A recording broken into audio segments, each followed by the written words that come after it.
Yes, and with that, we're back. Welcome to Streamer 1. Today we're going to do the last case of Apollo Justice.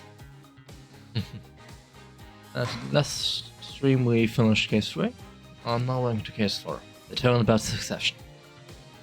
I do remember that this case was very long, so I don't know if we're going to finish it today. I would hope we'd be able to, but as from what I remember, the case is very, very long. So yeah, let's dive right back in.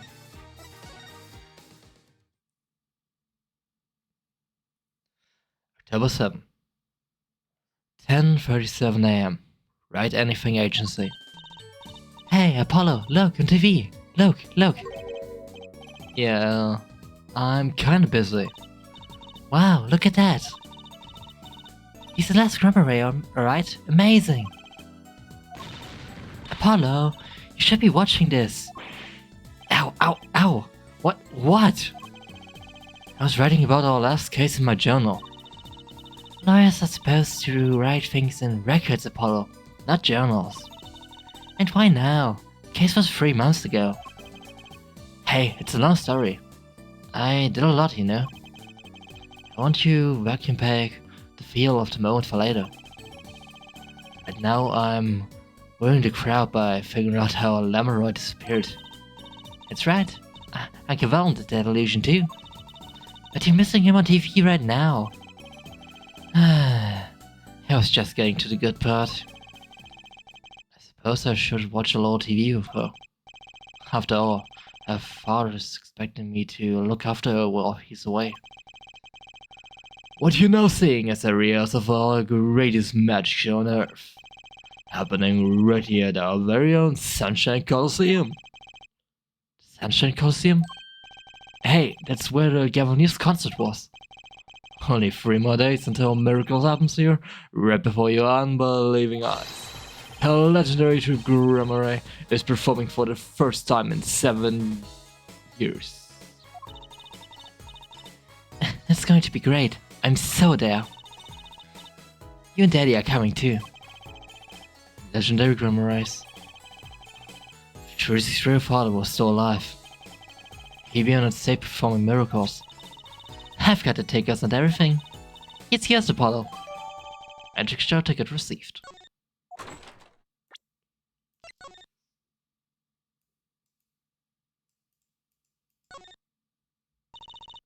Are you ready, Apollo? Ready? For what? For what? For the true Grammar Ray Grand Magician show. Magic show. It's not like I'm getting up on stage or anything. What are you talking about, Apollo? You can't enjoy magic if you're not part of what's going on up on stage. I'll lend you my spare costume if you need one. You mean I can't go on this? No. Doesn't get more straightforward than that.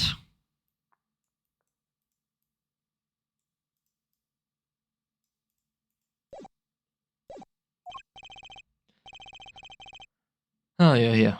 Working out or working hard? Hardly working. Hey, how have you been? Hi there, stranger. Not exactly the kind of greeting I'd want to hear from my own kid. Though he has been gone for a long time. How goes it, Tuesday? Here, I got a present for you. Yay, pudding! I love pudding. Oh, it's farm fresh. And not just one pudding, but 3 whole cups. I have to pace myself. Well, I'm beat. That's right, Daddy. You're on a top secret mission. You've gotta take it easy with the secrets, you know. Alright, yeah. So you still can't tell us what your mission is? Maybe it's time. It has something to do with you anyway. Huh? With me? Oh, maybe you're getting a top secret mission too? Maybe you can be one of those guys. A spy. Can't I just be a defense attorney? To be honest, telling you about the mission was my whole reason for coming here today. What? Tell me. You've heard of the juris system, yes? Juris system? That's right. The legal system everyone's talking about. Have you heard of it, Apollo? Huh? Oh, Maybe? Maybe not as many people are talking about as I thought.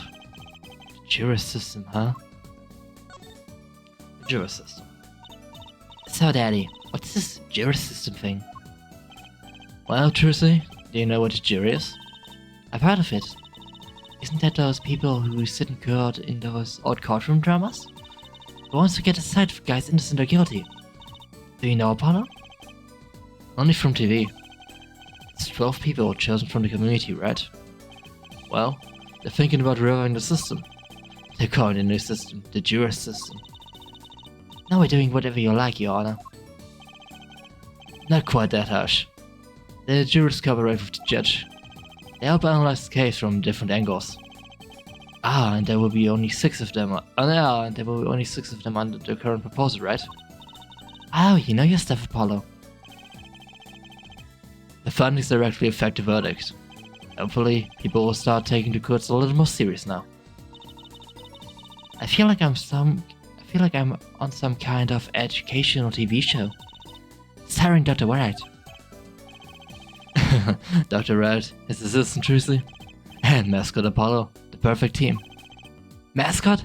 Hey! Secret mission. So, what is a secret mission? The Juris system is my mission.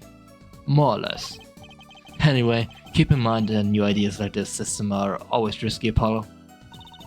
Too true. Everyone's got an opinion. And they just talk and talk, nothing gets decided. Kind of like you, Apollo. I'm not that bad. Am I? In any case, we're going to give it a shot. A test, if you will. I don't like tests. Well, take a case example and choose 6 jurors. I'll be the one helping with that process, incidentally. Helping? How? Well, for one, I'll be chair of the jury system simulated court committee. Chair constructs the ideal situation, choosing the case, the jury's candidates, even the judge in the courtroom. Wow, it's like you have a real job. I was never that good at piano, to be honest. As a lawyer? Always a lawyer, I guess. Trials tomorrow, by the way. Don't miss it. Trial simulation, that is. Simulation, huh? Sounds interesting. So, what kind of case is the trial simulation about? Well, since the first run for the system, I wanted something simple. Good thinking. Nothing's worrying yourself out on something too serious. True. The case is a murder. That's far from simple. That's not simple at all. By simple, did you mean that the defendant is guilty? Yes, most likely. So, good luck, Apollo. With what? With the trial tomorrow. You're defending, of course. You already said I had something to do with you. Go for it, Apollo. It's just a test case anyway. No sweat. Yeah, but there's still a verdict to be cited. And a potential serious sentence. The most serious in the worst case scenario. You mean the verdict's real, for real? It's not a test trial. It's a real trial. All the forms have been filled. There's no turning back now. The trial begins tomorrow at 10 AM. Hope you can make room in your schedule. Why am I only hearing about this now? Yes, there was a change this morning. I picked a new case. Huh? Something that happened last night.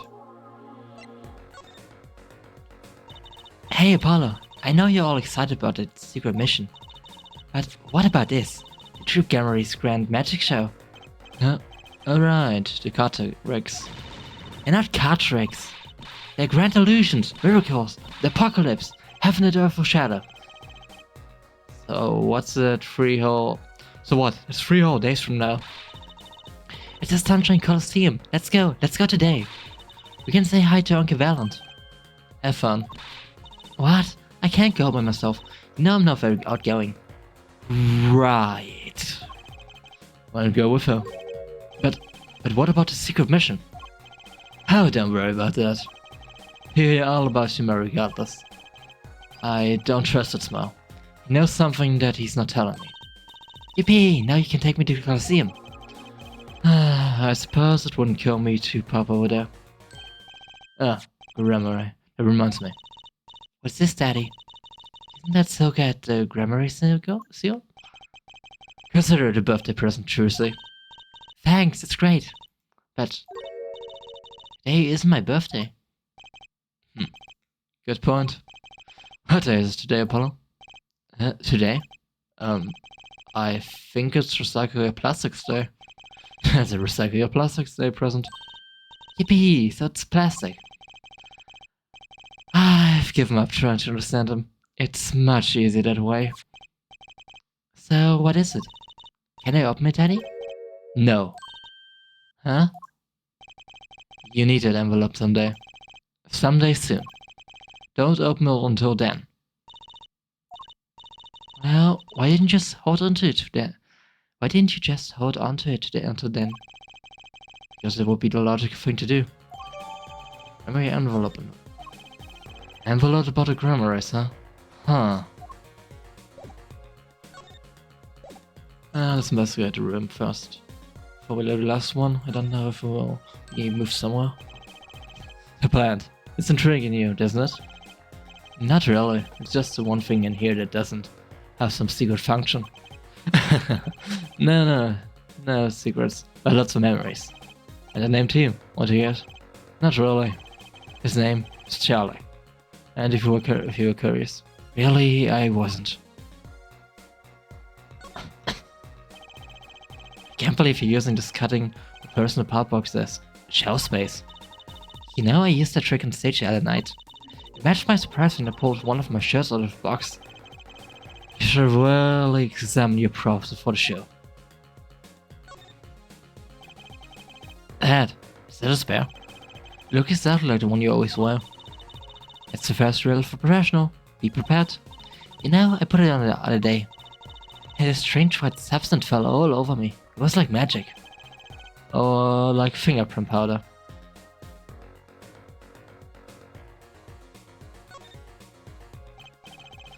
The Silky books will have a memento. Too bad I gave up the practice before reading them. There's quite a few magic books in there too, you know. Those would be choices. She remember they're there eventually, I'm sure. For a moment, I thought might do magic too. Scary thought. Oh, careful there, Apollo. A lot of people ran into the table, you know.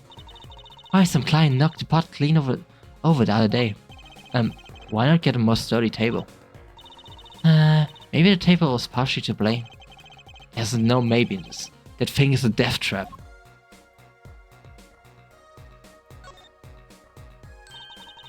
Want to have a go at that ring, Apollo? No, I was just testing it. Come on, there's no need to be shy. Just slip it on. There.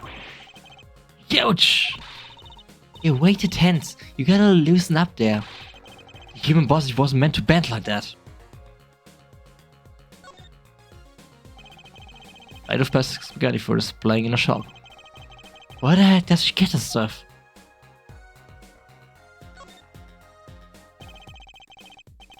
I'm respecting the piano, as usual. Even calling him pianist and resort to pianos everywhere. Okay, Apollo, I'm going to guess what you're thinking right now. Huh? What was I making a funny face or something? Ah, I'm so hungry. I'm right? Of course I am. Yes, no, of course, but you guessed wrong. Besides, that's not what I'm thinking. It's what you're thinking. Ah, how did you do that? You reprimand Apollo. At least you got a pudding. That's right. Try not to eat my share, will you?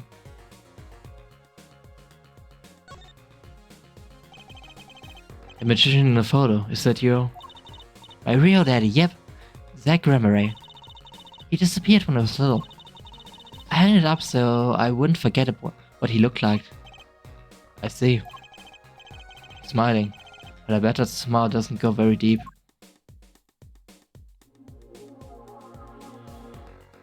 Yeah, I think we have everything. You can ask him about the trial simulation.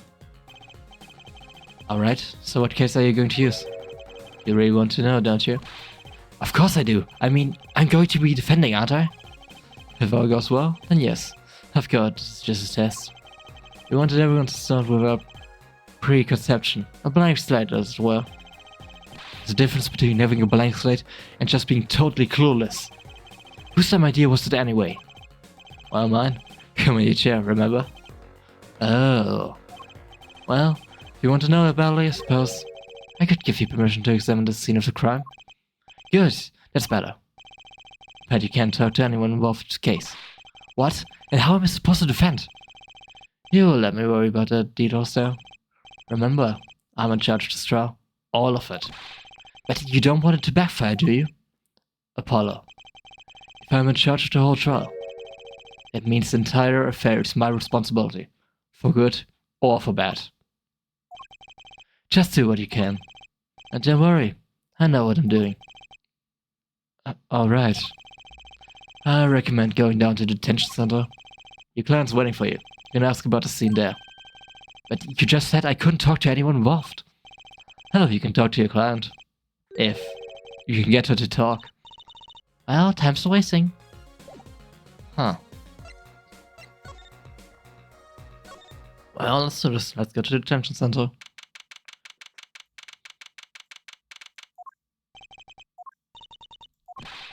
It's 20 minutes we've been here waiting. 20 minutes! Maybe I should complain? I'm sure the guard has better things to do than stand there pretending he doesn't see us. You know, the minute we get angry, the client will show. It always works like that. Like shouting, "Oh, wait now." And they're standing right behind you. Oh god, is our client going to be much longer? What are you talking about? Haven't you already started the meeting yet? Huh? Oh. Nick! What? Where you come from? Well, anyway, please have a seat. Huh, so this is our client. I'm nervous, Apollo. It's a silent. It builds suspense. Why don't you do something, Trissy? You're a magician, aren't you? That's right. Okay. An amazing Miss Sad.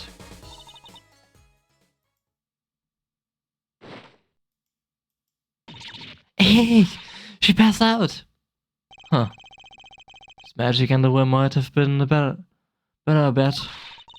It's magic panties, Apollo. Introductions. Hi. Well, I'm your defense. I really think it has to be fate, you know? And by fate, I mean destiny. Did you know I'm good with astrology? Tell me, what's your sign? I can tell you mine if you like, Apollo. No, never mind.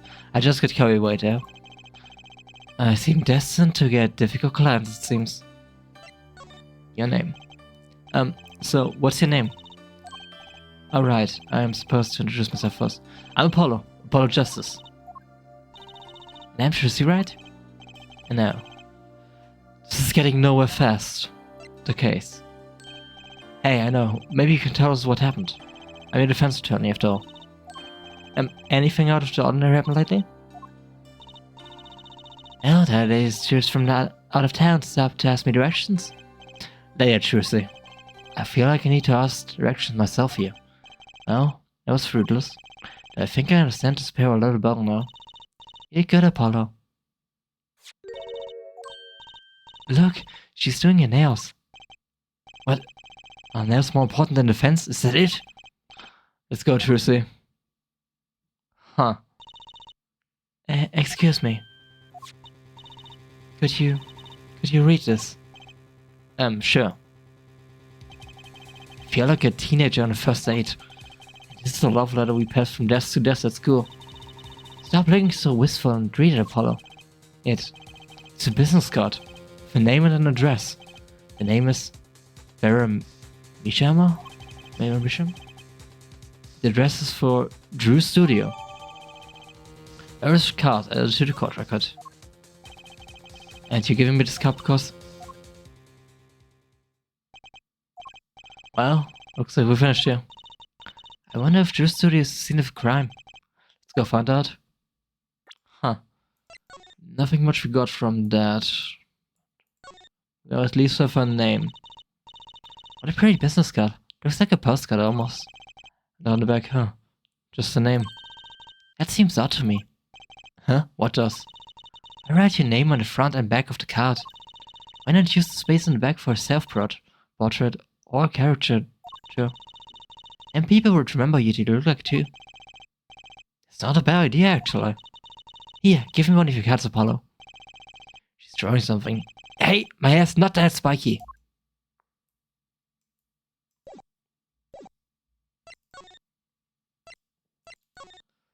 We can go to Drew Studio, but I think we should probably go to Sunshine Coliseum first. Because it seems like a lesser one. Whoa! This is it, Apollo. The place where magic and dreams converge. Just a while ago was the place where murder and nightmares converged. Let's go say hi to Uncle Valent. What about the case? Only a performer laughs like that. The young Miss Treasley. How often have we meet again only to tell myself it was an impossible dream? Uncle Valent, how's it going? I'm glad to see you too. Of course you are. Humility is definitely not one of his strong traits. Oh, Miss Treasley, how does the day find you? Have you come to give me flowers to do it after the show I back you? Actually, we came to wish you good luck. And congratulations on your bag magic show. Oh, but it is I who wish to congratulate you. Not anyone is the luckiest to witness miracles such as the ones I shall perform. Yeah, you're amazing. We get the picture. So well, we'll watch the One Amanda's Magnifice Illusions Are Reborn. Here on stage, by my hand.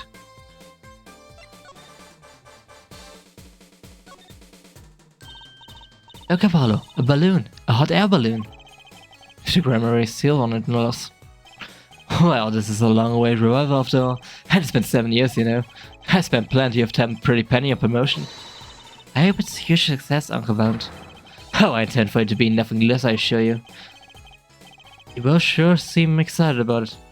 I guess it's a big deal for magicians.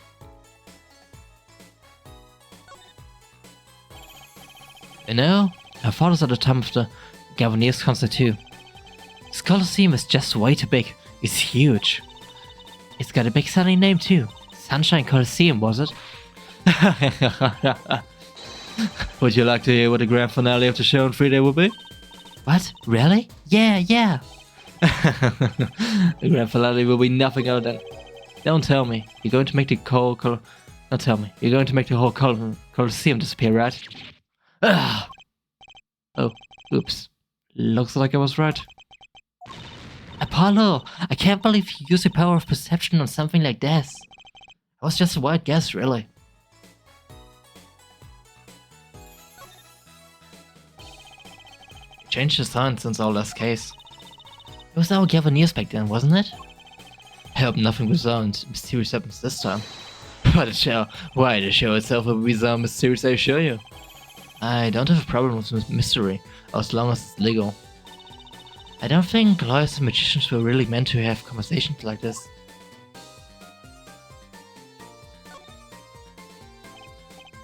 Hey, creature there. He was sending up balloons during our last case too. He's not a creature, Apollo. Poor guy. Oh, sorry. Was I mean somehow? You know how hot it is inside one of his suits? He's stuck in there, with only the smell of his own sweat to keep him company. On the verge of passing out, he hands out each balloon as though it were his last. Kind of takes the fun out of seeing the Blue Badger.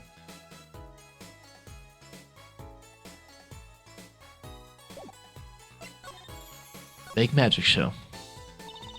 Everyone's talking about the Big Magic Show. Is it true that the Grammar Miracle is back after 7 years absence? Miss Treasley, I must apologize. The show and dishonor should have been his. Daddy. My co-magician training, Zach Grammar, after that terrible thing happened. It's okay. Your father was a great magician, Treasley. If you were alive, then I, Valent Grammar, would have been proud to stand upon this stage as his assistant. Thanks, Uncle Valent. You know, I'm happy you're doing the show. To think we get to see the great Magnifice Illusions again. She really is looking forward to this, isn't she? Memento, the magnificent Magnifi Gramarye was a true deity among magicians. A creator god who gave birth to magic and illusions that defied our very imaginations. I was still little when I saw one, but I still remember his show. He did wheelies in a sports car through the air above the audience, and then sped off to outer space faster than the speed of sound. I'm guessing that memory was a bit embellished. For 7 long years, the world was waiting for a miracle to match this. As I entered the Gramarye Tube's secret, it falls to me to provide one. It is my god-given destiny. Yes, you, nameless face who speaks to the nameless masters. How can I help you? The world was waiting. Why did you hold off for 7 long years? Huh. It appears the lad is informed. Perhaps you have heard of the magic known as law, which governs our land? I have, though I'm not sure it qualifies as magic. The performance of a magnificent miracle was impossible. A certain law prevented it for 7 years, but no more. 7 years. It sure likes to pop up, doesn't it? And I have this very deep suspicion we're going to be very acquainted in a short while with what happened 7 years ago. And why is that? A little medical performance director, Trucy. Can you tell us about these performance rights? Magnificent magic relied on an incredible innovation idea. A trick, if you will. That trick was considered as property and as such was protected by property laws. Intellectual property, maybe? Magnifi knew this and bequeathed it in his will. To one person. You mean, him? Yes. Miss Jersey, it was your father. Zach Gramarye was the inheritor of the Gramarye miracle. Daddy? And as you well know, he's gone. He disappeared suddenly 7 years ago. I think I see where the story is going. Once a person is classified missing for a certain period of time, considered legally deceased, correct? In all absolutes, those rolled-up sleeves conceal your competence well, young man. That certain period of time in which you speak is 7 years. Ah. Yes, Mr. Trucy. Now it pains me to say it. This past spring, April to be precise, was the time your father was legally declared deceased. In the absence of a formal will, the secret of our mighty mentor Magnifi passed to me. This was in fact stipulating the will of Magnifi himself. Is that how it works, Apollo? Yeah, it's called Defin Absentia. He's declared missing. Permanently. Daddy. Here's studio, and let's see, look at the scene of crime. Wow, this looks like a studio. It looks like it's like life imitating art. Or maybe it's the other way around, huh? But the tape on the ground there is a bit jarring. Yeah, looks like we found our crime scene. Apollo, look at those paintings. Hey, don't touch those. It's okay, I'm just looking. Very abstract art. Yeah, that's more not Earth. This is more abstract again. Apollo, look at this one. It's now finished. You can still see the rough sketch underneath. But that's odd. The rough part doesn't look like the rest of the painting at all. Yeah, good point, it is odd.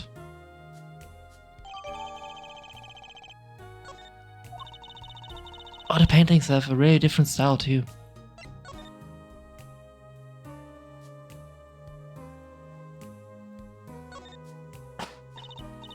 Oh, look at this painting. You can see the rough sketch. Oh, looks like it was only half completed. Huh? That's funny. The rough sketch and the finished painting looks totally different to you, too. They do actually. What's that all about?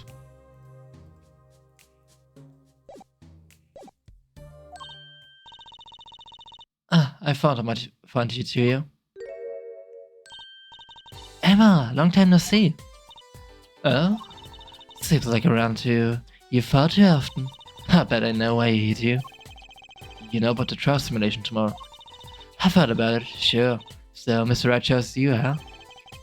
We don't even know what the case is about. Well, he was killed. That assumes the studio did this. It's the Drew Mission. Mission? And his daughter was put under arrest. Yeah, we just saw her at the detention center. It was funny though. She seems more like a victim than the kind of person who could commit murder. You don't say? Not even by poisoning? That's how it was done, you know. Poisoning is a common way to get the job done when the murderer is a woman. Poisoning? Anyway, Mr. Rapp told me you'd be coming. Feel free to take a look around. I'll just be over there, with my snack is. Can't talk to anyone related to the case this time around. Which means we better find out as much as we can here at the scene. Or else.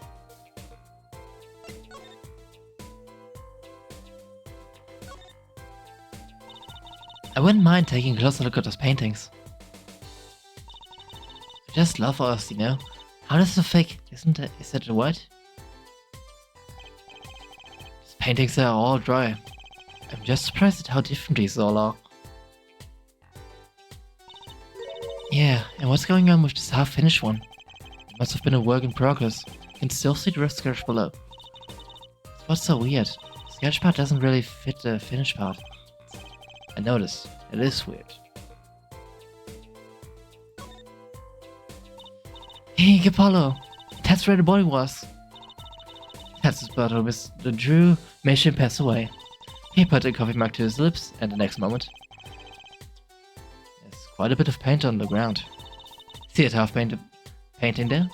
He must have been working on that right up to the moment he died.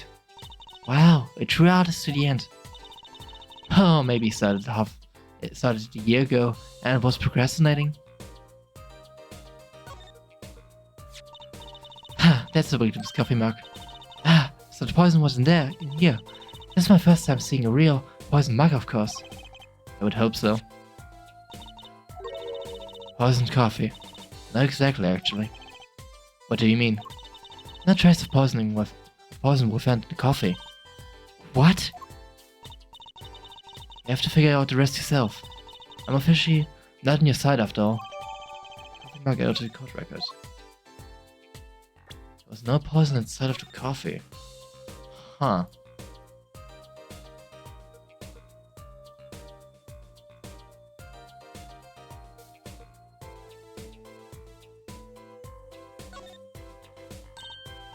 Hey, look there.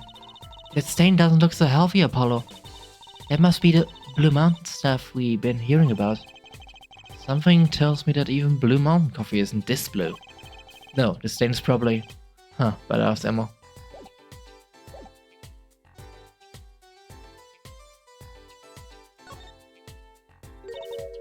Hey, there's a painting hidden back here. Hey, you're right. What if it's embarrassing somehow, and he didn't want anyone to see it? You certainly seem pleased by the possibility. Huh? It's so normal. It's hardly something to get mad about. That's hardly something to get mad about. Huh? What is it, Apollo? Well, doesn't this painting look like... Never mind. Huh. Better get a professional's opinion on this. Are we dealing with plagiarism? Huh. Was this a coincidence? Hidden painting added to the court record.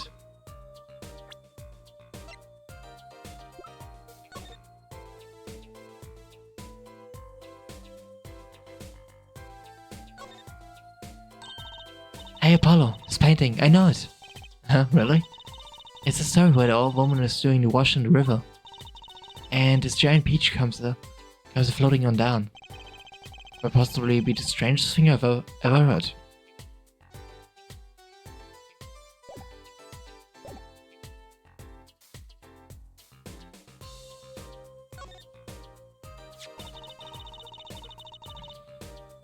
The letterbox looks funny sitting inside a room like this. Let's take a look. Empty. That half of the letterbox is actually connected to the outside of the studio. Mr. Misham would put his letters in here. And the postman took them away. Impressive that someone still reads letters in this day and age. Or wrote rather.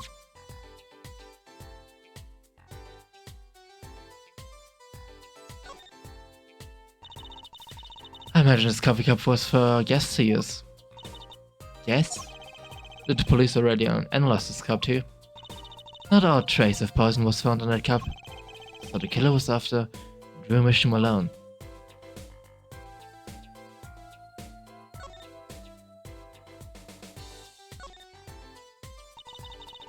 Success for painting, Apollo? There would be a drafting table. Drafting? Basically, it's a tool for making precise diagrams. Wow, painting is harder than I thought. Why would a painter need a drafting table? Was he an architect too? What is all this equipment here for? It doesn't look very artistic, really. He had everything from a lathe to a laser cutter. Looks like he was ready to work in metals and wood too. Though his equipment's a bit old, to tell the truth. Why would a painter need all this? From the desk, I say he hasn't used this stuff for years. Oh, it doesn't fit with the rest of the studio. Oh, do you think I could borrow this? I want to cut a quarter in half to make a trick coin. This is a crime scene, truly. These cost like $50 at the magic shop.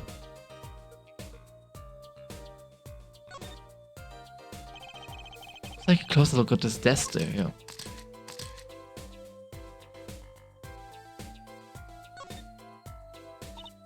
Hey Apollo, what's this feather thingy?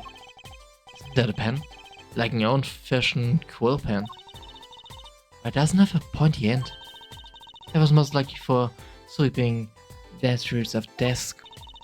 Wow, you sure know a lot, Emma. Proud and scientific, that's our motto.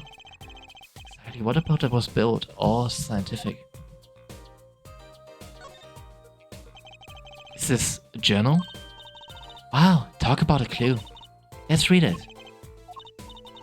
What is it, Apollo? He didn't write the name of the killer. He didn't write the name of the killer, did he? It's new. He didn't write a single line. Ah, you've been going for a while there. Family photo? So this is Drew Mission. And this little girl must be Vera. Yes, I took it some years ago. They look close. A happy little family.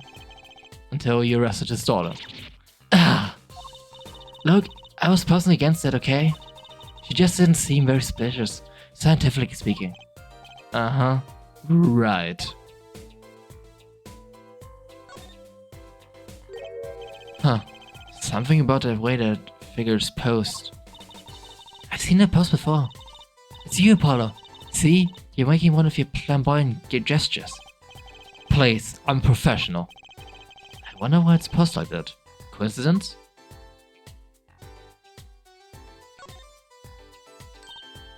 Oh, cute. Look at the tiny frame, Apollo. Tiny is right. It thing's barely 2 inches high. What picture would fit in that? None, apparently. It's empty. There's no glass in it either. What's it doing sitting on a desk? This is a lesson for us all. You should check the size when you buy frames.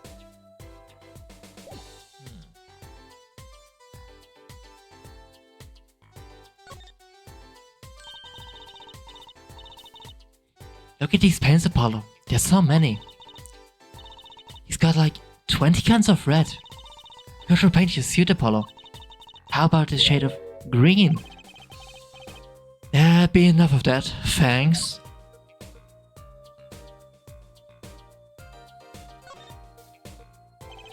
Let's take a closer look at this. Okay, this is all only this. I already took care of everything here. Oh no.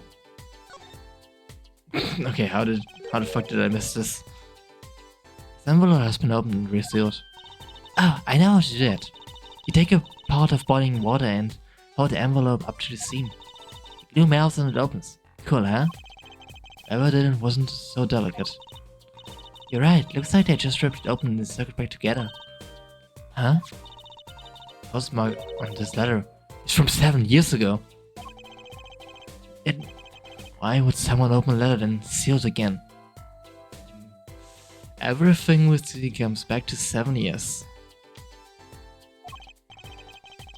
Huh, I better hang on to this.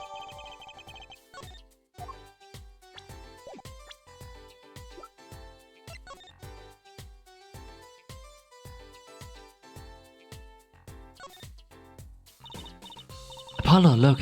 It's been opened once here. You're right. I wonder if there's some way we can see what's inside. Should we try to open and then stick it back shut? Let's not tamper with the other one, shall we? I've got a bad idea. Emma, let's ask her. Okay, I think this is everything we can find. At least from what I've seen. So let's talk to Emma and present her with our 2 clues. Emma, about this. Oh, that. Yes. Why, that's a bright red letter. Envelope. She sure is jumpy. Someone opened this, didn't they? My lips are sealed? Your lips are sealed. That's first. You mean, you know what's inside the envelope? Sure, I read it after all. Ah, you mean you were the one who ripped this open? Ha, please. I would have steamed it open. She did sneak a peek at it, apparently. And now that I have a powerful weapon on my side. Weapon? Yes, the use of tools. Highly specific tools for information gathering. Tools I wouldn't mind getting my hands on. You should try flattering her, Apollo. They say a little praise can open big doors. Never heard of one, but it's good advice. Let's try talking to her some more. Emma, about this mug. There's a pale blue, residue on the rim. That! Yes, well, it's just a rumor. But I've heard there's a kind of coffee called Blue Mountain. I'm pretty sure it isn't actually blue, Emma. Right. Okay, you got me. That's leftover from my testing spray. Forensic science. I knew your hobby was behind this, Emma. It's not a hobby. So, what kind of scientific stuff were you up to? It's a spray, that's what. It turns blue when it touches poison. So, the poison that killed the victim was in this mug. That's right. See? It wasn't the coffee. The killer applied it to the rim of the mug itself. Wow, science is amazing. It certainly is helpful. Maybe Emma will be willing to help us out a bit more. You should try about her up more, Apollo. They say flattery will get you everywhere. It's certainly worth talking to her a bit more. The victim. So this, Drew Misham, was he some kind of artist? Apparently. Did a lot of illustrations for books here. And a lot of female fans too, for what it's worth. Oh? Well, I guess the stuff is kinda pretty.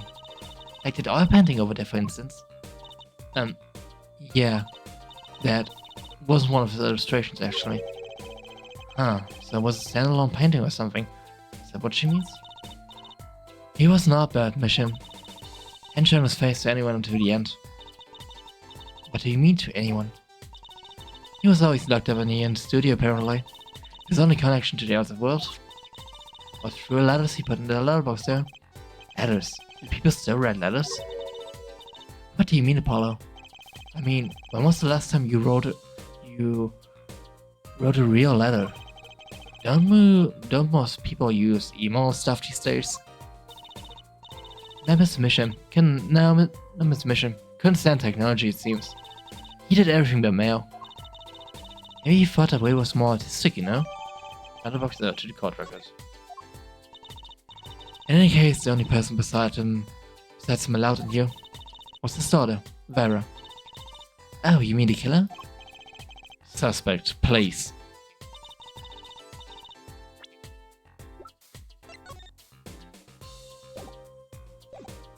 We took some fingerprints, of course. The only ones found in the room were Misham's and Vera's, basically.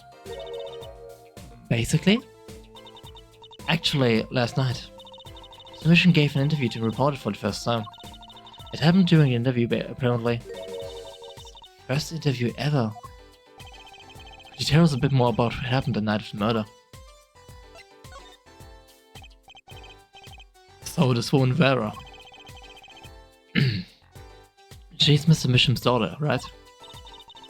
Yep. Real sickly girl ever since she was little. Hardly ever went outside. She did kind of give up give off a withdrawal sort of aura. She was homeschooled by her father apparently. It was quite a scene when they took her to the detention center. She was screaming about how she'd die if they took her outside. That does sound like a scene. In the end, she agreed to leave if she was allowed her good luck charm for company. Her good luck charm?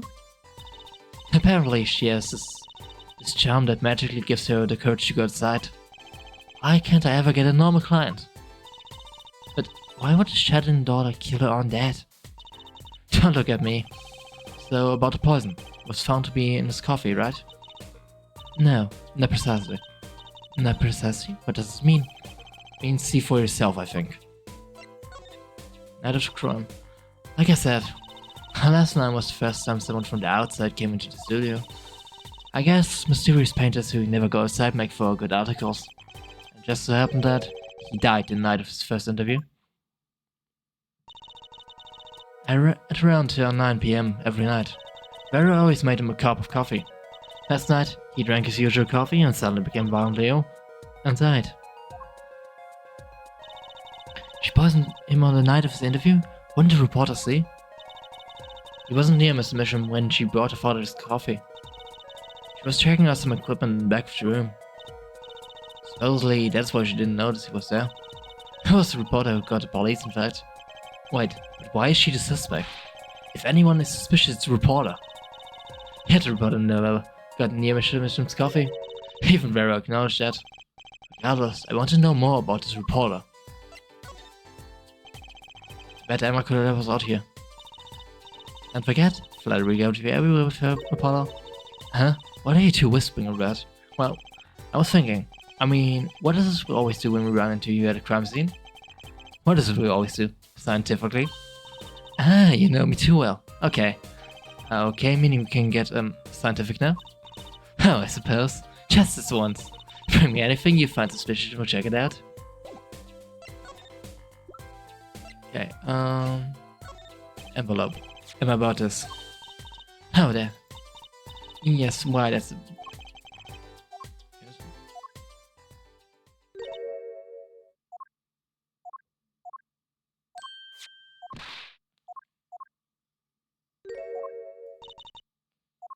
So she's not going to talk about Dan or what?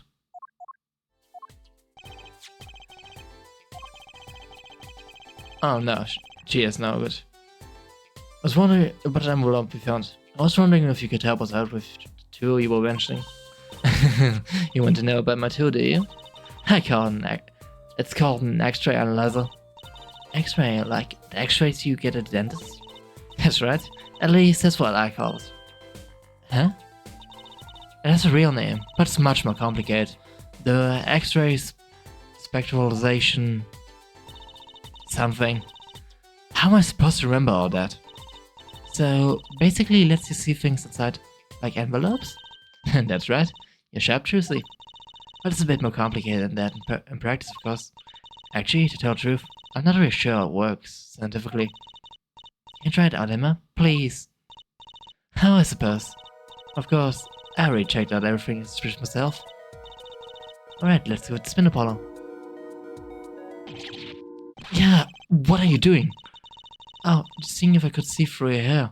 But it's like lead. Point that thing at me anymore and it might all fall out. Then I wouldn't need an X-ray to see it though. Let's get down to business, shall we? Right, let's test it on a sample first. I just happened that I have a lottery ticket here.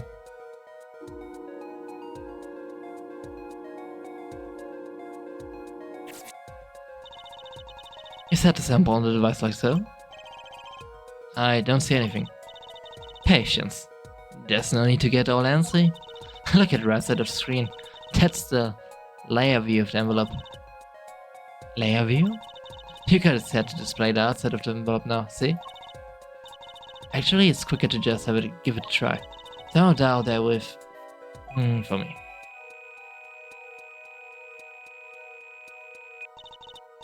That's right. That's how you choose what depth you want to scan. Hey, I got something. See, that's how I can read the letters on the ticket inside. Cool, huh? Except, I can't read them. Just turn down a little more. You have to assume that a sheet of paper isn't really flat at all. When you zoom in that much, you see the paper is like a bunch of hills and valleys. Wow, really? This X-ray device uses a beam with a wavelength of only 0.05 microns. It breaks cards down into thin layers, so it can only show what's written in that layer. I'm not entirely following you. But what good is it if you can't read anything? That's why we go on to step 2. Try rubbing the image a bit if you would. Rubbing? Like going over the image with while we're holding.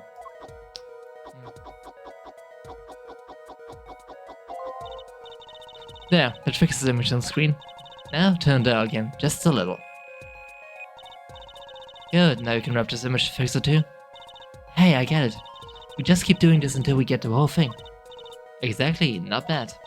Neat, let's do some more.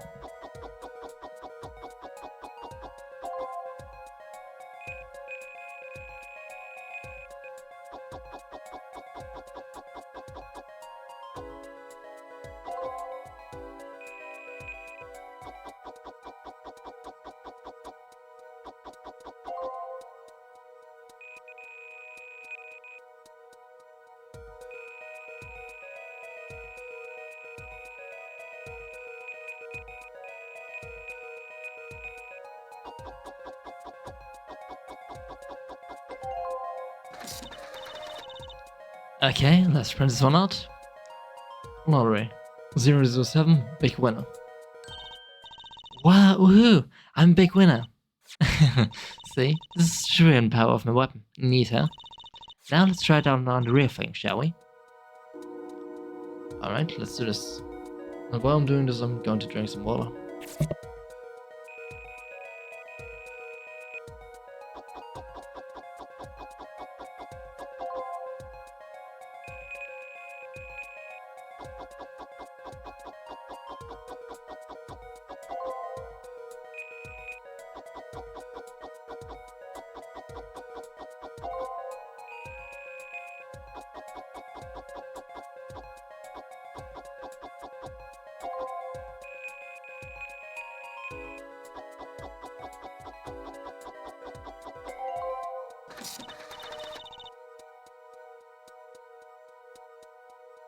Okay, let's print this one out. It's a Drew mission. I've deposited $100,000 in a designated account. Please enter recipe once you've confirmed the transfer. Someone deposited $100,000 into your Mr. Mission's account? This painting must be really valuable. Just another page in here. Care to take a look? You better do. If you're going to read someone's mail, you might as well read it all. Here goes with the second page then.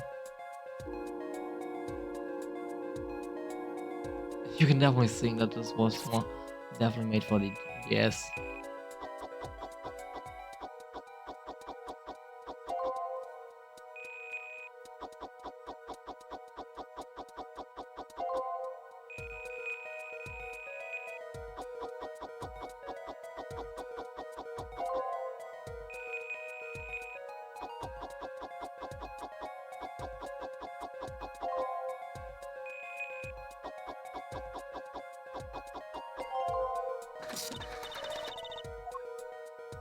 Sign the papers and send in the enclosed envelope with the enclosed stamp within 3 days.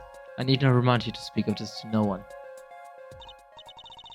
So was that about payment for one of his paintings? I ordered secrecy though.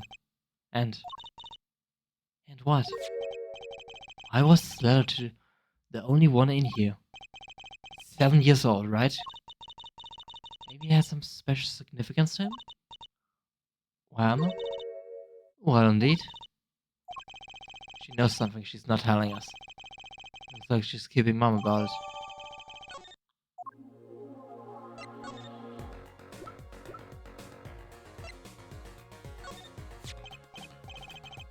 Am I about to mark? Yeah, this is the same dialogue. We can just skip that until we get a new one.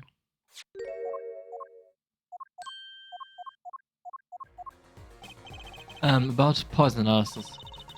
I was afraid you were going to ask about that. The solution is used to test for atroquinone. Atroquinone. Deadly poison found in the autopsy. Uh-oh, I noticed broken eyes. She's getting excited. Best tread lightly. It's one of the most it's one of virulent poisons, but it's absorbed into the body astoundingly slowly. It takes at least 15 minutes for the time of ingestion for adverse effects to show. Oh, and guess what? Recent research has shown. That's fine, really. We don't need to know all the gory details. I think I get it. You just spray the stuff on something you want to test, right? Precisely. You can find even the slightest trace of poison with this. I want to try too, Emma. Pretty please. You don't have to ask twice. How are you? Still anything suspicious, of course. Yay, let's give it a whirl, Apollo. What are you doing? I was just seeing if I got a reaction of you. How's this for a reaction? Never do it again. I'm not poisonous.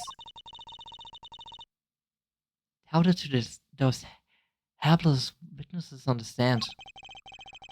Let's just get down to checking for real poison, shall we?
I'm not getting reaction anywhere.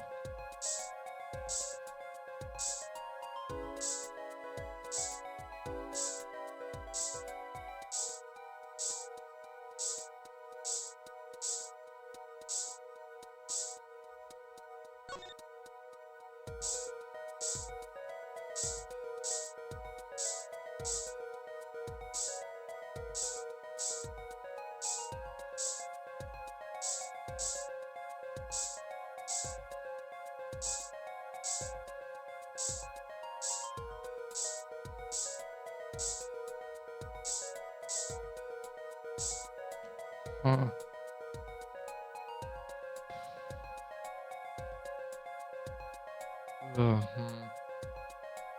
I'm actually not sure what I'm supposed to spray.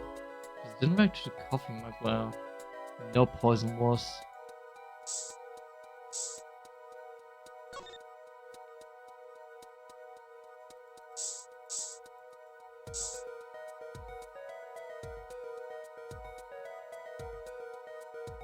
Huh.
Uh.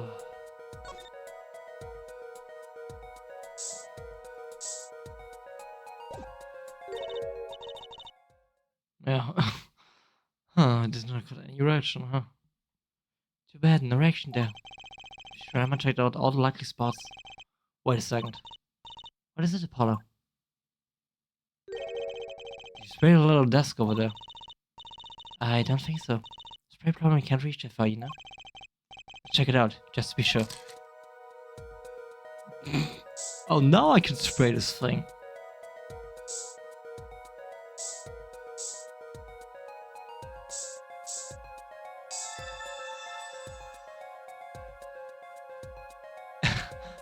Of course, when I actually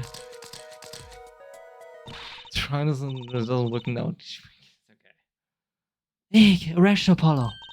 Ah, where? Instead of a cute little frame. Look. Well, look at that. Nice going, Trucy. I'm down to work magic. Never mind that I was the one who found it. Tiny frame. How did the courtroom? How would the inside of the frame have poison on it?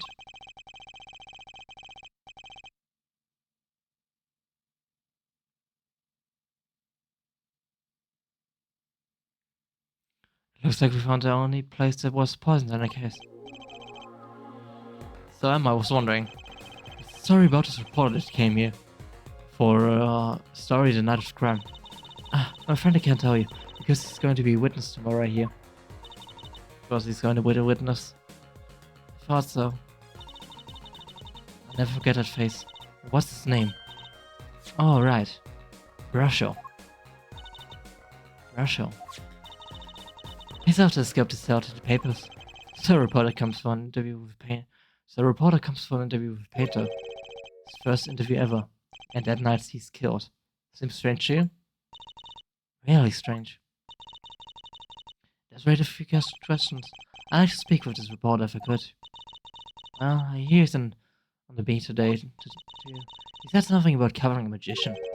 Magician? Well, if it's not true, see, at least only one other person. It wasn't Valen Gramarye by any chance, was it? Yeah, something like that. He got some big channel night up here.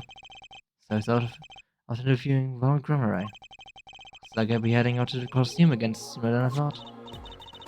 Yeah, I'll give you the reporter's card if you want.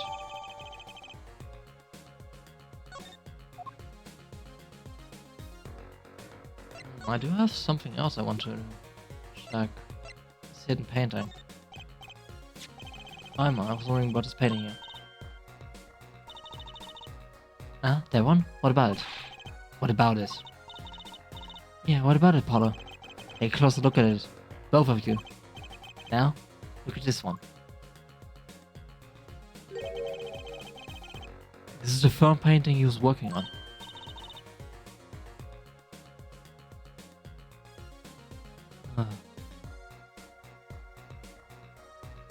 Hey, they're the same. I was hoping you wouldn't find that. You're right though. Mishim was copying this painting. Oh, it's pretty good. Copying a painting. What for? Oh, so I was right to the days plagiarism at work. Where's H-Bomber guy when you need him?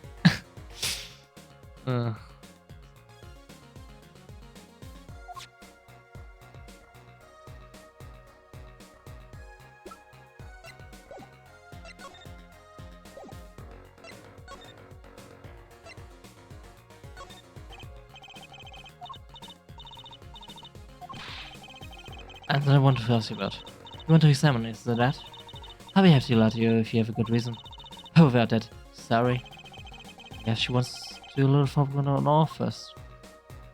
Oh, okay. Can't do this yet then. Okay. I need some kind of a reason first.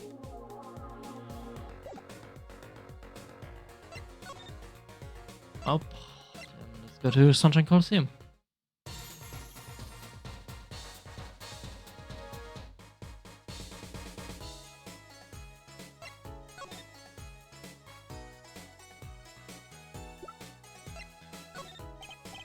So, a journalist will see on a story. Oh, that's a universe upon one stage. All pens seek to commit its mystery to paper. His name was Brasho. Burrito. Burrito. I think he remembers him. He doesn't look too happy about it. Burrito. That cologne smell of mint when he smiles, yes. Could you tell us more about him? What did he want? A member name came on me just now. Just now. Val's vision is always forwards tomorrow. Val's feet step always forwards. Always forward. That is all. That's all. Very confusing. I am to perform a big magic show, yes? I wanted someone to cover it. Yet here's only for that incident. In any case, I trust that the rapacious reporter removed himself. So Painter has said, what of it? It is but a full note in the footlight compared to the magic of Gramarye. Uncle Valant, do you know where the reporter went? I recommend he was at that place popular with penalized perpetrators. Detention center. He was a rude individual. Might have seen the cat. Sure. You two about my respectability, I will tear him apart. Oh, here comes Apollo. Uncle Valant's big magic trick. Is he going to fix the cat? Not sure that qualifies as magic. What happened to the big magic? Is it not more murderous for her to say ripped? That's if really not like the journalism. Oh, he was really pissed, seems.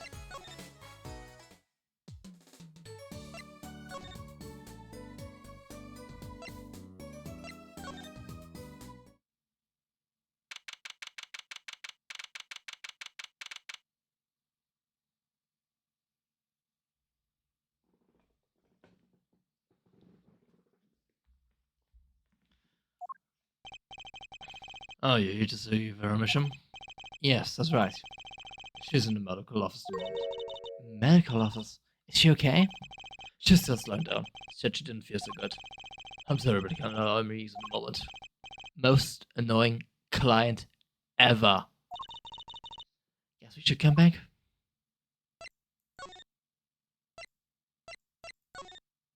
Huh.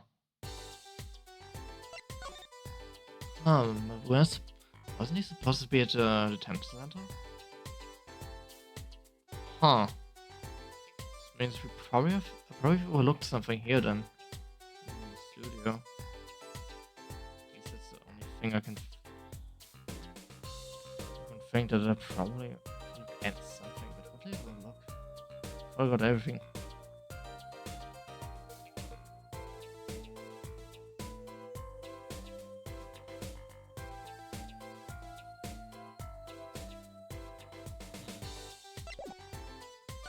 Some evidence? Check. Look.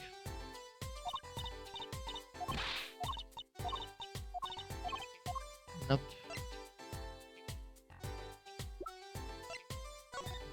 Now I can do something with the painting.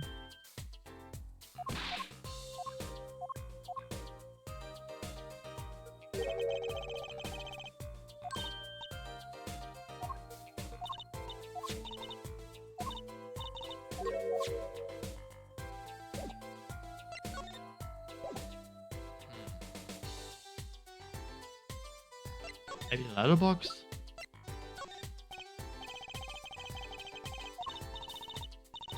Nope.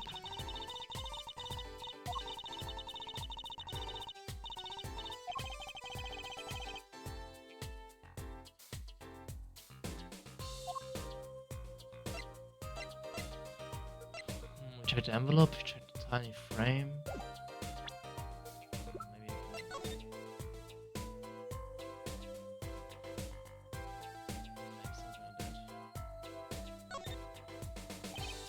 Huh. So you have to take this backpack off first to put a photo inside. It had to be a really small photo to fit in here. True. And a pale bluish stain. Why would there be poison or something like this? Well, there's one obvious reason. You ever put poison in the coffee, rubbed a bit on you too? It's not very obvious, truthfully.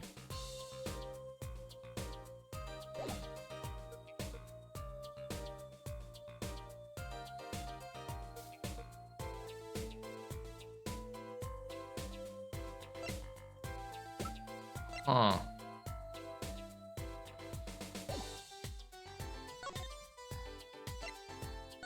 You mean to show off our paintings? No.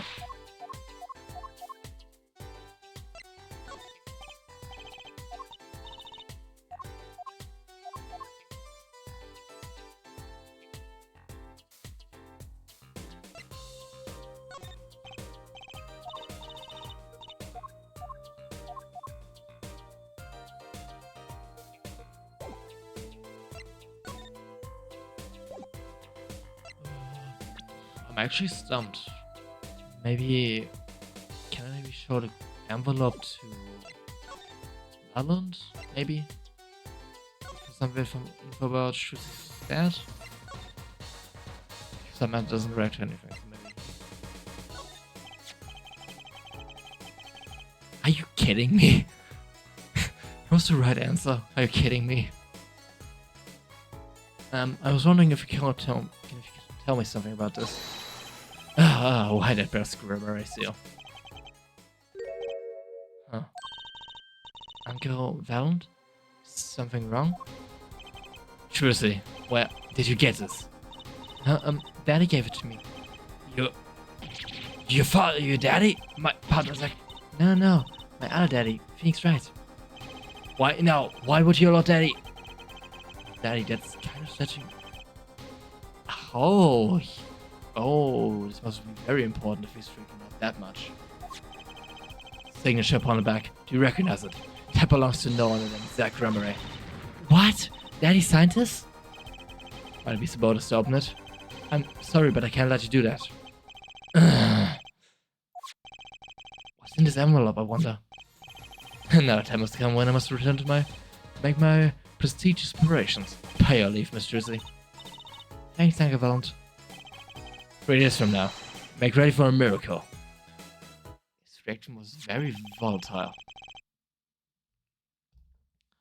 Huh. What do you think that journalist was after? And why did Valent react like this to his envelope? I think it's time to pay attention to that, was it?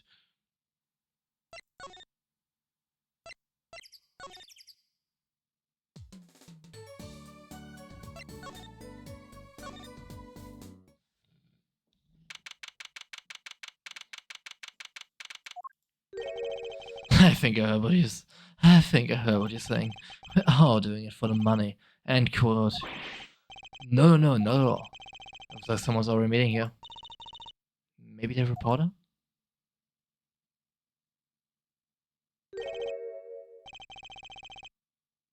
I already don't like him.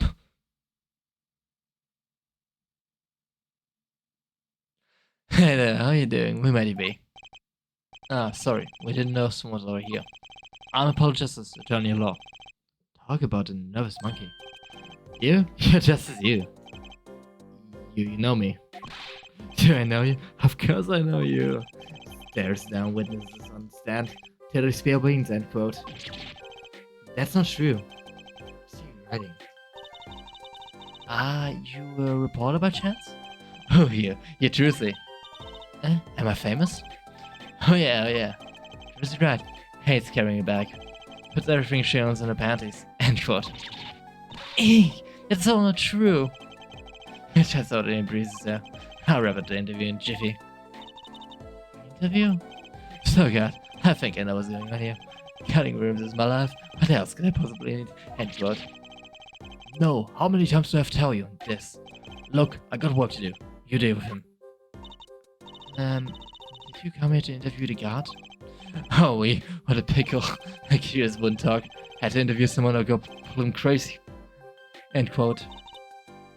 Huh. I should have guessed. What's a manners? Her name's Rusho. Spy Rusho. I'm not picky.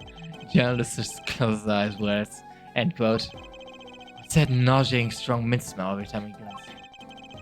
Until you've interviewed with me, you don't know what thrilling is. While I roam through crossroads of mayhem madness. End quote. I can see that. He's writing something again. Well, if he's a reporter, maybe he knows something. He's going to be the one we need to deal with on the first trial day. So, Mr. Brushel, you're a journalist? Me. Look, let me say one thing for the record here. Yes? I'm the interviewer. You understand? Yeah? I'm the one asking the questions here. End quote. Okay. For instance, you think a movie director watches movies? Well, I think he probably does. Exactly. I know you understand. Huh? So the night of the murder, you ate through studio? Who, me? Look, let me say one thing for the record. Yes? I may look calm and collected, but I'm busy, real busy, always on the road. Journalist always busy, one-way ticket, never look back. End quote. I can understand it, but you want to know the thing about one-way tickets. Once you use them, you're gone. Oh, because you have to give them to the guy at the airport. True enough. But don't they give normal tickets away too? Exactly, see? It's the same thing. What is? Interview. So, you went to do a story on Drew Mission. And he's never had a story done about him before? That's right. Look, let me say one thing for the record here. What? I'm sure you're going to want to know more about my source, but tip me after Drew, who did the interview in the first place. Well, yes. Hello, kids like... Oh, I've got it. Say this burger joint with fabulous ketchup. You think the burger guys tell me where you got it? At the supermarket, maybe? Exactly, see? That's what I'm talking about. I think I may have actually understood that one. Well, there's nothing I can talk about, really. Also ears, eyes, especially glass walls of speakers, end quote. Right. Guess we'll leave them. But since you're here, might as well tell you a tip of news, so just for the heck of it. Sure, tell us, just for the heck of it. I remember like it was yesterday. I'd seen a movie on a trip and wanted into this burger place with amazing ketchup. When an article on Tabloid caught my eye. Famous oil painting stole from art dealer gallery, end quote, I believe it was. Wait. Oil painting? Happens every day, you know, right? But I thought I'd seen that painting somewhere before. A painting of a giant peach floating down a river. Someone stole an oil painting. A giant peach? This can smell skills better than burgers. End quote. Oh, would you look at that? So he stole that painting. And tried to... Wait, did he make forgeries? Famous paintings? Huh, it would make sense why the envelope said, I don't need to remind you to not tell to anyone about that. Why was there hidden if he made forgeries? Famous paintings. Huh, that rabbit hole goes deeper and deeper. Well, I'll go. Find anything out? Actually, was one thing I wanted to check with you. What's with that scary look you're making? What's with the I know something but I'm not telling face you're going on, Emma?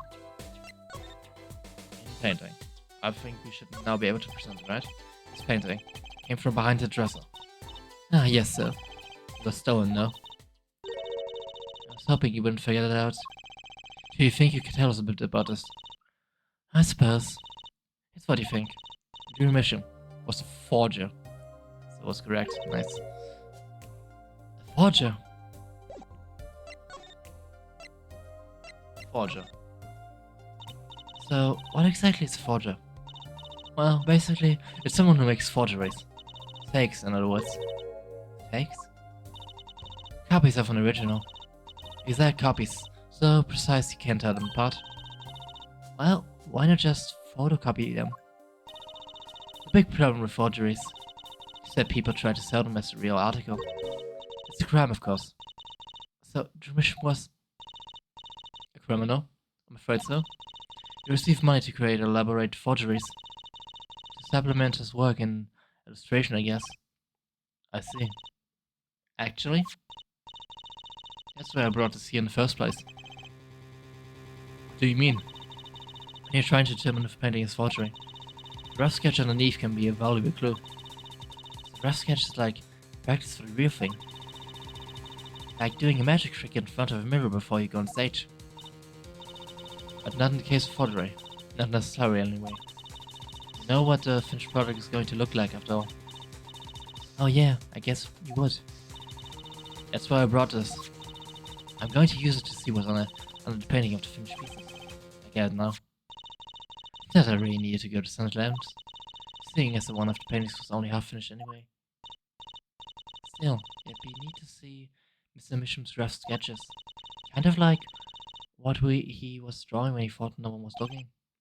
Sure, that would be interesting. And maybe valuable for our case. Should have a... Yeah, okay, this is the same one. Okay, then let's investigate the paintings.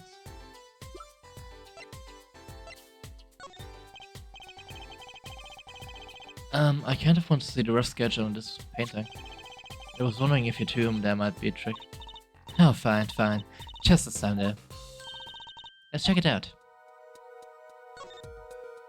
Check all of the... I think I want to check all of them.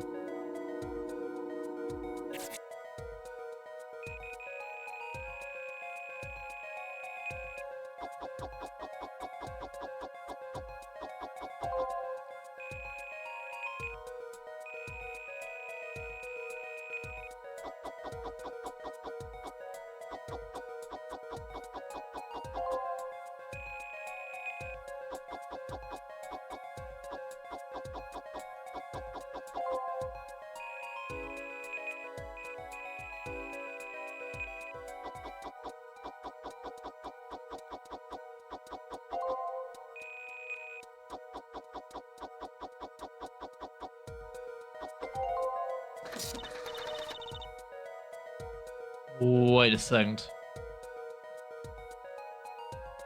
Wait a fucking second. That's from the first case. That's literally the image from the first case. What? What the heck? Wow, he really blows. Finished painting isn't anything like rough. Device like mine didn't exist interestingly. Very funny could draw any sort of thing he wanted for the rough. What do you mean? Well, in the past, you could only analyze the components of a composition of a rough sketch. Composition? In other words, the traces of charcoal between paint and canvas. So you could tell if there had been a rough sketch. But not what it looked like. Ah, I think I follow you. So in essence, it wouldn't matter what was underneath the finished painting. Some person would actually paint on a rough sketch, alter a rough sketch entirely, then do a completely new painting on top of that. So Mr. Mission was drawing whatever he wanted before painting over them? Possibly. Is there a problem with that? Particularly, but something about the sketch itself is kind of odd. Awfully silent all of a sudden, Apollo. Think we could check out one of the other paintings? Well, sure. You like this detective stuff, don't you? Oh, don't you fucking tell me those are sketches of all our cases.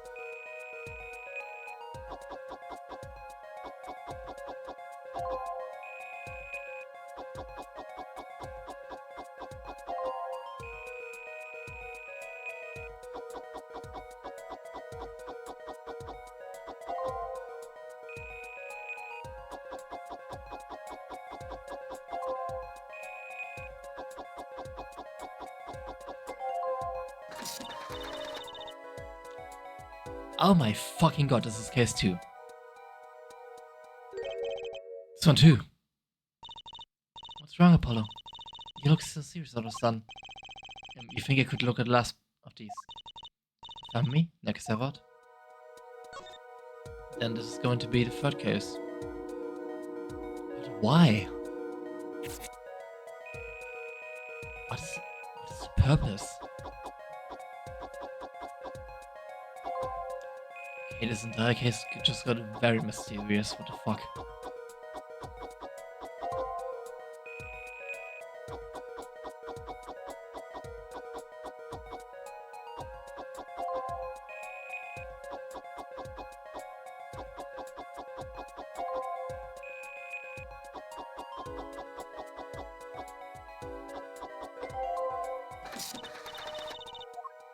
The burning guitar.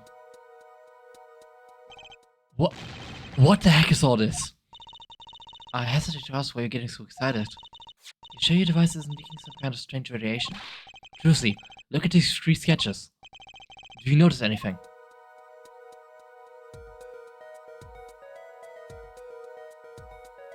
Who the fuck was Drew Misham? Ah! They're... Hey, both, what is... Jeez, what's going on? These sketches. Out of the 3 cases they worked on.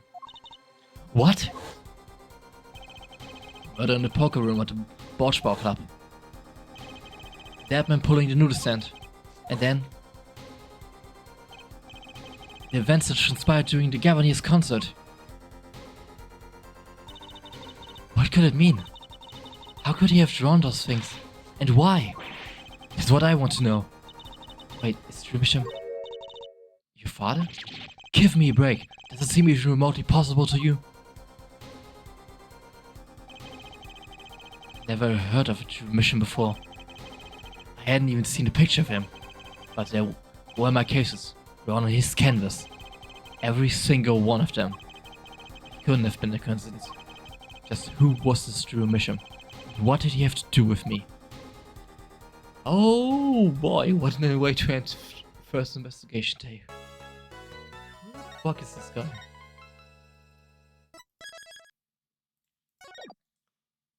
Oh, only way to find out is by going deeper. The Wave, 9:48 AM. District Court, Defendant Lobby number 6. Good morning. So you're Vera, right? I'm Trizzy Wright. That's right with a W. Oh, but not right? We're on your side. You can tell us anything. Please? Good morning. She speaks. Huh, not bad. But I think you do better with a little smile, you know? So pretty. You need to sell yourself, you know? Truthfully, let's take it easy for starters.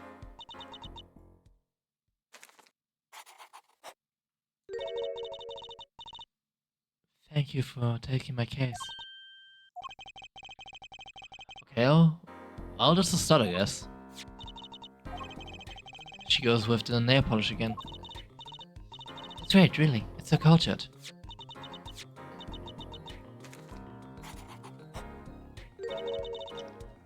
Want to try? Oh, really? Ah, girls. Victim. Drew Misham was a forger, and a stone painting was found in his studio. Life of crime, really. Maybe one that led to death.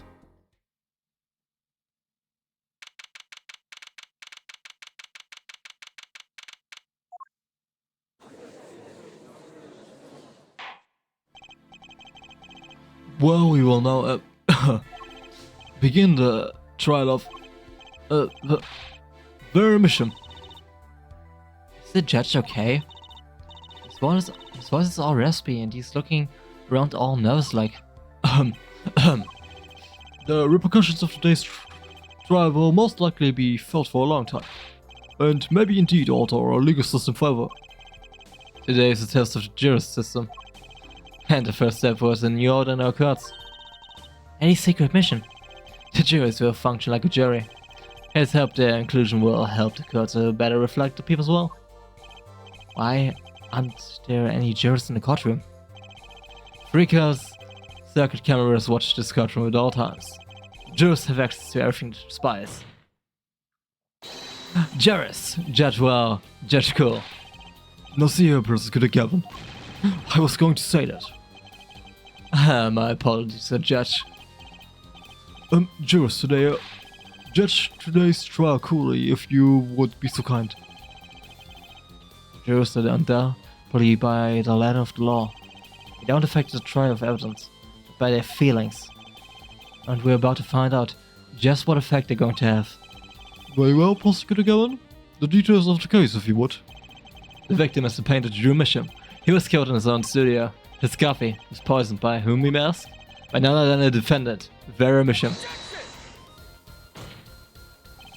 There wasn't any poison in the coffee. Achtung! Someone has been doing the homework.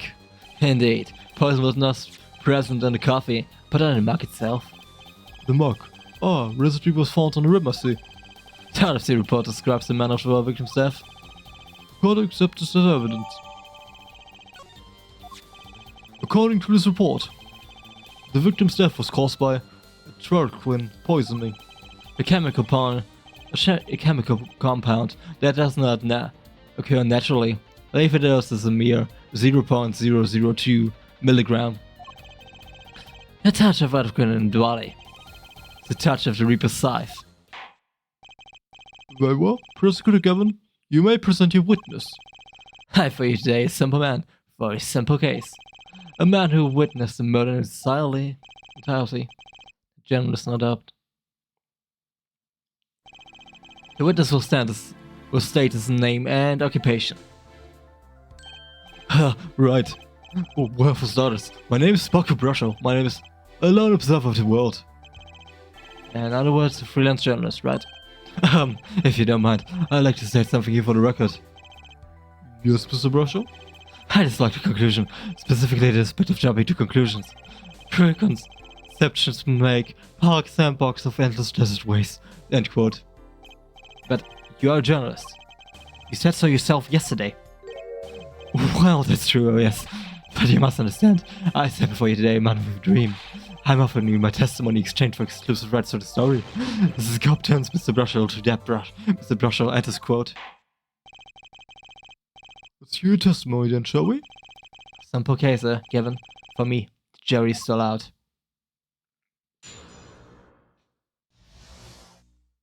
Journal story. I visited the studio around 9 that night to do the interview. The first house I attended at earlier, journalistic history made, end quote. His daughter brought us coffee right after we started. And you know what happened next? Star Falls, end quote. No one else entered the room besides her the whole time. Huh. It does sound like a simple case. Unless... you were the one who poisoned him. What are you saying, Judge? Need I remind you, the cameras are rolling today. I felt the need to be a bit dramatic. You didn't do it, did you? We do things like that. Come on, what like... Newsmaker making the news, end quote. Or even... contemporary witch hunt, end quote. I know, what accusation rock courtroom, end quote. Rock indeed. Prosecutor Gavin sure looks like he's having fun. I'm so happy for him. Very well, Mr. Justice, your cross-examination, please. There was no obvious contradiction yet, so I'm not too pressing for information. 9 AM at night. Isn't that a little late for interview? If the great painter Drew Misham says come at 9. Believe me, yeah, I go at 9. The first interview turned out the last interview with such a prolific painter. Right. Can you tell us what this was like when you arrived?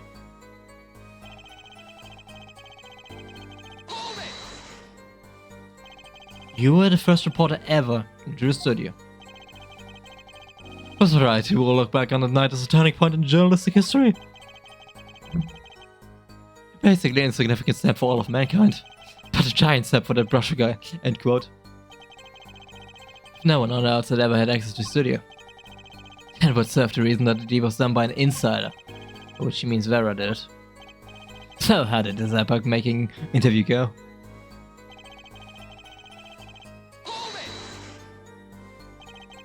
Would you mind being a little more specific?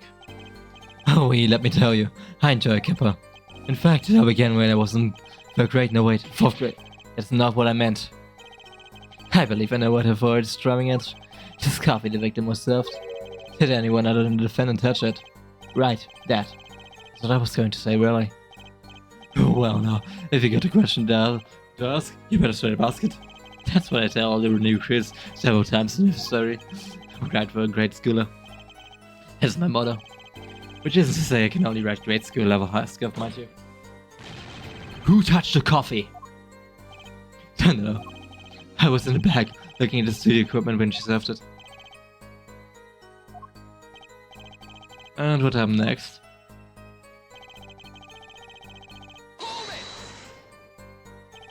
What's this about the star falling? Star Force, huh? It's like an old telegram. Send money over. Zoe, you don't know? It's like a journalist's co-work. An important person passes away. The star fall, get it? But there's no gravity in space, is there? I wouldn't think stars would fall, really. Does this matter?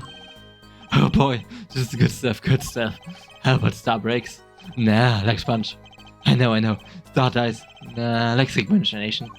Of course you could go with Drew dives straight to the point, I like it. I think we need to hear about something a little more substantial.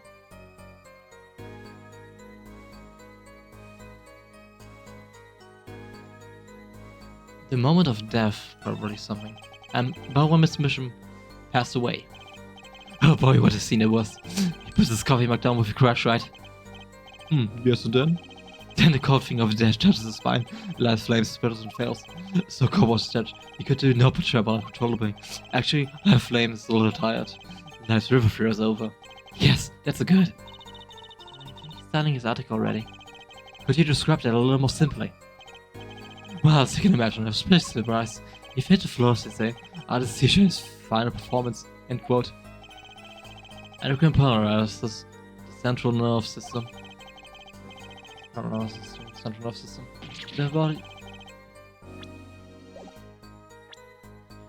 The body arches back like a bow. The limbs tremble, the throat burns. That's quite enough of that. Some of us want to be able to sleep tonight. Oh yeah? Well, I want details. Lots of juicy details. For that you can listen to our last year's hit single, Adequate, My Love, by the Gaviniers, available at all major music outlets. The point here is that the victim died of adequate poisoning. Where was the justice? How did you find the testimony? Very important. Well, it's an account of the moment of the victim's death.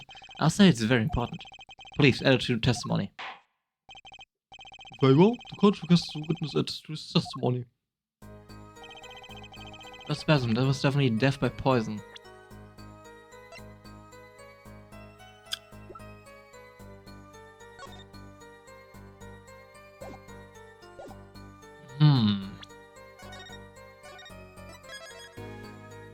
How would he know that? How would he know it was death by poison? Okay, I can't detect it yet. How would he know it was poison? Like, if you really think about it, how would he know it's poison? You say it was definitely death by poison. How can you be so sure? Hey, look, I'm a journalist. I've seen a lot of things. And I've had more than a share of experience with so-called poisonings. Man eats fishy fish goes bye-bye, end quote. Food poisoning doesn't count. Huh, should I get him to talk about something else? The coffee? So you drank the coffee that were served it to you? Cause when someone serves a coffee, you drink it. That's what my boss always used to say. Never ever did what he meant by it though. But you're still alive. So you didn't die. Of course not. No point falling before you star. End quote. That's not exactly what I was getting at. What were you getting at then? You know the poison was on the rim, then the coffee. Oh yes. There were 2 cups on the tray she brought, and one of the cups had Drew's signature paint on the side. I guess would take the one by mistake, I guess. Was it just one important? I don't think. Especially drink coffee too. Doesn't look like it's going to leak too much. Go, please continue.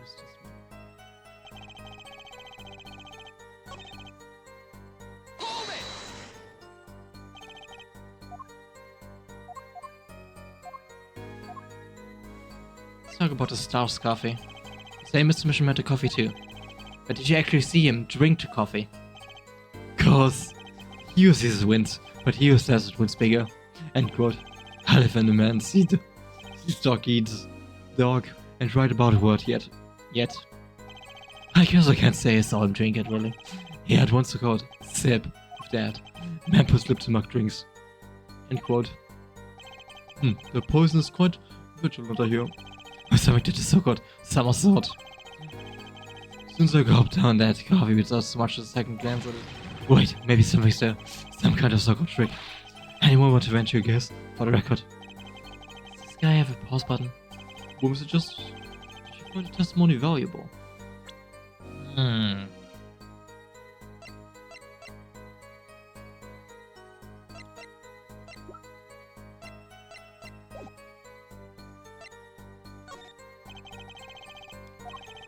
Has to be important somehow. Ah.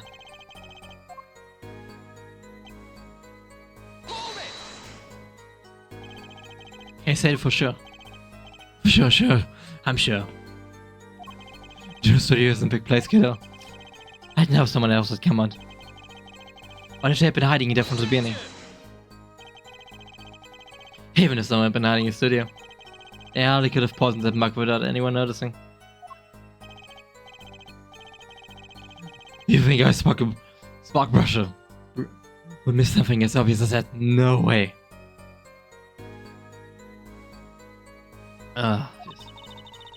Sure, it makes it sound exciting. I guess that's his job.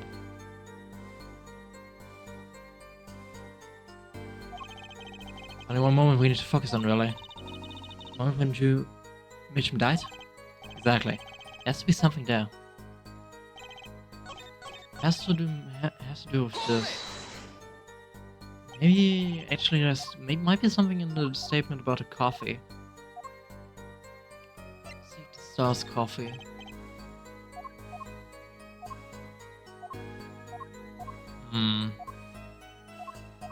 One of the three has to be the one. I don't think his own will be important, so probably anything has to be this one.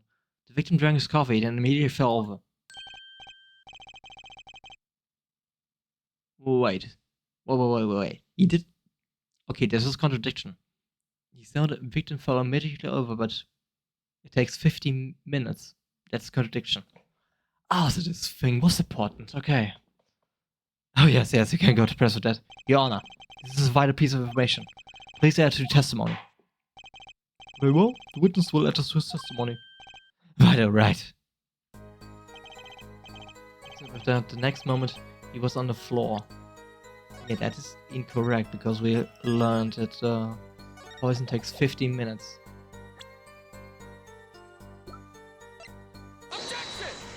Okay, I can't attack like this. Maybe I need to press it and then attack it. This is definitely contradicting. Maybe I need to present a mark. Copy for him.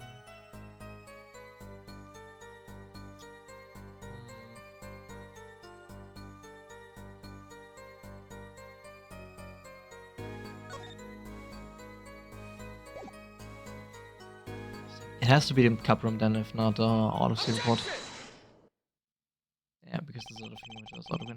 You know I have a problem with a particular property of the poison used, Adequin. Oh, Prosecutor Gavin was quite clear about the poisoning. A leafy dosage of 0.02 milligram paralyzes the central nervous system. If you drank that, even you must just be reduced to quivering pile. Why are you using me as an example? Unfortunately, we weren't told everything. There was a vital omission in Prosecutor Gavin's information. An omission? Adequin is so virulent as he says, but death doesn't come upon in gestation. Not immediately. That's because Adequin is slow acting. Slow acting? What? According to one forensic scientist. It's one of the most virulent poisons, but it's absorbed into the body astoundingly slow. It takes at least 50 minutes for the time from gestation for adverse effects to show. If you suppose at the moment Mr. Mitchum sipped the coffee was when he sealed his fate, then he would still have time left to enjoy his last cup of joy. Order, what's the meaning behind this? If that's what defense is correct, why? That contradicts the entire testimony we just heard. Well, Mr. Brusher, anything to say? On the record. Slow acting. Was very little right. Even then, it already began dangerous laws into journalism. He's working on a scope. What are you going to pull out of your ass this time? Clavier. It's Brusher, yeah? Brusher. Let's take a trip back down memory lane. Huh? Did the victim really die the instant he took a sip? Think it over. This is vital. You know what I think? I think that was another sublime suggestion. End quote. I admit that that's got a problem if he died when he says he did. I would be forced to say Auf Wiedersehen to my simple case. And you would be forced to say well followed the article. Come again? You can't write a story based on conjecture, can you? And as the case goes on, other reporters will pick up the scent. Oh, fuck you, Claudia. He's deliberately, basically witness manipulating here. Why the fuck is no one calling him out for this bullshit right now? And you'd be forced to kiss the exclusive scope goodbye. Oh, you piece of absolute shit. Scope. Look, wait a second. Just 1 second. We're waiting. Out of it. I think you just recorded some important detail. A rather of recollection. End quote. Sorry, survivor, end quote. It's only utterly confused. End quote. Actually, I didn't. This is something when I was at the studio. I heard of poison that takes sweet time yesterday. But not what I've been saying for the last few minutes, apparently. Mr. Brasher, what are you saying? Are you saying you noticed something that strange happened? You bet I am. Hand it over a poison contradiction. End quote, you might say. Or I still have no idea what you're talking about. End quote, I might say. I figured it out, but only after an in-depth interview. See, thanks to my journalism skills, I know a poisoned coffee. Order. As far as I can tell, the witness is standing by his testimony. That Mr. Mission died the instant after he drank. Of course I'm standing by my testimony, and my dream of his losers writes his story. I suppose it was too much to hope for. Well, what was? Of course he wouldn't choose a simple case, not him. Him? Phoenix right, who else? Achtung, Herr Brasher. Report to us, if you would. What is it you noticed? This court is a contrived jury system. I'm afraid no room for doubt is permissible. You will testify the court about what you noticed.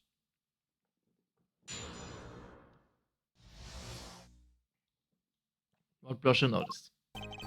When I arrived at the studio, Mission was at his desk. He seemed to be writing a letter, but he quickly sealed the envelope. I thought nothing of it at the time, of course. Now that I think about it, what if he was writing a suicide note? Suicide note? Yes, he had this look on his face. Man's face inscrutable was quadrical equation, end quote. Suicide? Poor Mr. Mission. But that means Eric's innocent. Someone committed suicide in the middle of an interview. Oh. Very well, you may be on your cross-examination.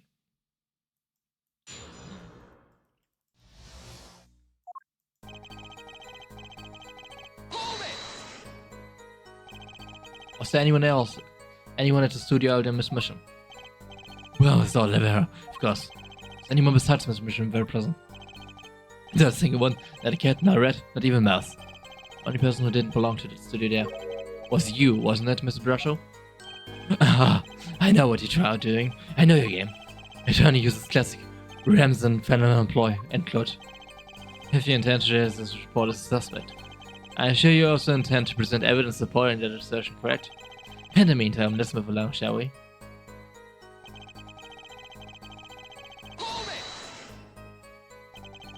So he put a lot away when he saw you.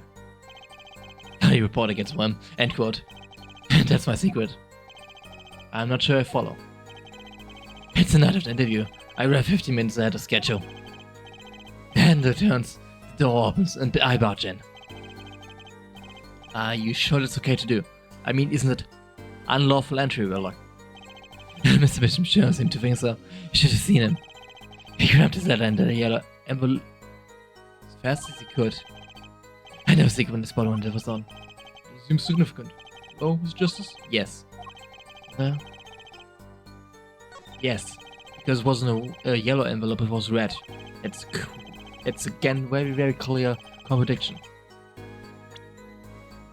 Oh, please add to testimony then. Hey, my account comes free of charge.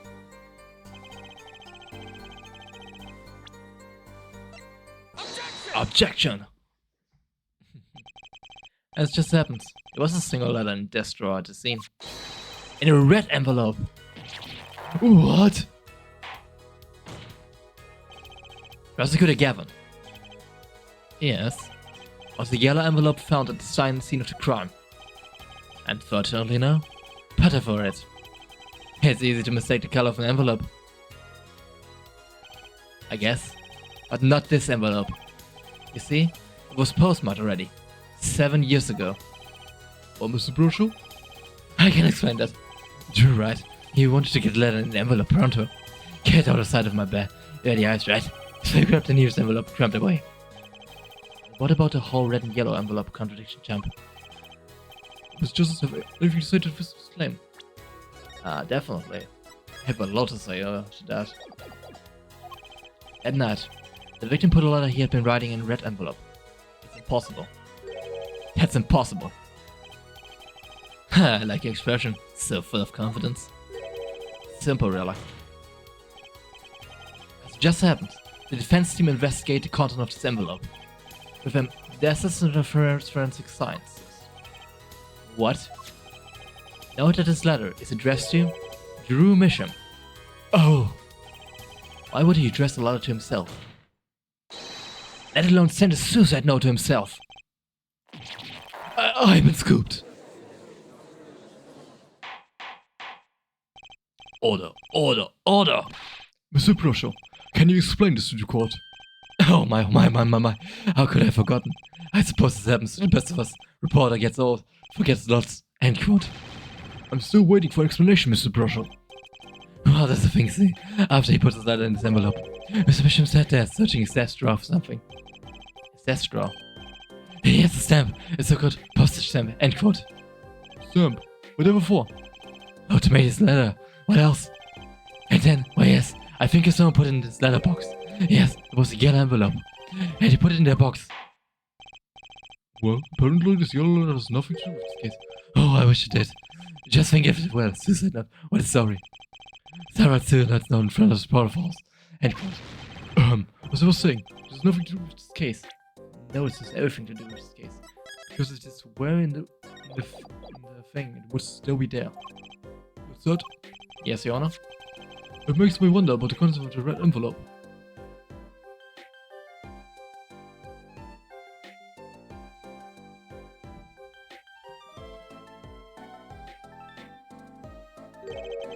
$100,000 is quite a good deal of money. So this was from 7 years ago, yeah? So am I finished? Yeah, I mean, am I finished here? I was thinking of, going home to start writing.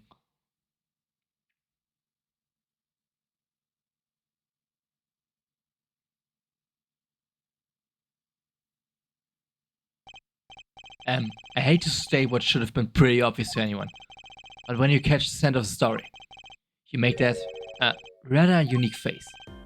Come on. Attorney has active imagination, little else. End quote. Even I noticed something, and my eyes aren't what they used to be. You know, I'm starting to understand what all this perceiving stuff is about. Judge has active imagination. End quote.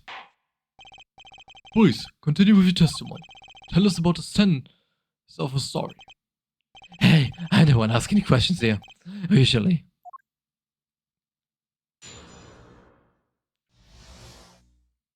Scent of a story. Actually, it took a bit of work to get him a thumbs up on the interview. Reporter leveraged story, gets his interview, end quote. Story concerned a certain case from 7 years ago. The envelope probably had something to do with it. Say what you will, but your stand was without compare. So you threatened to go to press for the story. That's how you got your interview. Blackmail. Well, yes. I mean, no. I wasn't exactly black. I'm not. Something wrong, Mr. Brosho? Look, this is my story, my tidbit. Journalism for civil livelihood. End quote. I see. Oh, you have me turning away in here. What's going on out there? What if some Wally Wolfswood or Sally Scopper gets wind of my story? They could be going to press while I'm going to waste. What feels your pain, Mr. Brosho? Is it justice? Let's pick up the pace. A certain case 7 years ago. Wait, 7 years ago? It all comes back to 7 years ago.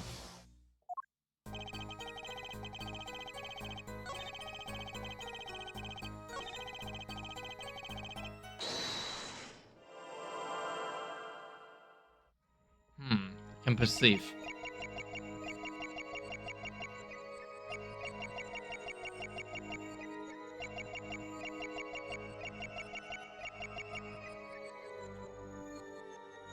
If I can perceive, this must mean something in one of the statements must trigger something. Well, let's check all of them. Let's check the last few of them.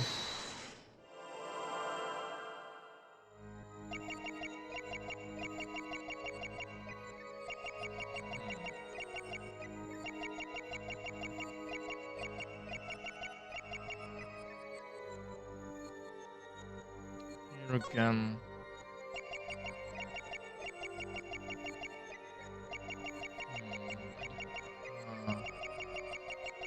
I don't see anything here.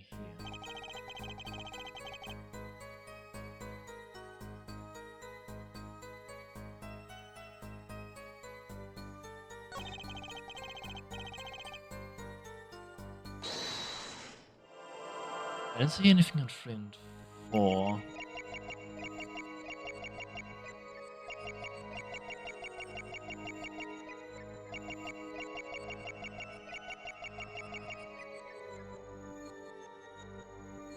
Okay, here again.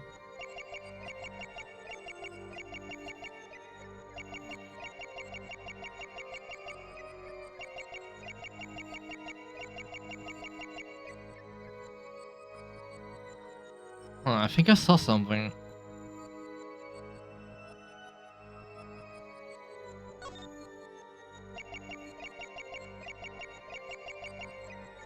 Imagined?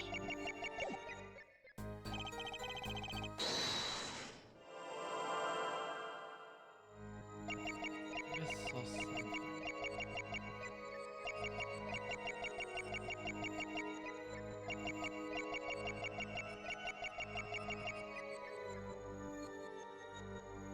Oh, it's definitely this one.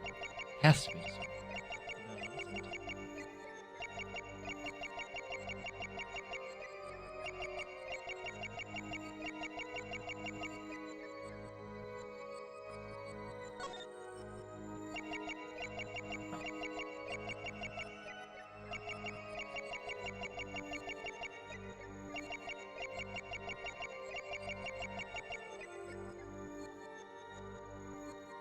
No, it isn't.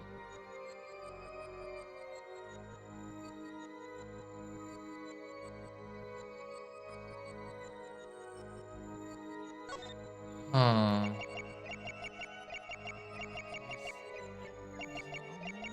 Let me check.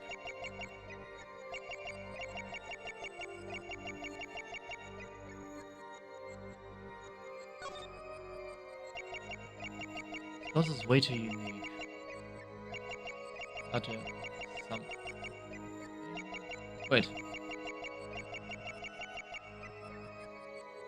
this something new? Yeah.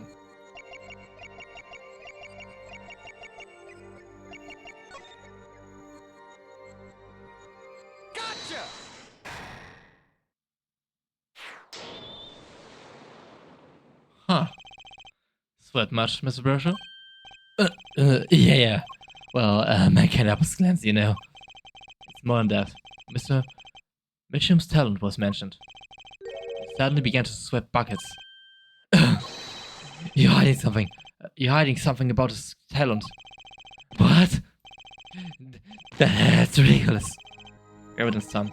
Let's show where Mr. Misham's true talent lay. As it happens, I have evidence showing the talent mentioned in the letter. In painting, right? Because we know he was a forger.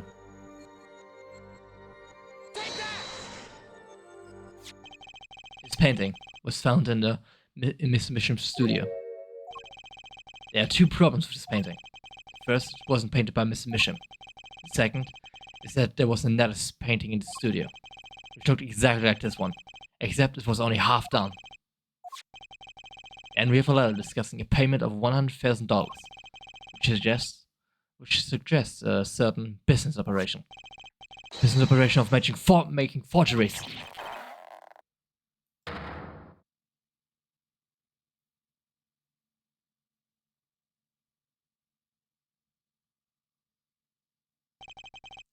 That is all, Your Honor.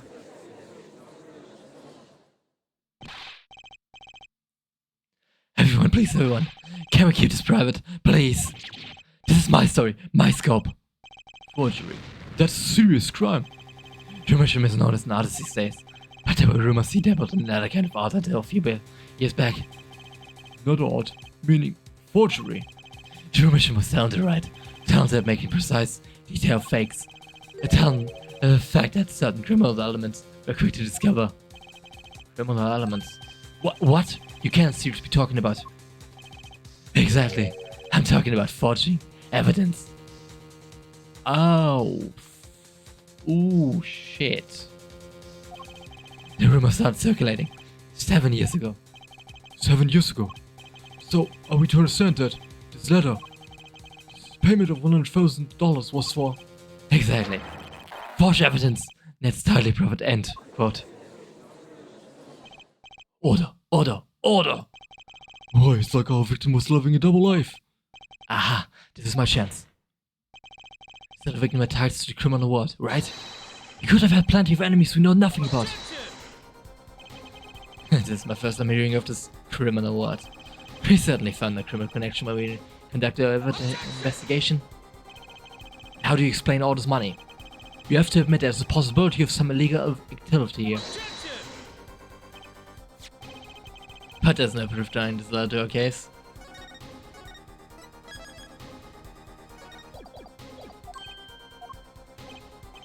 Our case was, and remains simple from the beginning. Only the defendant could have poisoned that mug that night. And you, of course. Hey. The only thing I poison is my pen when writing reviews. Mr. Brusher, your testimony at this point has been quite unreliable. It doesn't speak well of reporting cumin. What are you talking about? My journalism is rock salt. Journalists thought that you could stand it. Elevated. End quote. In any case, let's hear a summarized recap of your testimony. If you can ascertain the situation in that studio from recap, trial is over. Apollo, what are you talking about? Cross-examination showed Mr. Brusher didn't have reason or means to poison him. As long as there's no other suspects. And the killer had to be Vera, that's what. His next testimony is our last chance. Mr. Brusher, your testimony, please.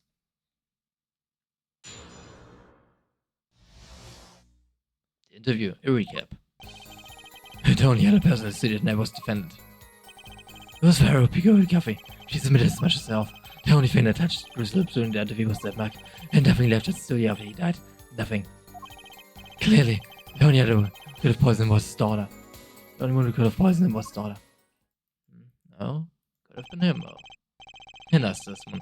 Clear, succinct, and without room for doubt. Oh, shucks. You really think so? I believe this clarifies the situation at night.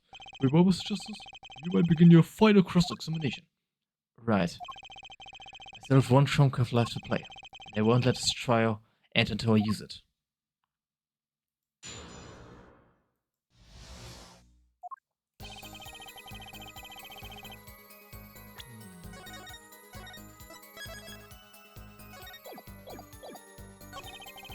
Sorry, we got the coffee, she made as much as... And you witnessed her pouring the coffee. Of course I did witness it when she came in with the tray. The coffee was already put in. Let's not forget the defendant was pouring the coffee herself. I heard her statement. I poured, I served, I killed. What? That last part was just a little joke. I don't think I'm going anywhere with this carpet mug. I need to find another weak spot in this case.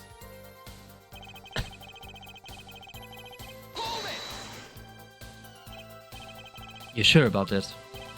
Well, to be really precise, I was busy glowing mint candy the whole time. One of the candies might have been poisoned. Yet at the time of the autopsy, no fresh fragrance of mint filled the room. And no mint residue was found. It was a long shot away anyway. Don't tell me you're still trying to prove this. You think the way to make Drink or otherwise investigate something in coffee. Well, Mr. Justice, if you have some proof. Possibility is there, I can feel it. Just maybe not prove it. Not yet. Possibility isn't going to cut it now. Fisherman destined poisoned by Adam coffee. Coffee, I can... Oh, the frame! Correct, the frame. Because you found poison in there, yeah. I can prove it. Proof. It's possible. I gotta risk it. Oh, excellent. Let's show you proof and please show us your evidence. What evidence shows that the victim wasn't poisoned by the copy? The only thing that works is the frame.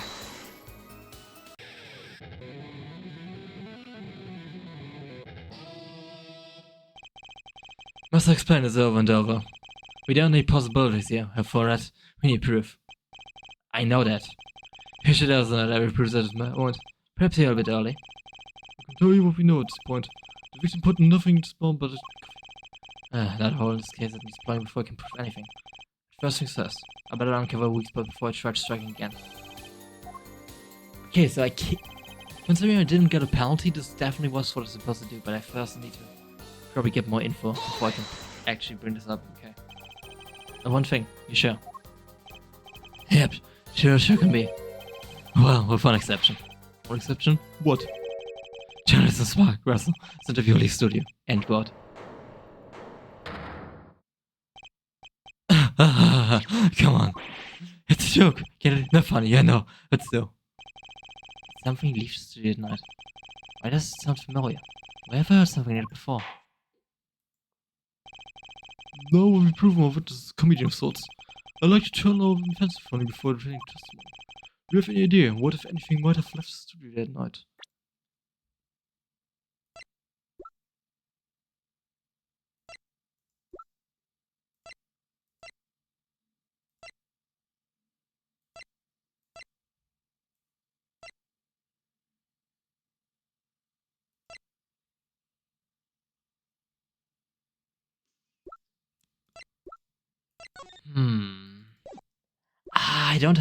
I don't think I have anything yet. I can't really bring up.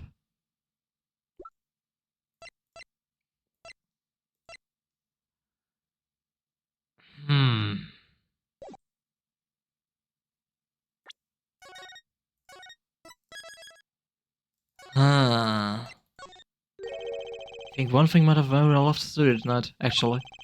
Certain something that has vanished from the crime scene. Which you mean... something other than the witness? No witness? Of course. Don't tell me. Better mission. Believe me, any comic relief I might provide is entirely intentional. Let's see what you got for us, Mr. Justice. Well, this thing wasn't at the scene of the crime, so I can't show it to you. But I do have evidence that shows how it could have been taken from the crime scene.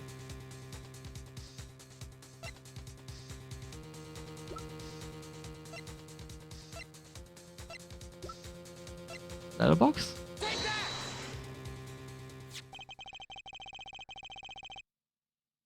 Oh, it was actually a letterbox, okay. This is the only link between that studio and the outside world. A letterbox? What does Mr. Brusher just tell us? When he entered the studio on the night of the murder, the victim had just finished writing a letter. Yeah, I said it then. Yeah, it was true. Furthermore, he went on to tell us that he put a letter in a yellow envelope and put it in the letterbox. Oh. But that very same letterbox was empty. In other words, that night, the yellow envelope disappeared. Ah, yes, intriguing. So an envelope has not appeared from the scene of crime. Of course, this changes nothing. Huh? Here's the point, Mr. Justice. We're trying to figure out here is how the poison got into Miss Mission. It's really important that this envelope the witness says he disappeared. Well, if it disappeared and something did leave the studio that night, that seems very important to me. Wait, well done? The witness will add us to his testimony. You got it. I still think this fails to change anything for that. I wouldn't be so sure. The letter disappeared from the crime scene that night. It's exactly the opening I've been looking for. I was put in the post from the studio, but I hardly think that matters.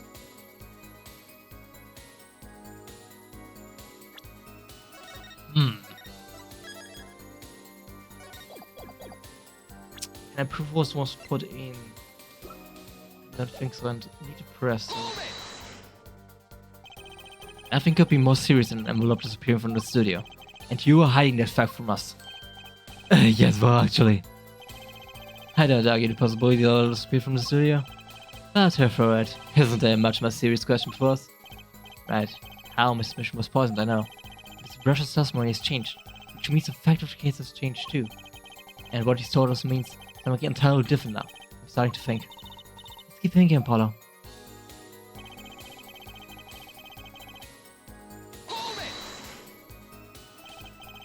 You say clearly, so we're obvious. But this claim that the defendant poisoned the victim is merely conjecture. Yes, well, you see, in my business, it's all about making the most ridiculous things not right. A bad habit, I know. Yes, well, actually, I guess it's more of a case of ridiculous journalism, it's not wrong. God, the court is forced to agree with you. Please refrain from my conjecture. That's so clear, look here. Only I could believe that. What do you think, Apollo? Everything he's saying seems so flawed. Well, that's kind of what he wants to hear from testimony, really. I need to keep my eye on what matters. How and why was Drew killed? Where about the coffee? It's not going to change. If the coffee didn't kill him, I need to find what did and prove it.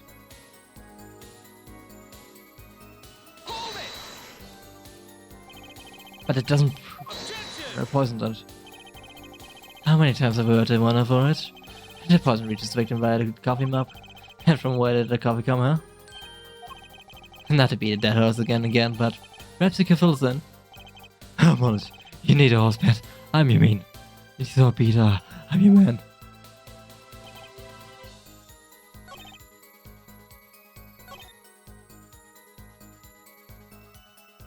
Can I now attack? Can I now do this with this tiny frame? That's the question.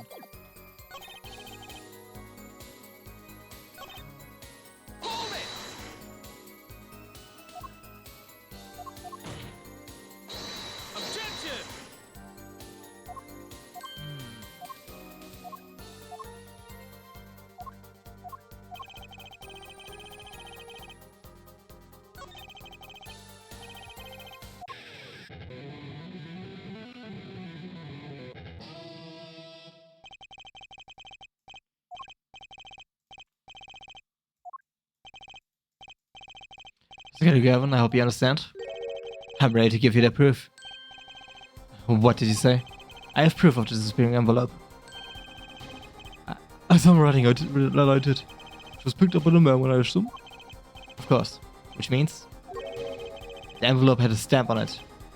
Stamp. Oh!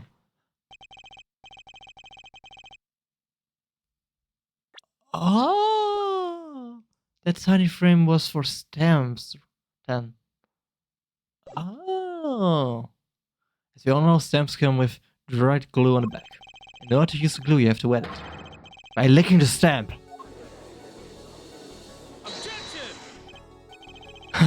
No one worth talking to actually lick stamps in this day and age.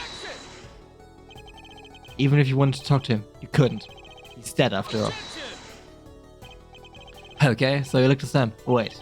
How does this explain the Adequin on the rim of the coffee mug?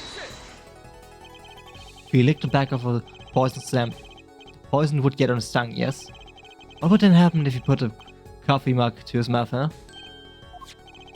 Those traces on the mug weren't the killer's doing. It was the other way around. What? The coffee mug didn't poison Mr. Mission. Mr. Mission poisoned the coffee mug by himself. Order, order, order! But that doesn't mean... That doesn't, does it? Recall, if you would. Adequin is slow-acting poison, yes? Poison enters his body when you put this... entered his body when you put the stamp on the envelope. But his time wasn't up until the very moment he touched his lips to a cup of dough. We can prove this with the time frame.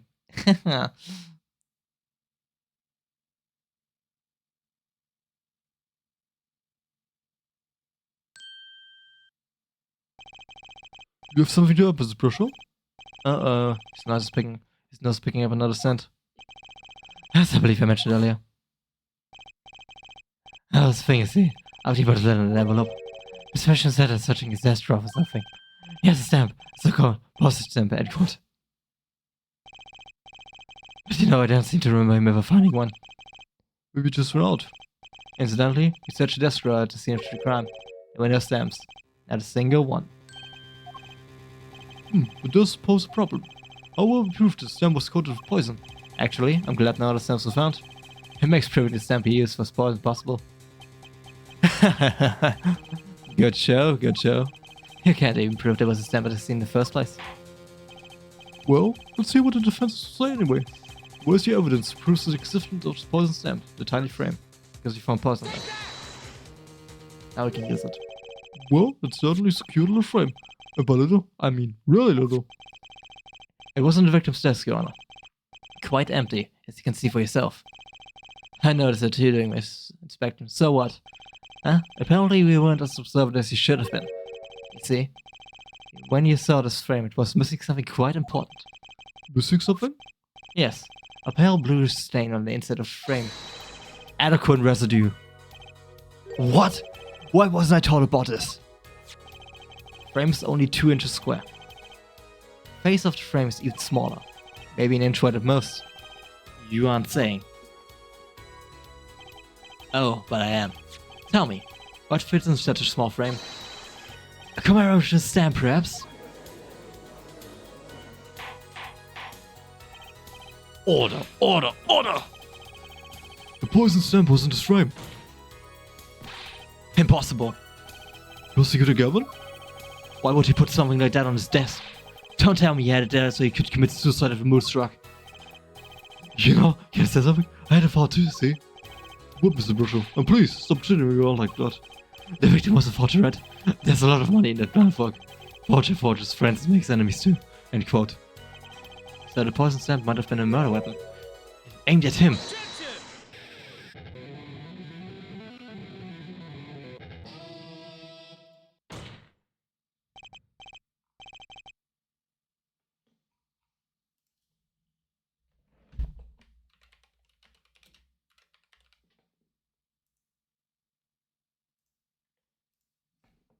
Oh, rich. That's rich. I leave the ridiculous flights of fancy to the Gavanier Song's looks, please. Finally, something we agree on. The stamp was a murder weapon? Nonsense. A murder is a simple business. Who would go to such lengths? No one. Oh, I disagree. Come again. Recall, if you would, the victim's reclusive lifestyle. We remiss him, hid from reward. He avoided meetings. The only contact with the outside world was the mail. The mail? Now, if you wanted to kill someone, you could meet, but you knew who read letters. The stamp would be the perfect weapon. Ridiculous. Where's your proof? I want proof.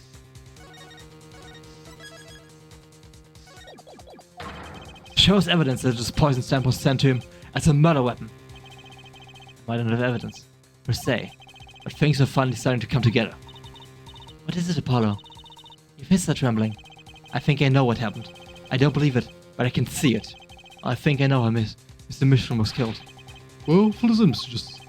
A certain piece of evidence points to the truth here. I can show you how someone with intent to kill sent his victim to stamp of death.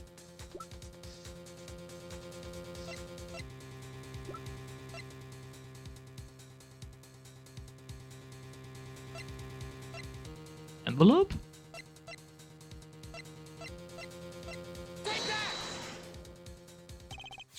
Isn't this the envelope? The one from 7 years ago? Think about the text of the letter again. There were 2 pages in the envelope. This is page 1. And this page 2.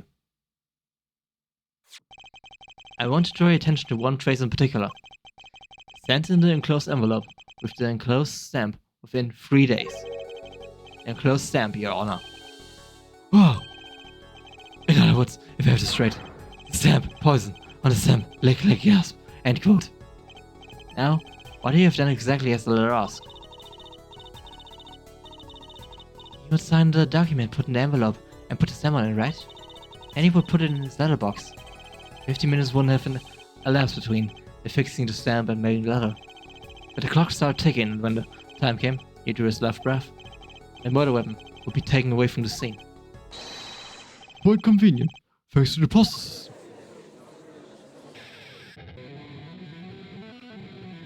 Yeah, now we need to prove how this is connected. Such a splendid imagination you have for it.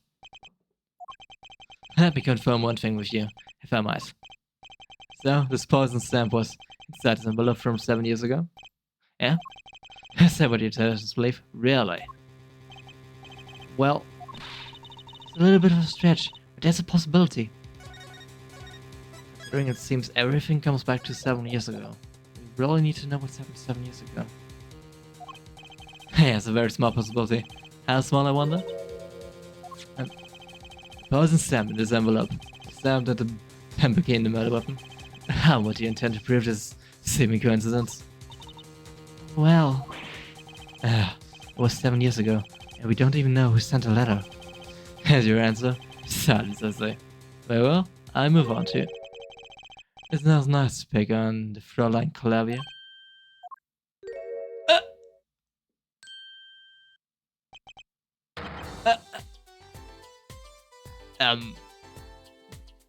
What the fuck was Christoph doing there? Emma. Well? Okay, it was just Emma, okay. Oh, okay. That was a shock. Well, like my Christoph Gavin expression, this sounds like him. Don't quit your day job. Don't you have a crime scene you were looking at? Fellow detectives? Someone had to come and dig you out of all the mess you're making of this case. Mess? You know, none of this would happen if you just trusted in science a little more. You can find out what this stamp was in the envelope easy. Care to explain yourself, Fellow detective? Help me all you want, but science is on my side. It's on the residue, red. He's right. The poison detector spray. Produce the envelope at once. You can open it on the authority of the court.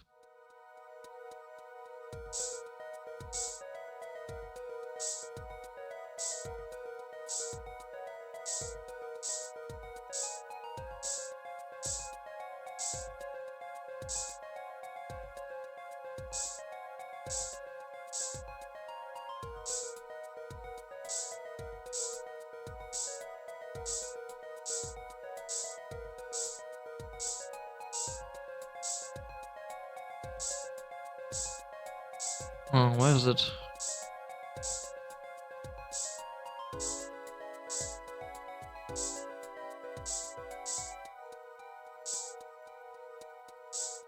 Oh, there. Oh, there was. Okay, now we have it. Oh, hell yeah. Well, would you look at that? No mistaking it? That's acetylcholine residue? I don't believe it. A murder weapon from the past. Now 7 years later, it bears its fang at last. Absolutely outrageous. Tell me why. Why didn't this murder take place 7 years ago? Well, shut the fuck up, Claudia. We've proven exactly what we needed. There's only one possibility. Maybe Mr. Mishram figured it out. Figured what out? He realized that the person who sent the letter wanted him dead. So he sent us a reply with a different stamp.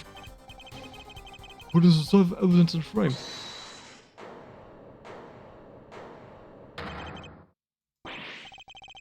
Oh, yes, so you... Can I make a statement here on the record? I, Spark Razor Toothbrusher, claim the skip was mine. The mission killed in cold blood. By send off 7-year letter. End quote. No, maybe something more succinct. Staff also for 7-year delay. End quote. Order, order, order. I see no room for further argument here. Though I admit, this is all coming as quite a shock. To think that the murder weapon reaches his mouth after 7 years. The stamp took it straight to afterlife. End quote. I think the witness is a bad influence on our judge. I see no need for further debate on this matter. The sender of the letter 7 years ago could hardly have been our defendant. Apollo, I think we just won.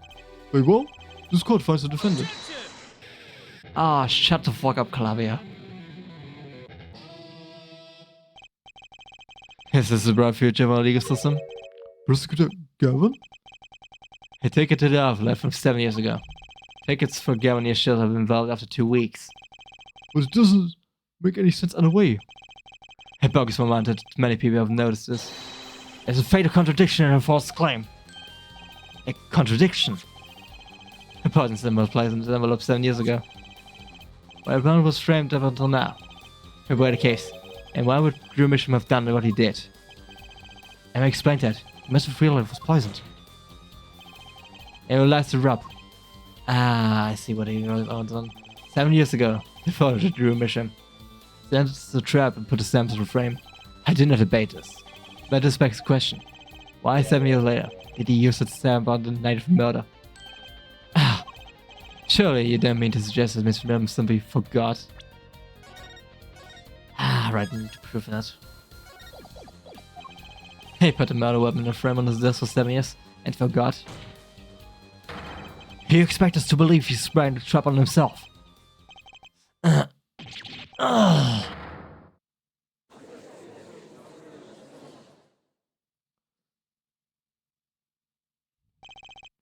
Well, I admit, this is all quite shocking myself. It does seem highly unlikely that he would fall off trap that had been sitting on his desk for 7 years. Apollo! I don't think we're winning anymore. Ah, let's see, we're all back in the real world now. Welcome back to reality. We've been waiting for you. Okay, and how do you explain the poison stamp that was in the envelope? The poison stamp? Where exactly is this poison stamp again? Have you brought it to go first? Oh, you... I've seen no proof of such thing emergency. What about the endocrine residue, huh? Oh, I agree that it does seem to be endocrine residue, but for it, it's certainly no stamp. Yeah, but even if your precious poison stamp did exist, your Misham never would have used it. That is all. I believe we come to a conclusion again. Apollo, you were wrong the whole time? I can't believe it. The poison traces match up. It can't be a coincidence. I'd like to bring some closure to this issue sometime this year. Is it justice? Yes, Your Honor. Let's review the facts and see where we stand.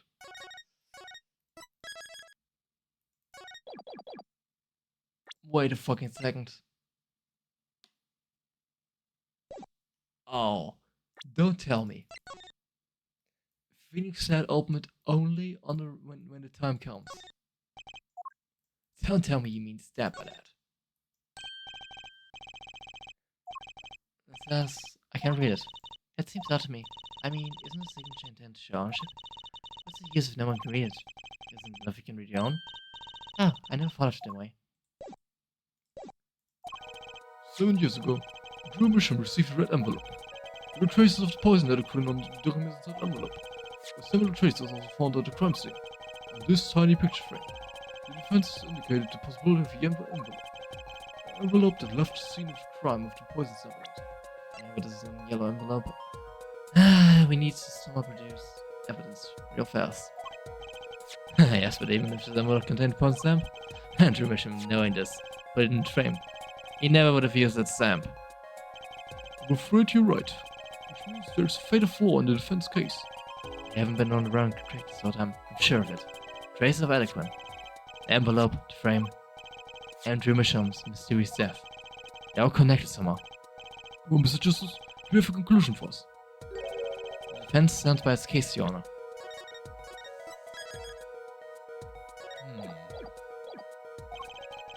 Seeing that the logical outcome to the evidence makes no sense, which means that one of our clues must be a fake. Fake clue? Fascinating. How did we find this fake? You might find this is quite reasonable, yeah? Fake clue. It's thrown us off the poison trail. It's not Alan?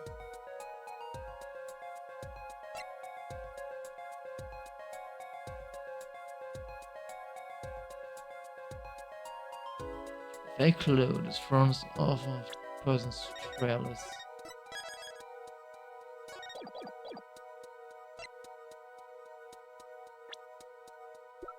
Machine to think.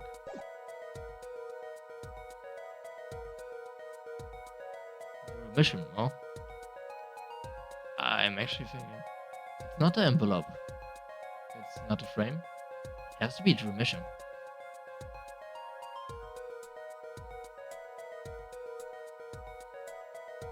Only thing that makes sense is Drew Misham. The victim was a fake clue? I'm afraid I don't understand. I explain. You have an envelope, a frame, and a mug linked by poison. It all makes sense. What doesn't make sense is the victim himself. Congratulations, you completely lost me. So the fake evidence is not in the master fake himself, the forger.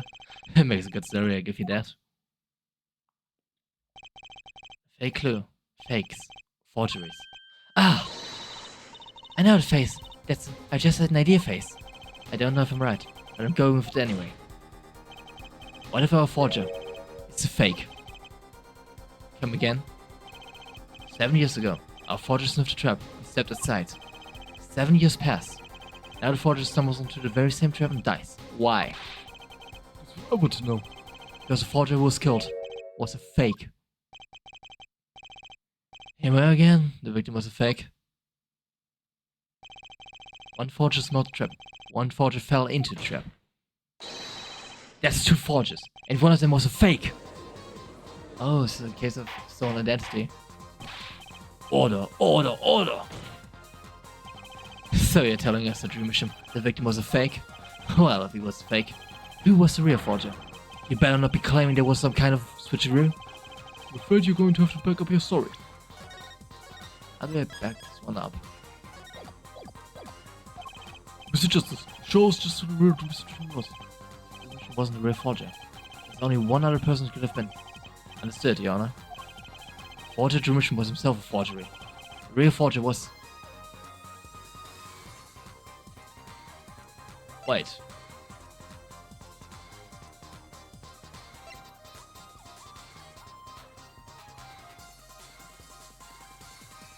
Let me think.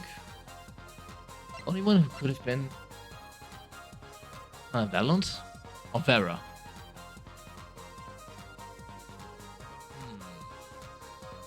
This could be Vera or... yeah, the only one who would come to mind reasonably? Of course, Phineas. No, not true. No. Yeah, only one... Only Vera. Can only be one explanation, really. The real identity of the forger known as Drew Misham is none other than his only daughter, Vera Misham. Order, order, order! Mr. Justice, this is going out on a limb even for you. I kinda agree. I mean, Vera a forger? Let's consider it before you write it off entirely. If you look at the paintings in the studio, one fact becomes clear. Forgery had been taking place in the studio for quite some time. The forger wasn't caught in that trap 7 years ago. This can only mean that the one who was caught in the trap wasn't a forger. Well, actually, that does make a certain kind of sense. One more thing. Only 2 sets of fingerprints were found in the forger's studio. Drew Misham's and Vera Misham's. We know that Drew Misham wasn't a forger. That leaves only one possibility by process of elimination. The forger was Vera Misham. Well, how do we prove this?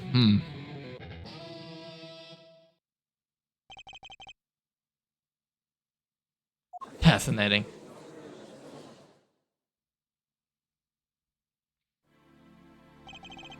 Vera Misham. You've been paying attention to the trial so far. Let's just ask and be done with it, shall we? Who are you? Who is the forger, Drew Misham?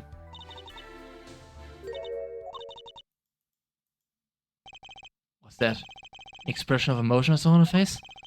She's staring holes into Persecutor Gavin's face. I'm used to being startled by Frauleins, believe me. How they usually talk to me too.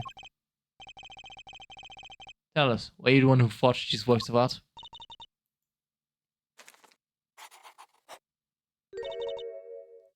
Yes. So the forger, Drew Misham, was you? Yes, it was me. What? What? Oh lord, God was in an uproar, and it wasn't coming down. We had to break for a 10-minute recess. How about it, because now things go spicy. Shall water break. My throat is aching of all this.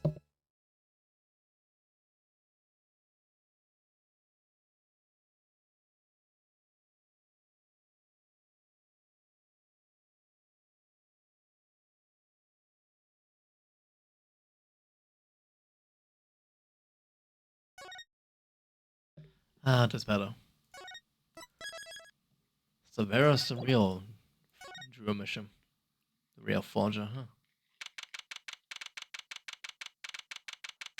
So that why she wouldn't really talk to us, huh? Okay. So where exactly does this leave us, Apollo? Well, Drew Misham was killed. It wasn't Drew Misham the forger, basically.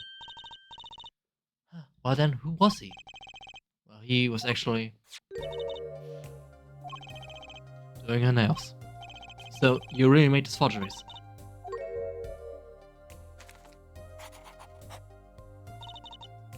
Yes. For father. I know. It was wrong. Could you tell us how it happened? My father was a painter. I loved painting ever since I was a child. One day, father saw it in me. He saw I had a talent. A talent? For making forgeries? How should I say? It's not only paintings I made. Even the material I could make anything. Anything. Father was so proud, and I was so happy.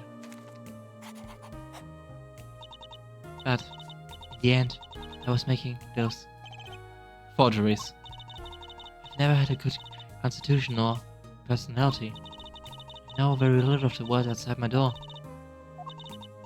Now, because of me, fathers. Do you know about this red envelope? I remember the envelope. It was some time ago. So you were already creating your works back then. I started when I was only 12 years old. So the one who figured out the stamp was poisoned, that was. Mr. Justice, it's, to the courtroom, please. Right. Out of time. Wait, Vera, just one more thing, please. Those 3 paintings in the studio. I painted those as part of my work. Right. See, we checked them out and we saw what was underneath. We saw the rough sketches underneath the 3 finished paintings. I see. Mr. Justice. Yes? Father. He knew of you. Of both of you. Your late father. He was watching, getting information. All about the Writing Core law office. But lately we're not doing just law. Yes, you do tricks. Gags to amuse my piano. Well, they're not really gags. Your father had yet resumed the legal business. How pleased he was. Who was Mr. Misham? How am I supposed to know? What if he was Daddy's daddy? Judging from the relative ages involved, I'd say that it's highly unlikely. Things are already confusing enough with all these daddies running around.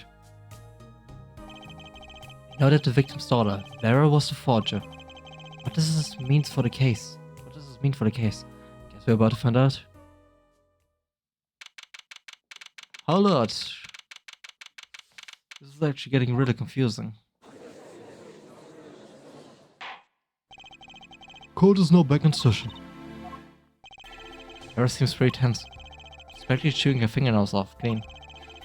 Perhaps you could begin by telling us otherwise. How did you set up this Drew Misham forger persona? There's the stare again. She's drilling more holes into his head. I know it's hard for you, but hey, he's a handsome guy. What's hard? Very well, miss. If you would. Did you really make this detestable forgeries? Perhaps you rather answer my question. Anyone who painted the painting, the remarkably similar blonde? Yes.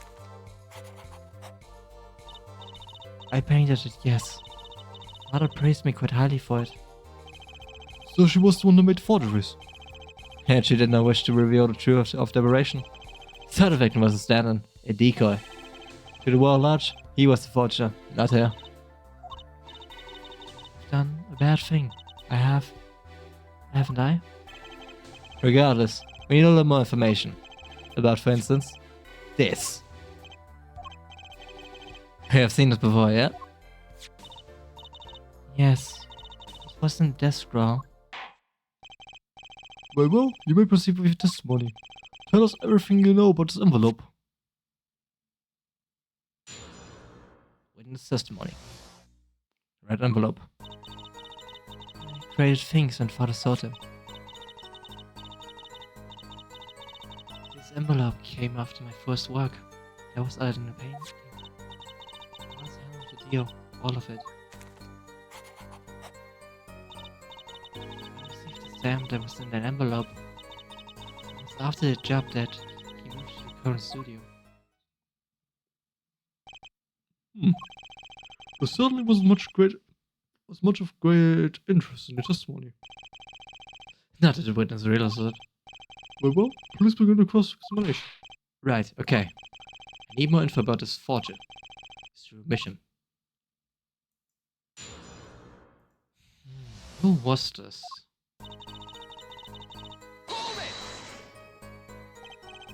So these things you were making up. You mean paintings identical to other paintings, right? The closer they were, the happier Father was. I was happy too. So you're quite young now. When did you begin this work? My first painting I saw when I was 12. Your Honor, she had no idea what she was doing. What she was doing was illegal. Easy there, little Tony. You're not here to defend her for the crime of forgery. Sure. Please, tell us more about this envelope. This envelope that may well have killed your father. Alright.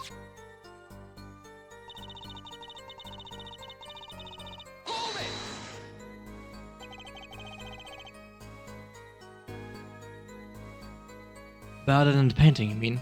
You only done paintings up to a point? Yes. But Father had a realization. He noticed my talent exceeded to making things other than paintings. For instance, a letter someone had written, or a fingerprint left upon a cup, or a signature on a document, sealed upon a letter. None of this makes it sound very innocent at all. And the $100,000 promised? That was the start. At the beginning of a new industry for the remission. New industry? The creation of items to be used in criminal proceedings. Forging evidence, in other words. Uh-oh.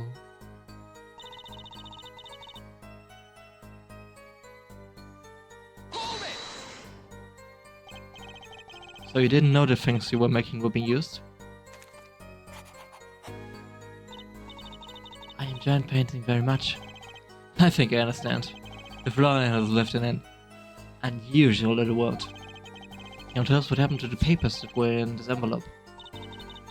I signed them and sent them back, I believe. Did he follow the instructions? Sent in the enclosed envelope with the enclosed stamp. This is a rather important matter. Give your answer some thought.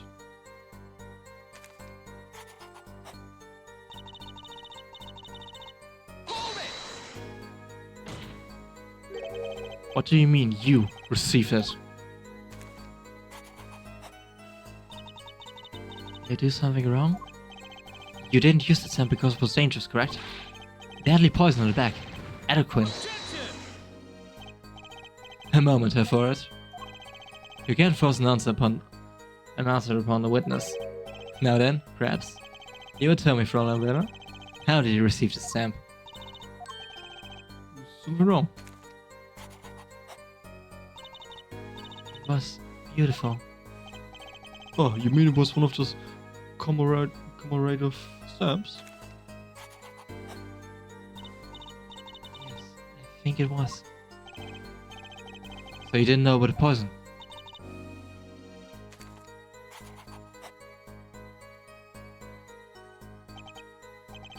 I guess not. So Trev fell by chance, by mistake. Thanks to this commemorative stamp. Huh, quite a close call.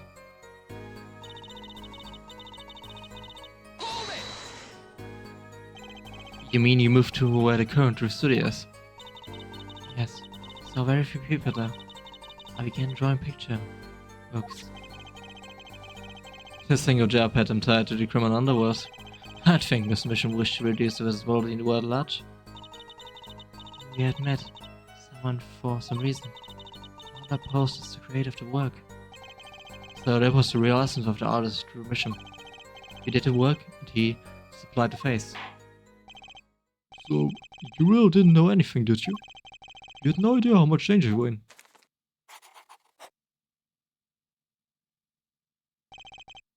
Apparently not.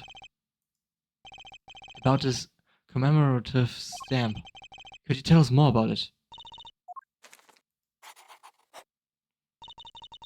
It was very pretty. And more than that? Yes? It was a picture of people I liked at the time. This is something new.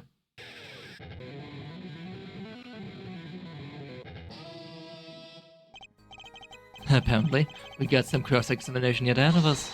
If you would be so kind as to continue testimony for Alan.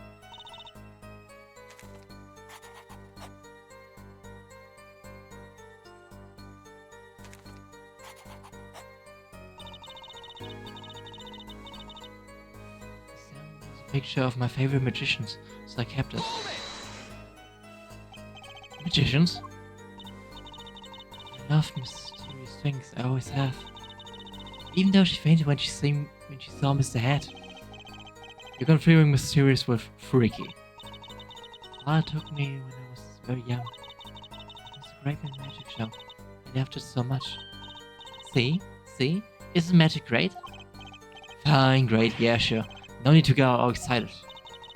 But the magic droopy saw the spend soon after. It was quite sad. Did she just say what I think she said? Magic troop. Where have heard that before? Red envelope came after she completed her first job. That makes it a letter from a client. Whoever wanted the forgery made. Apollo! You're close. You just have to piece together the parts.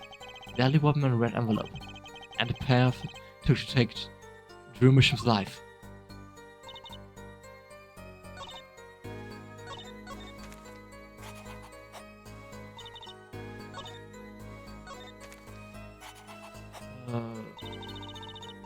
I have no idea what I'm supposed to do. It's probably for a grammar race magic. Sure, so I probably need to present a ticket, right? No. Yes, perfect. That's what just you like. Was it this bunch?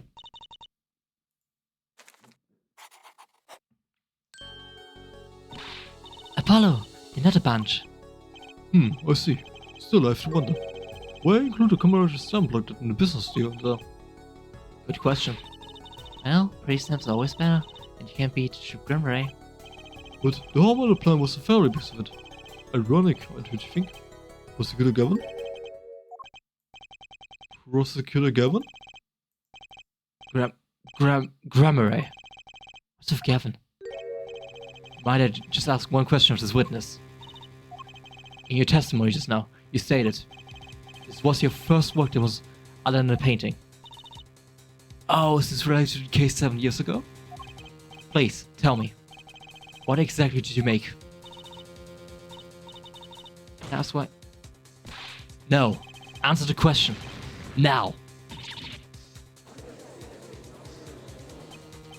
Prosecutor Gavin! Usually not the one whose volumes concerns me.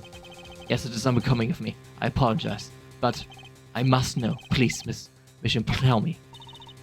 It was a book. A single page in a book. A book? Please be more specific. It was a handwritten book. Like a diary.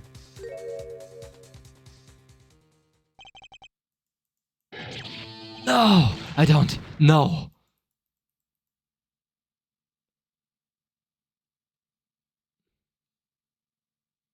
Wait a fucking second. Is this about the forged evidence that Phoenix supposedly presented? Oh fuck, I think we're getting close to the truth for 7 years. What's wrong with Prosecutor Gavin? He looks like he just saw a ghost. Miss Bisham, this book. Was there a picture of a Soulcat on the back cover? Yes or no? How did you know? Prosecutor Gavin, the defendant isn't answering all of your questions. Stop battering her. He's told you nothing, has he? Your solid mentor, nothing? Solid who? Phoenix Wright. Who else? Daddy? He never told you about the trial 7 years ago? About how he came to lose his attorney's badge? It was a certain piece of evidence that decided his fate, you know. A certain diary. On the back it bore the mark of a Soulcat. What? Oh, holy yes. Phoenix Wright does not a profession by false evidence. And the forgery made evidence. Is this girl standing right in front of me? Vera, you must tell us. The evidence you made was used in the trial 7 years ago. Who asked Rumisham, you, to forge that evidence? For all our sakes, who was it?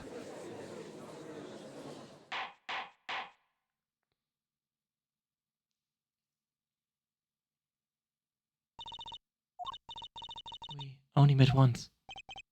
You met a client. Well, who was it? It was... What's going on with Vera? She's staring at Prosecutor Gavin's face again. Yes, what? Is there something about me? I remember clearly. I remember who gave me this book. The diary. Who was it? Wait, was it Krestoff? Vera! I think she looked at Gavin that much. The devil.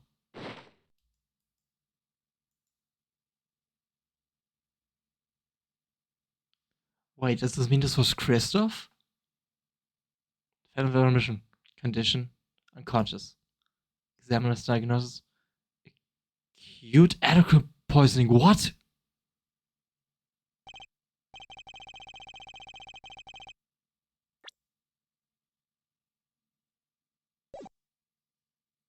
What?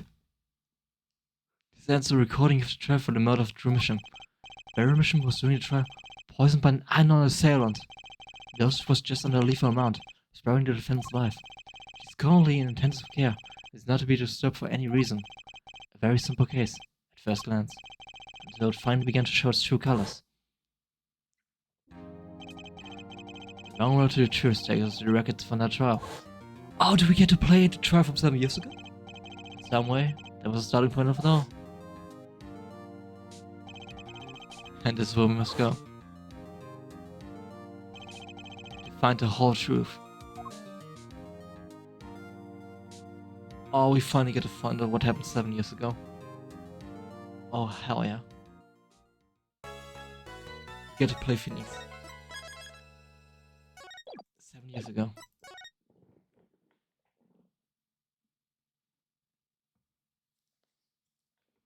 Showdown time.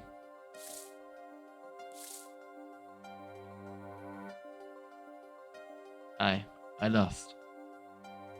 It's only a game of poker. A game I've played for a long time, and only lost twice.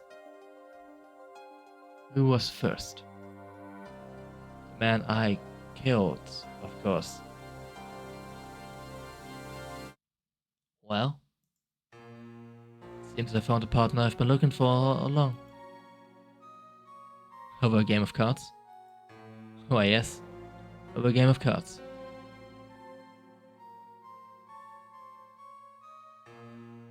That was how we first met. 7 years ago.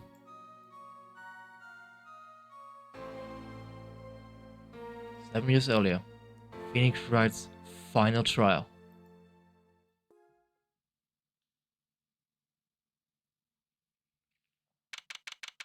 April 19th. 9:27 AM. District Court, Defendant Lobby number 2. Okay, it's been a long time since I felt like such a rookie. I got to try and relax. Good morning, Mr. Enigma.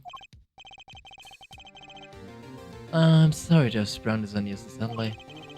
I received the files from your previous attorney on yesterday. Honestly, I'm not entirely sure I'm prepared. I understand, I am asking the impossible of you. Yes, well, you haven't really told me what happened yet. All we did was play cards. And that's enough. Actually, it wasn't. Trust me. Oh, morning, Daddy. Oh, I'm so glad you came. You okay, Daddy? They picked on you? I'm fine as always. So this is Zach Grammary. Yep, this is Zach Grammary. This old boy is to help me after all. That's young man to you. Good morning. It's a cute outfit you have on. Thanks. My first show's today after all. Oh, I'm sure it is. What the heck is she talking about? Oh, a boy. Huh? Me?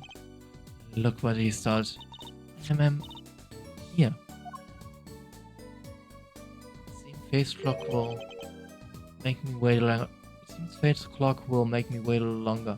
At least only less than 10 swift minutes remain. To all those who have supported me in my life work, I give my thanks. Farewell. Magnifique Grammary. What's this? I don't know. I just got it over there in the hall. He told me to give it to the old boy in the suit with spiky. Oh, this is the forged evidence. Oh, that's the forged evidence, isn't it? And Trucy accidentally gave this to Phoenix. She didn't know any better. Oh. Oh, I can already see. Oh. That was really important. What's this? A memo for you or some such? Huh. From the looks of it. What is this? Looks like a page from someone's diary. I'll give it to you later.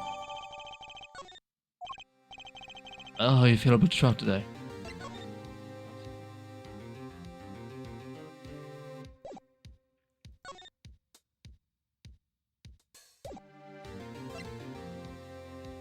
Okay, so he did not, he was murdered. If you also report. Niffy Grammary, age 67, male. Estimate time of death, April 13, between 11 and 11:30 p.m. Cause of death, loss of blood from bullet wound. Note, malignant tumor found in victim's liver. Malignant tumor. Oh, wait. Oh, I can already see what it's leaving. Wanna get through it? Summer. Incidentally, the prosecutor today is the new guy here. Ah, and he's a winner now. Including calling him through Brad in history of the prosecutor's office. Of course, there's one of those every year. And switching of attorneys just before the trial. I know it is a difficult situation to put you in, but allow me to say one more thing, Mr. Wright. Yes? They will not be able to pronounce me guilty today. So do your best, but don't worry. First time a defendant ever given me a pep speech. I do what I can. I see you do not understand. You see, it will be impossible for them to declare a verdict. Impossible? Yes. Isn't that right, Tristan? Yeah, you bet, Daddy. First look at the case was on yesterday. The information I was given was but lacking, to be honest. So, I do what I can, for their sake.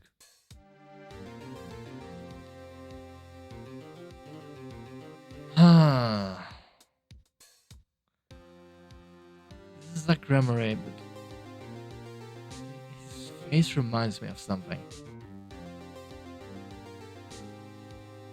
I just don't know what yet.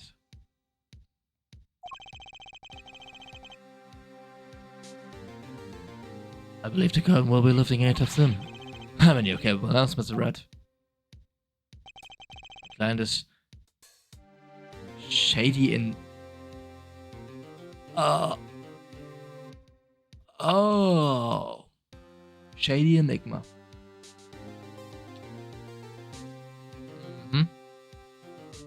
Okay, I know. Okay, I understand. The person from the first case. It's Zach Gramarye. This is how it's all connected. And who was Zach Gramarye? A widely popular magician started off to Gramarye. His mentor, McNiffy Gramarye, was a rare breed of magician. He single-handedly ushered in the golden age of stage magic, until he was shot dead. Zach Gramarye is the suspect.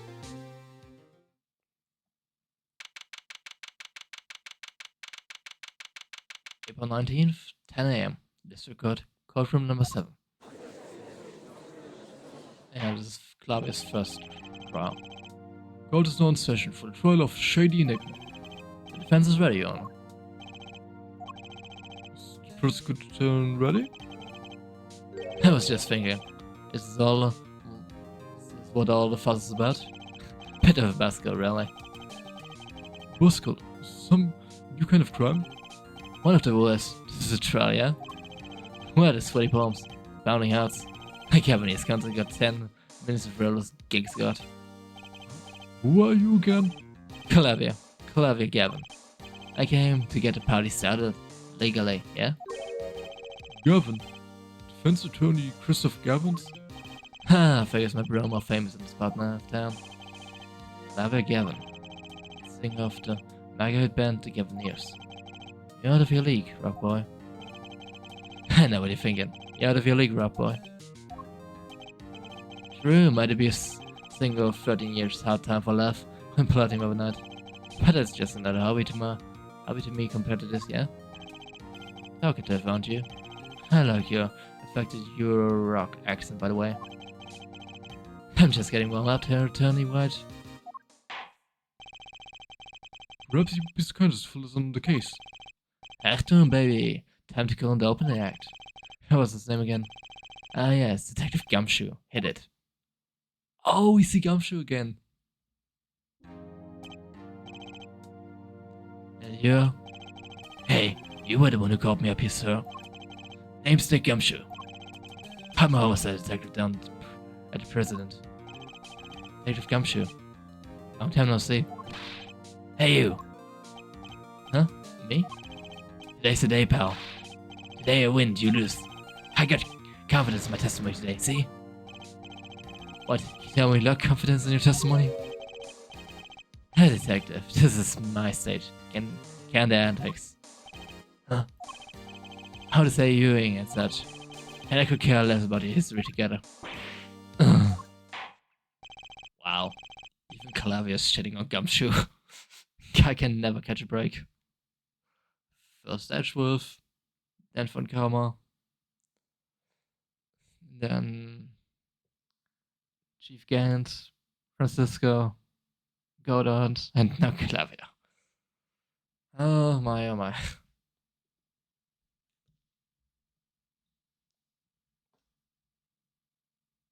Well, Detective Gumshoe, if you would. Please tell us all about the case at hand. It happened 6 days ago back in the Rheumatic General Hospital. The facts are as simple as they come. Here's the crime scene. The victim was a patient, asleep in a hospital bed. The killer comes in, puts a pistol in his forehead and bam, lights out. That's the fact.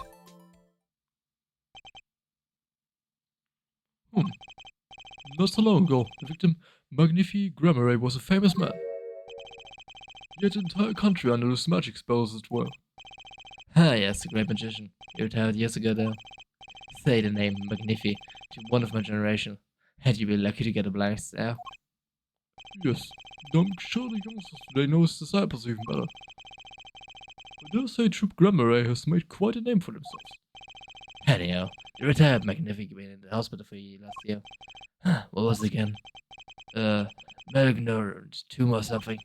Doing something to his liver, I think. Yeah. Malignant tumor, perhaps? In other words, he had liver cancer.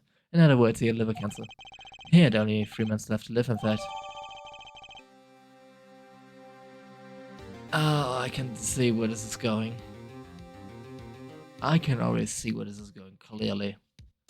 We're going to make the case that it was suicide because he was diagnosed to die in 3 months anyway. So he took his own life. And we will use this forged evidence, which Phoenix doesn't know is forged evidence. and this customer's badge. Ah. I can see this way too clearly.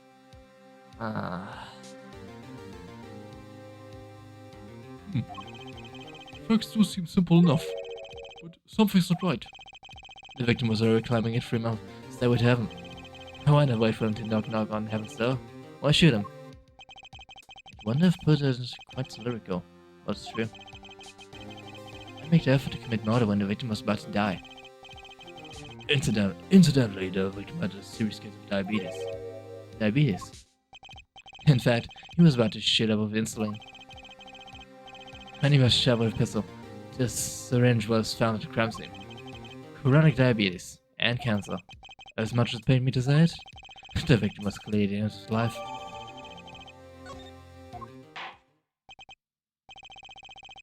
I believe the question before us is quite clear then.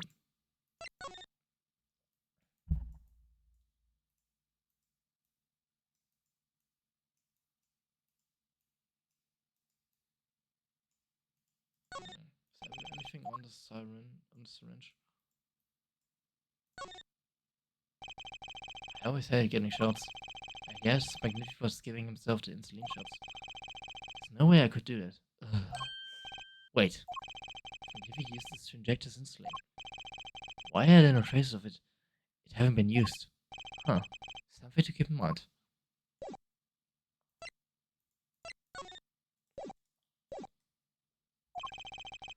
Why did the killer have to shoot this dying man?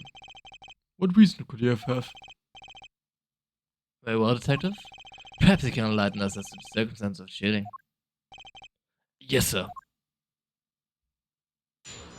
Witness testimony.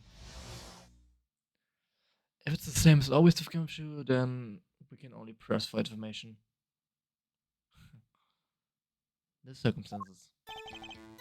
Actually, the victim kind of ordered the defendant to do him in. A few days before it happened, the victim sent a letter ordering his own murder. The defendant deposed his Oscarman, shot the man at the forehead. The bullet was fired from the positive front of the scene, no doubt about it. And the pistol definitely belonged to the old man, sir. What? You're saying the victim ordered his own shooting? Those are the facts. I feed a letter in question. To my beloved student, Zach, to you I entrust the task of lowering my life's curtain. Life's curtain come on the 13th, 11 or 5 p.m. I have a ready gun with which you will shoot one shot square in the forehead. You can't refuse and we both know the reason why. Very unusual indeed. Although, could such a thing as the letter really cause one to pull the trigger, I wonder? I believe the answer to the question can be found at the end of the letter. Oh, you cannot refuse, and we both know the reason why. Detective Gumshoe, can you explain this to the court? Unfortunately, even the defendant wants a peep about it, bit, sir. One thing bothers me about this. Why didn't he just say 11? Why haven't come at 11 or 5 without some specific reason? The devil's in the detail, Tony. Well, what's the summary? As it turns out, it was every night for half an hour starting at 11. The victim, Magnific Memory, was given an IV. An IV? There it is in the picture of the side of the bed. At 11, a doctor would come to set up the IV. 30 minutes later, he would come back for the empty bag. This happened every day, every night, without fail.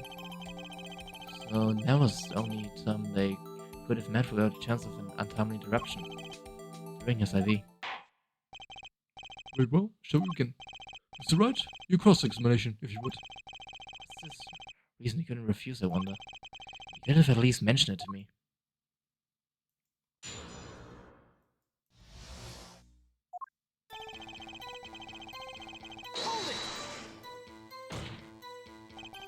Just because he got a letter doesn't mean he went through it. Oh? I disagree. The victim was indeed shot in the forehead after all, just as he had commanded. Could have been a setup. But let's not be in such a hurry.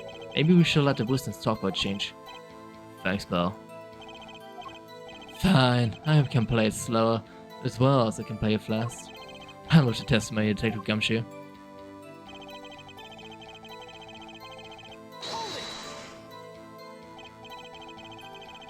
And this victim, and this letter was sent by the victim.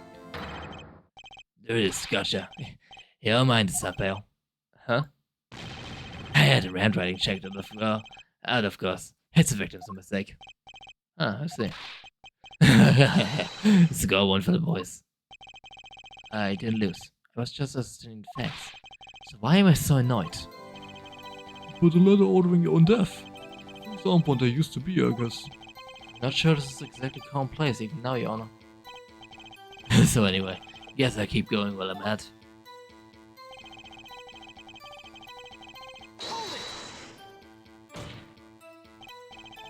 How can you be so sure?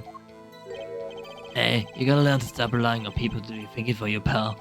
Learn to think for yourself. Get that noggin cracking. You fail to grasp the concept of questioning the detective. First, we got this letter. It says, shoot in the void, loud and clear. I can see that, but I still wouldn't do it. Oh, maybe you need to grow yourself a backbone, pal.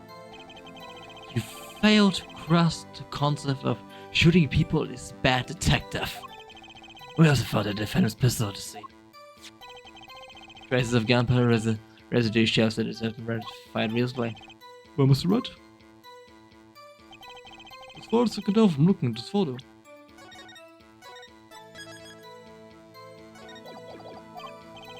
there seems to be no issue with the prosecution's claim. Photo. Maybe there's something in there I can use.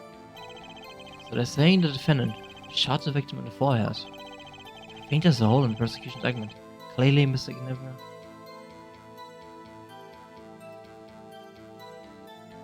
Let me check the photo. Wait. Shot something else. Looking at this photo, another possibility occurs to me. Yes? What does the letter tell us? That the defendant had a reason he couldn't refuse to Sieg's wishes. Bingo, pal. That's why the defendant popped him in the forehead. Oh? The defense disagrees. You see, the defendant had another choice he could make. What? You can prove that with this photo? I can prove he had a choice, yes? The defendant might have fired like he was thought, but he didn't shoot the victim's forehead. Well, let's hear what you think, Mr. Wright. He didn't shoot the victim's forehead. What did the defendant shoot? Yeah, the puppet. The clown doll? Take a closer look, see? It's been shot in the forehead too. Oh, there's a hole in its forehead. Yes, and the hole in the persecution's claim.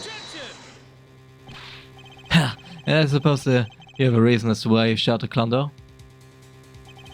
He didn't just shoot the doll. He didn't just shoot the doll. He shot the doll in his forehead. His forehead. Ah! Let's read the orders once more, shall we? You will shoot one shot square in the forehead. Which is exactly what he did. He shot the clown doll square in the forehead. The defense has raised an intriguing possibility. It hole in the clown's forehead. It definitely looks like it was shot. Bailiff, send someone to investigate this matter. I admit, I'm impressed, but I expect nothing less. So, this doesn't mean he didn't shoot the victim. Perhaps he did have to shoot for it, as ordered. But the letter says nothing about whose for it. This was the only way he had to follow his orders without taking a life. The bullet on the clown's forehead does demand an explanation. It might very well be a clue, yet Prosecutor Gavin is right. It alone does not prove the defense innocent. You can't say for sure the defendant didn't shoot the victim. So sorry, Mr. Red. How sad it is to see the mighty fall. How sad it is to see the novice overconfidence. He doesn't realize just how big this little hole is going to get. Detective Gunshoe, please take this newfound fact into account as you continue your testimony. So what if you shot a clown? He still shot the victim, pal.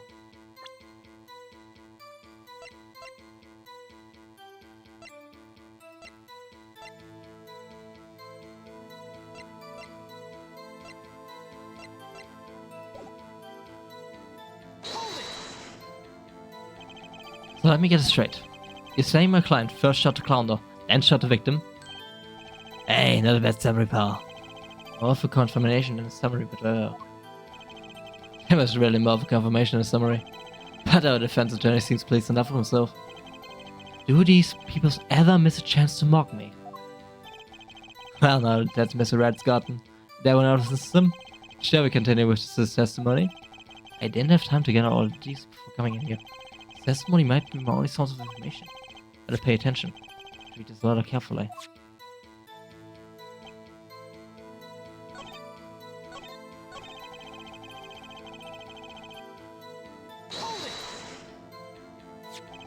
You mean his pistol, the one in the crime scene photo?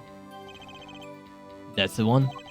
It's a funny looking gun, so there's no mistaking it. We compared the bullet taken from the victim's skull with a bullet fired from this gun. The rattling marks on the bullet were a perfect match. So, you verified the murder weapon. In other words, you bet we did.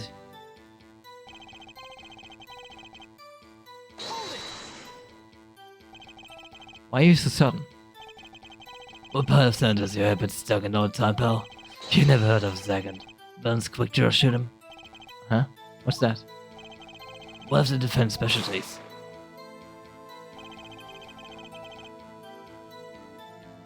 Wait a fucking second. That person here. That is Lamoroy.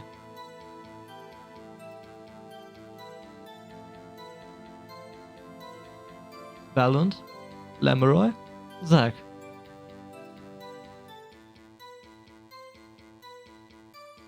What the actual fuck? Yeah, this is Lamoroy, 100% this is Lamoroy. The face is identical. And they shot. But the bullets don't hit her. That they hit everything else on stage. This is one of the pistols they use in their show. Got a great design, huh? The kids love it. Many boys and girls joined the police because of the pistol here. No, that would explain a lot about the police force. Phew, shots fired. Jim Gramray stopped doing that act a while ago. The old man held into the pistol since. Cop would like to see the pistol in question. You guys, it is. It is. Well, the story is a blast from the past. It's a stage bit of a magician, see? But it can fire real bullets. It looks so much bigger in real life than on TV. Yeah, but it can only hold one round. By the way, the pistol's firing chamber is empty. And it shows traces of having been fired recently.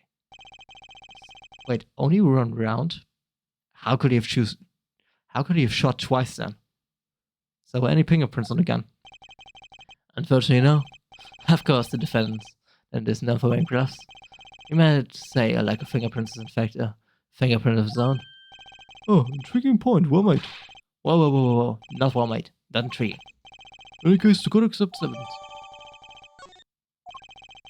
Gretchen would get a kick out of seeing this. But now it's time to return to her testimony. No, we have no. Ah, hearing things say objection is so nostalgic. The trickiest cases often seem the simplest. Prosecutor Gavin, you missed a bullet hole in the clown's forehead. If you hadn't missed that, you might have come to a very different conclusion. Understand? Yeah, but like, it just happened. After he shot the clown in the forehead, he went at... Nothing of the sort to the victim. The pistol proves he could not. But the weapon, how? It's quite simple, Your Honor.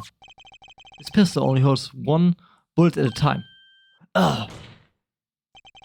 If he had shot a clown in the forehead, he couldn't have shot a victim too. Objection! Oh, there it is. Classic objection theme. That's not a contradiction, not even close. All he had to do was reload the pistol and fire a shot. Oh? Where did he get that extra bullet? Not easy to come by, you know. He claimed the defendant had one ready. And prove to us how he got it. I had a feeling this wasn't over yet. No, this party's just getting started. And I haven't proven anything yet, beyond my good looks and starting record sales. And utter lack of humility. And what's this? It seems that the prosecution is not a witness prepared. Like I said, detective, just a swarmer base. Ugh. And the audience got a taste of what's to come. They're ready. Ready for what? For my decisive witness, of course. A witness who will find. Can prove one thing as this. He will find one thing as this. And it was Zach Gramarye who shot the victim in the forehead. Wait, what? They will pause for a 15-minute recess. This might be my lucky break. I need that 15 minutes to talk to my client Zach. Court is adjourned. Be continued.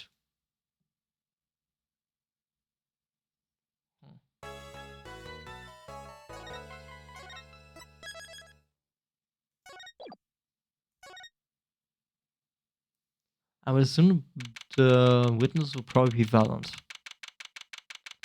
And considering it is Valent, we probably can see how this is all connected.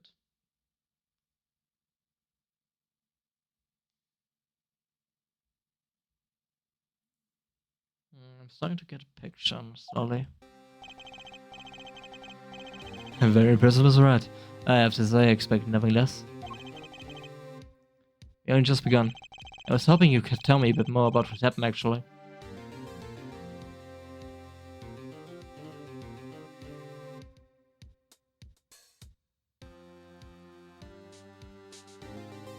I don't think you would believe me if I told you. Better you discover the truth for yourself. I was thinking of you, you know. I think we need less thinking and more talking.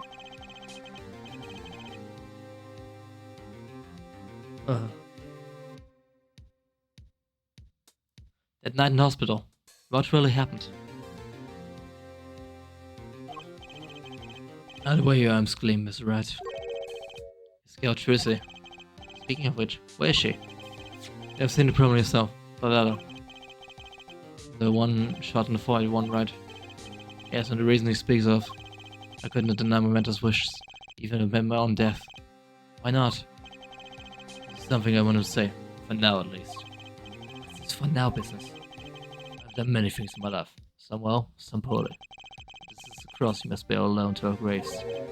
We? You wanted to know about the night of incident? Finally, this guy sure likes to take his time getting to important stuff. Because I had no intention of shooting my mentor. I snuck into his room that night, at a point in time. I found there upon his bed table 2 pistols. 2.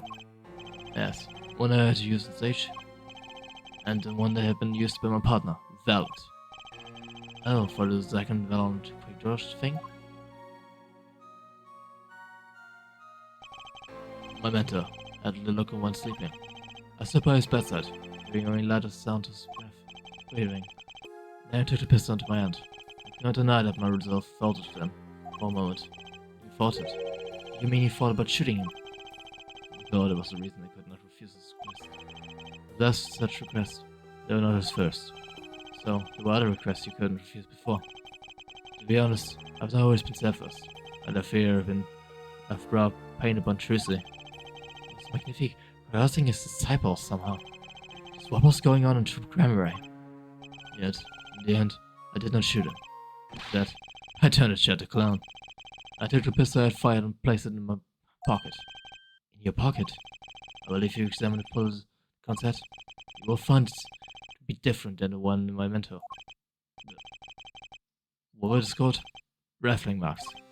Yes, well, that's all I have to tell you. Concerning the case. Concerning the case? You mean there's something else you can tell me? You're a fascinating man, Mr. Rat. Thanks? Yes, there's something. Mentor. His eyes opened. What? Magnifique Gramarye. Oh devil, he was not asleep, you see. Of course, the mentor would have woken them anyway. Then we had our last discussion with mentor and people. It was not a long discussion, maybe 5-10 minutes or so. Did you talk about Mr. Rat? Didn't I just tell you? It does not concern this case. Like Gramarye, he seems pretty steadfast to me. Or maybe just stubborn. Mr. Rat, your presence is requested in courtroom. Once again, I'm in your hands. Right, let's get back in there.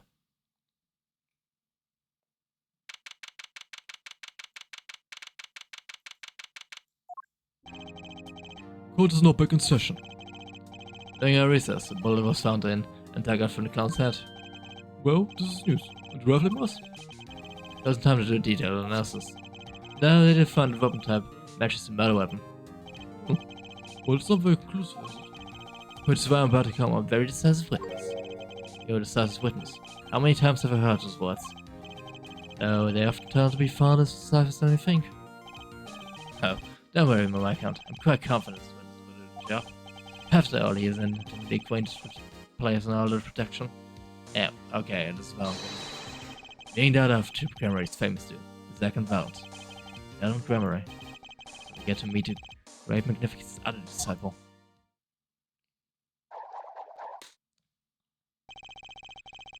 Perhaps you start by asking your name and occupation? Valent Gramary. Magnificent magician. And you the decisive witness, are you? You can prove your fellow student, your partner's guilt. Fate. The grand illusion filled with traps and tricks. Wait, the shooting took place in that hospital after 11 o'clock at night. If you're a witness, does this mean you were there late? I have one way to deduce the logical conclusions. Yes! Okay. I always got a characters, don't I? I have an interesting fact for you. You see, several days before the my witness received this. That looks very familiar. Wait, that's the same letter Zack Gramary received. Yes, perhaps I should say ta-da. Order, order, order! What does it say? Sure you know the same thing. To you I entrust the task of lowering my life's curtain. Come on the 13th at 11:20 p.m. Ready a gun with which you will shoot one shot square in the forehead. You cannot refuse, we both know the reason why. Perhaps you should see for yourself. Why, it's practically the same. Not accept this as evidence. Second letter. Most usual, it's going with Fox. What exactly was your true Gramary up to? I'm right, what you mean? Just having trouble envisioning a man who would ask Sion to kill him. Both of them, no less. It's just my opinion, Judge. But from these letters, I'd say he was coercing them, not asking them. He worked in missions together, and doing so shaped much of our lives. When people are so close, they strain, grabbing of relationships you might mean. So, yet this has nothing to do with the case at hand. Which you mean you're not going to tell us. Which makes me wonder even more about this reason they couldn't refuse. Well, let's get on with this when we've started. The defendant, Zack Gramary, is still accused. Tell us why. Oh, I do more than that. For wherever he walks, the red roses rise singing at him. Hymns to the miracle that is magic. Fascinating. Though I hardly need to remind you that the evidence could just clearly point to you as a suspect. The ladder, the murder weapon, and now, the 2 bullets from the scene. In fact, the only difference seems to be the designated time. As every magician knows, timing is everything.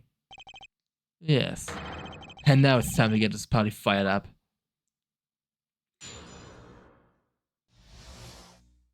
Night of crime. That night, I was at the hospital room at the time Magnificent requested. The smell of gunpowder hung on the room. No matter had taken his final bow, I did not imagine my fellow student might have received the same instructions. He had a deal with that is the ordeal. That sweet kiss I gave to the clown. Then I informed the letter, the doctor and the police. So you were the one who reported the crime. Indeed, I would think. This fact alone would clear my name of suspicion. Let's not jump to any conclusions.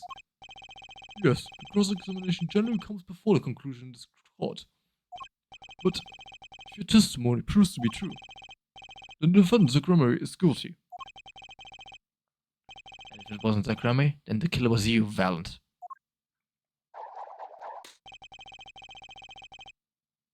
And no disappearing act will get you out of that.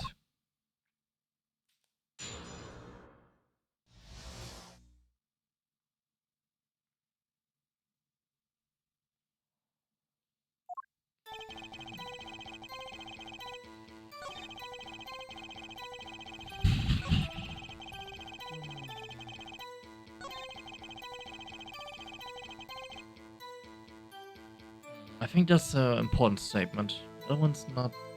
I don't see too important right now, but this claims to have shot a clown. There were 2 bullet holes at the scene. One in the victim, one in the clown. You're saying the one who shot the clown was you? Not that my partner Zach has said the same thing. Yeah, because whoever didn't shoot a clown committed murder. I better dig around a bit more and see what it turned up. Mr. Valent, let me ask you for something else concerning crime scene, namely. Loading the pistol, the location of the pistol, the number of pistols. Because Zach said there were 2. How many pistols were there when you entered the room?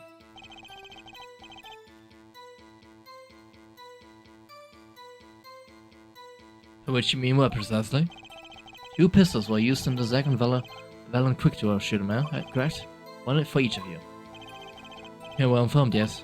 Only one of my old friends sat in the hospital room that night. Did Zack tell me in the lobby? Of course, I had no intention of streaming metal. I snuck into his room that night at a point in time and found there upon his bedside table 2 pistols. I took the pistol I had fired and placed it in my pocket. What's the problem with this statement? Only one pistol has been photographed at the crime scene. So you picked up the pistol and fired? Indeed I did. Alakazam. Alakazaming. Alakaboom. Is the number of pistols very so important? Quite important. The number of pistols is quite important, Your Honor. Very well. What is that to your statement? Your testimony. Can I do better, way?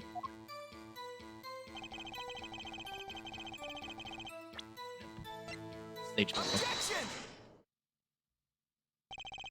According to the defendant, Zach Rummery, when he entered the room, there were 2 pistols on the table. 2? One of the pistols he used to shoot a clown and fired. Then he left with it in his pocket. Of course, this is what we would say. Unlike the helpless clown we must assume our defendant has some brains in his head. Well, what about what Mr. Valent told us? You see, there's something about his testimony that doesn't make sense. What might it be? I told you, I took the pistol that was there and shot the clown. That's your story, at least. But the rifling marks tell a very different story. Mr. Valent? Recall what Mr. Gavin told us. He compared the bullet taken from the victim's skull with the bullet fired from his gun. The rifling marks on the bullets were a perfect match. Ah. Mr. Valent, if you fired this pistol, then you shot the victim in the forehead.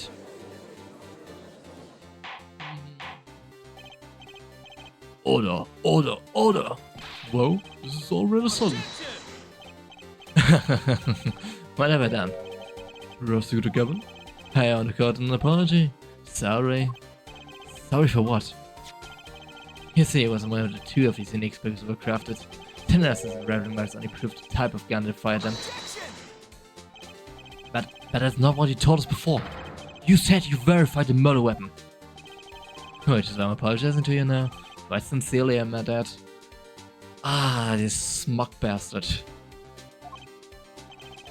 Could you help me account for a mistake made in my youth? It was just this morning. I'm still young. And I'm my dad. It wasn't really my fault. If the defendant had only admitted he took one pistol from his arms in the crime, we wouldn't have been having this pleasant discussion now. Valent Rummery. Yes, Your Honor? You were present to the court as a decisive witness, but you've proven to be more divisive than decisive.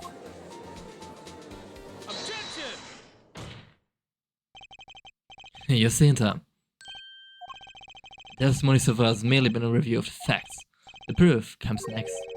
Care to elaborate, Prosecutor Gavin?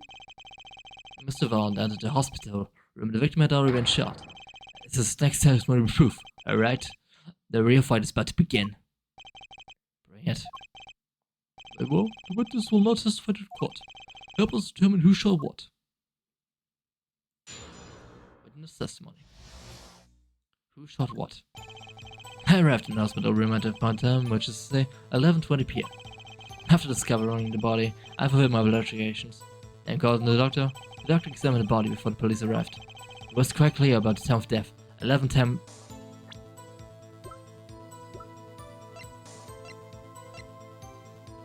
The time of death. No. And the one in the room at the time was my partner, not me. Oh, I already know where to attack.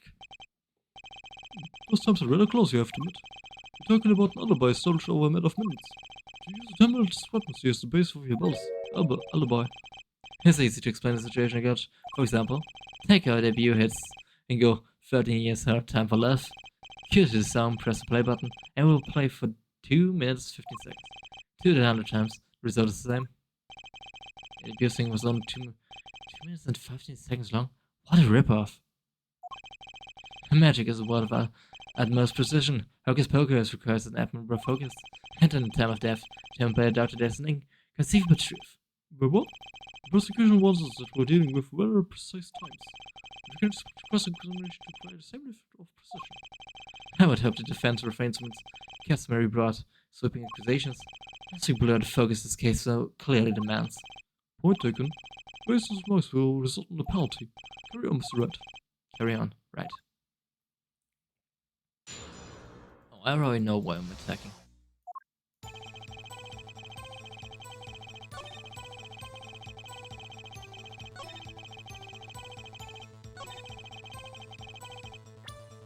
Because the autopsy report definitely says something different.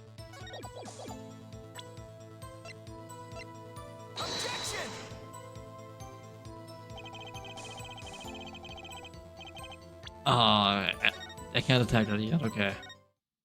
Man. I don't think I'm stepping out of a limb to say I have some doubts about this. How could the doctor be so precise with the time? Nuclear. You do usually get an estimated time of death, you do. I'm not sure I've heard of a verified time of death. Magic, rather than making the complex appear simple, but rarely steps it. What appears complex in this case is a simple matter of subtraction. I see, another person has done their anatomic homework. The point here is the IV the victim was talking. It's quite visible in the photograph of the scene. Recall we heard earlier about the victim McNiffy memory schedule. Every night at 11, McNiffy took an IV drip from 30 minutes. I can see the big right there, yes. Now look a little closer. Follow the tube down from the big egg to the end. Oh, the needle's been removed. Hell, did it found when it was found? They proceed to the case. The needle comes out of IV no longer drips. Ah, we just measured the remaining IV liquid. Precisely. IV liquid functions for all purposes in hourglass some sorts. This is how the doctor determined the time of death. From the amount remaining in the bag, it was the time of death. The IV had stopped 10 minutes after the administration began. Ah, okay. We have an IV report. Okay, we did that before.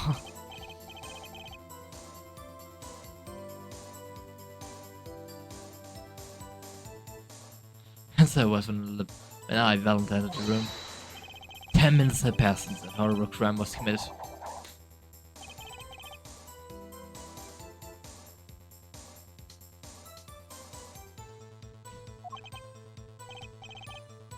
Well, Mr. Red?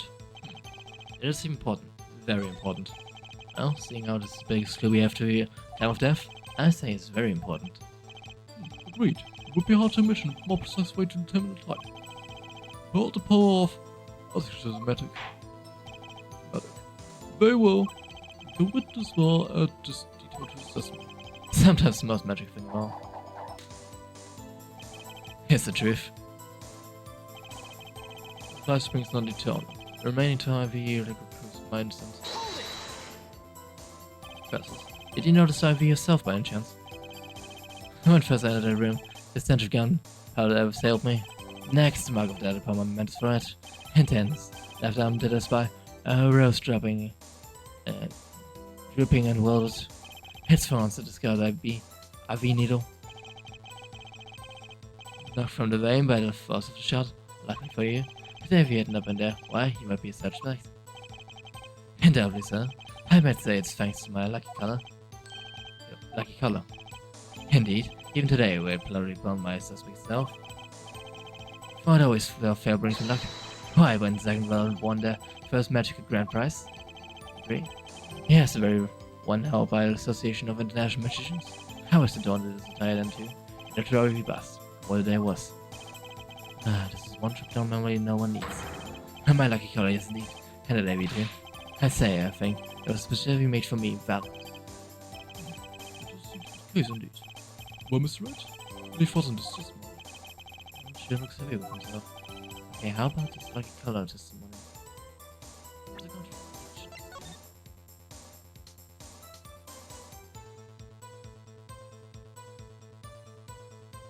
Wait, is it yellow? But the green, the liquid is green.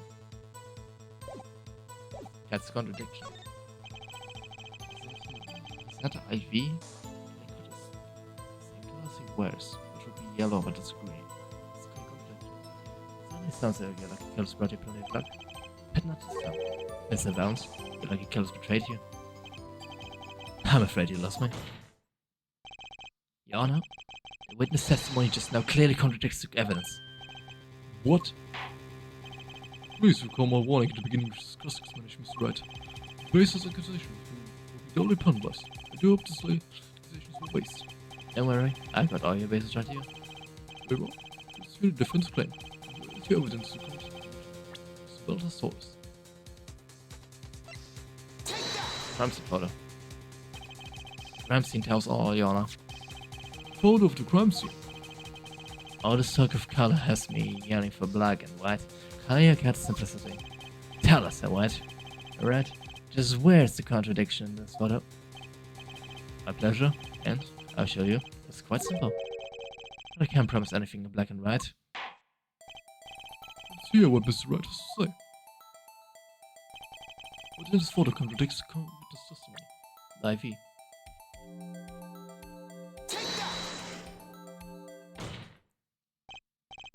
Valen Grammary, let's get one thing straight about your lucky color. It's yellow, yes? Kind of takes a mystery out of it, but yes. Something wrong with you, Mr. Wright? Yes, there is. Decisively wrong, in fact. Take another look at the photo of the crime scene. What's this? Confusion, doubt. Tell us about the I spy.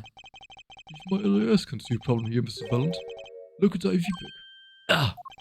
What is this? What? Falmac? Jake? It would be hard to call the IV liquid yellow. And I'm afraid no magic was involved in the taking of this photogram. Alakazam. Oh.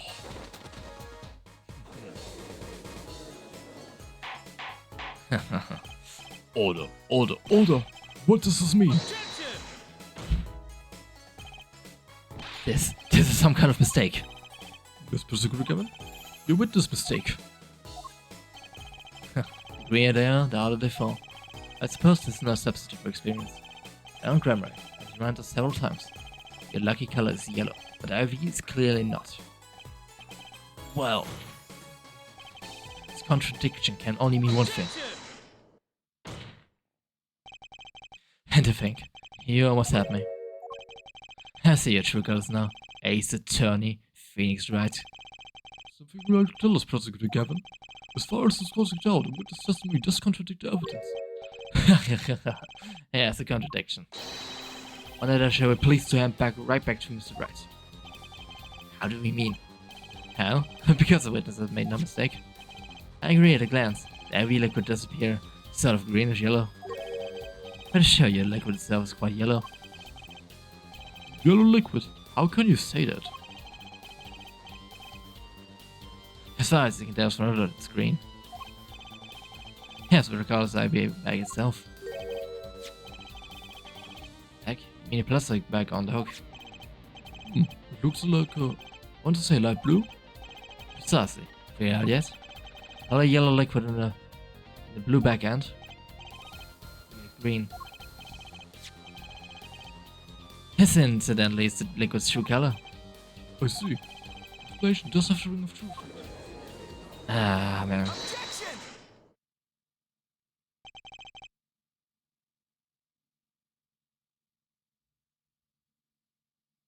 As I thought. There's no substitute for experience, Prosecutor Gavin. What? You may tell or go tell, but you've just proven something rather grave. For you, that is. Grave. The IV is yellow, yes. But how did this witness know that? Oh, Phoenix is correct. How would he know the liquid? He just saw it not know the liquid is... Oh, yeah, right. You seen the cup. He basically sort of... Oh. He would have... Yeah, because he would have seen the same greenish. He would not have seen yellow. Oh, he's so smart. It's quite unusual when you think about it. You did think about it, didn't you? Your Honor, the defense requests an explanation from the witness. At the scene of the crime, the IV liquid appeared to be green. So, let me ask, how did the witness know the IV liquid was actually yellow?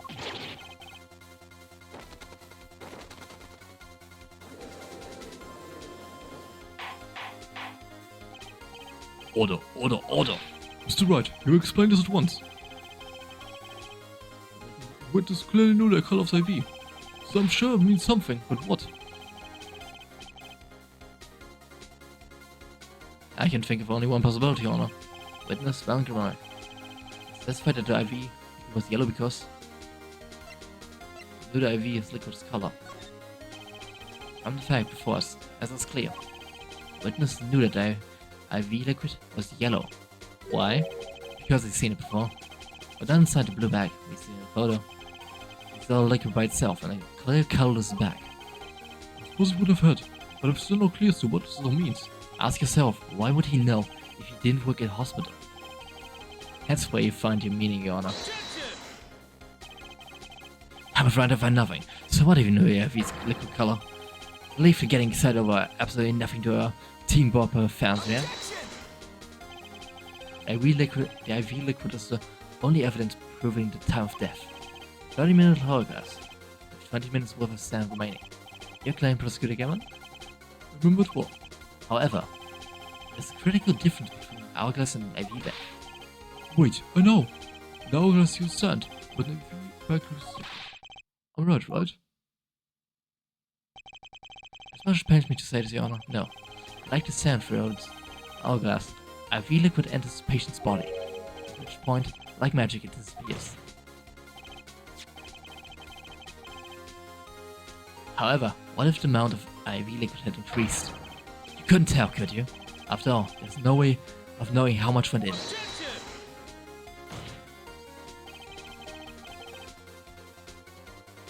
Let me get this right. Let me get this straight, alright? You're saying the witness went down the victim's IV bag? Not with water, or with IV liquid. That's how you knew the IV liquid was yellow. No, wait. I said wait. How might an amateur such as myself hesitate to perform such a test? I'm an amateur too, but I can put water in the cup. I'm afraid there's quite a big difference between a cup and an IV bag, quite. Can you prove our witness is capable of such feat? Here's a point, amateurs. I, at least, would have some difficulty pouring IV liquid into a bag. You don't need to be an expert to see the look on Witness's face. He had liquid to the IV fraud of the time of death. I tire of these fairy tales lacking evidence. Well, Mr. Wright, any solid evidence to bring us back down to earth? Down Grammar. Afraid your magic won't serve you well in a life of crime. Might I ask what you're getting so strongly suggesting? Magic relies on props. Props become evidence. Our witness was certainly able to increase the amount of IV liquid in the bag. All he had to do was work a little magic. And the prop was? Oh, the syringe, right? It has been washed and shows no sign of use.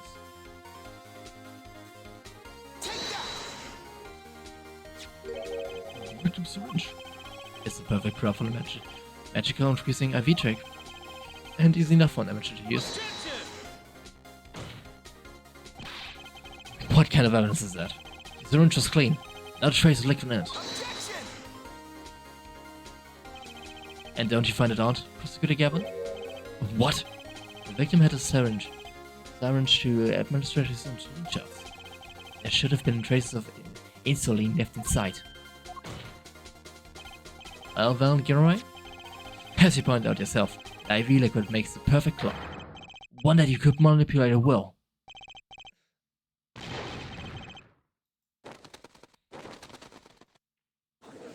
Huh, 11 on ropes. By We know he's not getting convicted because saw him, of course, in the future. I do believe, well, with this being a first, that the burden of his trial has been a bit too much to bear for Prosecutor Gavin. I'm afraid that what is done as the amount of IV liquid in the bag. Time of death cannot be proven, and that brings our trial to a close here today. Well, maybe I can squeeze an extra day out of this. I can do a little much needed investigation work. I see there are no objections, but Oh, fucking Claudia. Surely, there's no substitute for experience. Nothing blunts one to the truth sufficiently. A word to the wise. Underestimate the young and they sweep your feet out from under you. In a way you never ever expected. You see, I know exactly what you're thinking.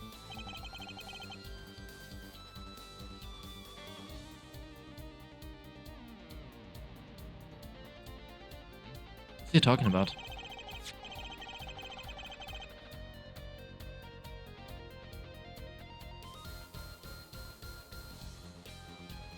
You say the witness used the syringe to manipulate the level of IV liquid, but there's no proof. There's no proof he didn't do it either. Yeah, it's quite true. Huh? Admitting it? No. Was this witness quite as decisive as... No, was this witness quite as decisive as I hoped? Yes, I admit. After all, we didn't get a past when the future was so much. I have something in mind, Prosecutor Gavin. Proof, no judge. I have another way to prove my case. The evidence, no less. Oh, the diary. This is the victim, Magnific Gramarye's diary. Diary. After going to the hospital, he began writing his memoirs, it seems. The story of his birth, starring debut, and of meeting his disciples. It seems he turned for the last chapter to the end. Quite improbably with his death. Wait, the book doesn't say what the reason was, does it? The reason why his disciples couldn't refuse his last request? Sadly, it does not. What's important though is on the last page. Apparently, the victim wrote in his journal at night, even after the IV had begun at 11 p.m. Let's read it, shall we? Nice IV is and maybe the last. I leave the rest to them. The first should come soon. The journal may end here or may go on. Not long, that depends on his hand. One that's left is mine. Wait, but one page is ripped out. It will fit perfectly with this one, right? This appears to have been written just before his death. The court accepts this into evidence.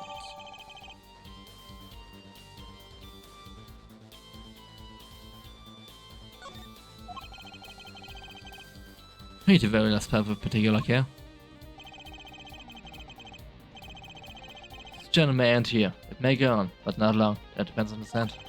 Of course, by his. He refers to a defendant, like Gramarye. That would make sense, yes. He was the first scheduled visit after all. But look what he said before that. This journal may end here, or it may go on. It may go on. If he... Magnifique Gramarye intended to write again. That is... That Gramarye didn't pull the trigger. I see the defense understands the meaning of this. The victim's diary does not go on. It ends. Because Magnifique's life was brought to an end by defendant Zack Gramarye. Order, order, order! Prosecutor Gavin, are you certain that Magnifique Gramarye wrote this? There's no mistaking his handwriting. Well, this does seem to be significant. According to this, Magnifique did intend to continue his diary. Yet if his diaries end here, which plainly it did. The only one who pulled the trigger was the first visitor, Zack Gramarye. Well, how you like me now? Alright. Still too green for your taste. Right about Gramarye being pretty clear. Still, I find it hard to believe. You overlook such an obvious problem with precious evidence. Well, Mr. Wright, the witness testimony we heard was lacking. But put together with this evidence, it seems quite sufficient for a case. Diaries exist like this. Trial's over. Maybe it's time for me to show them something. Show evidence. I'm left with no choice but to show my own evidence. But you have some evidence that overturns the story. Huh. Not too late to rethink this and write more embarrassment. Ah, wait, was this a trap laid by both Clavia and Kristoff? Get Phoenix out of the way? Oh, don't tell me. Very well, please show us the evidence, please, right? Incidentally, don't even think of showing us the diary I've just shown the god. Now that we come to tell, I hope you have something a little more decisive. Show us evidence to prove the victim continued writing his diary. Alright, we have to. So I have evidence proving that the diary didn't end with his pages. Everything's going to come down to this now, isn't it? Oh, we have no choice. First, take a close look at his diary. Note that the page has clearly been ripped out. What's this? I haven't noticed it at all. That's why we're still here talking about this. As it just happens, I have here what I believe to be the missing page. I can't dare to believe it. Looking at this page, it's hard to imagine that the first visitor that night shot Magnifi Remare.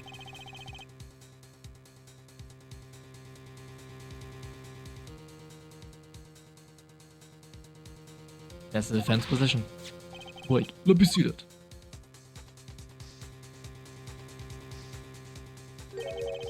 What in some hell? Why? This is the continuation of the victim's diary.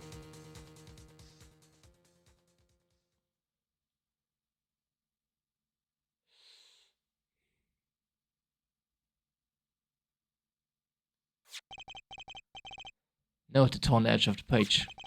It's a perfect match with the torn remains of the last page in Magnifi's diary. Quite remarkable. Would you care to explain what all this means, Herr Attorney?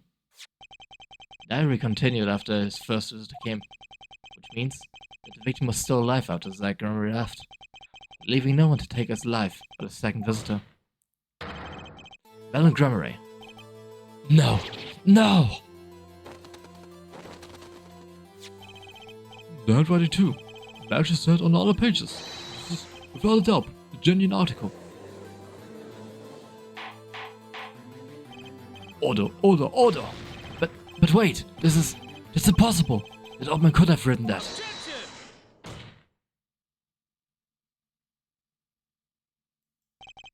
Finally. You just couldn't resist, could you, Hammerhead? Is this what? Presenting solid evidence? Heard that. Yes, Prosecutor Gavin? At a request, we put the current cross-examination on hold. The prosecution would like to call a new witness. But Prosecutor Gavin, this evidence overtunes the current witnesses. I ask only to put it on hold. Please. A new witness has a very, very important piece of testimony to give. 5 minutes, no more. I promise, Your Honor. Well, if you put it that way. Mr. Wright, what's your take on this? Well, Your Honor, judging from his entire enthusiasm, we have to hear this news sooner or later anyway. So it might as well be sooner. Then, though this is highly, highly irregular. We put it in cross-examination hold. The witness may step down. Now, Prosecutor Gavin? Please bring the surprise witness to the courtroom.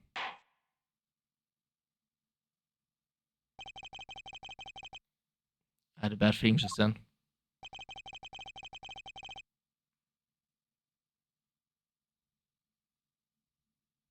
The ripped up page was too obvious.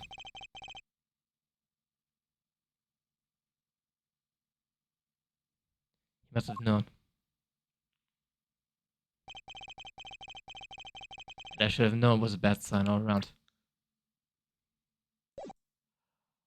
Ah, yeah, okay, I see where this is going. Wait, so this was prepared by Clavia and Kristoff then? As a trap?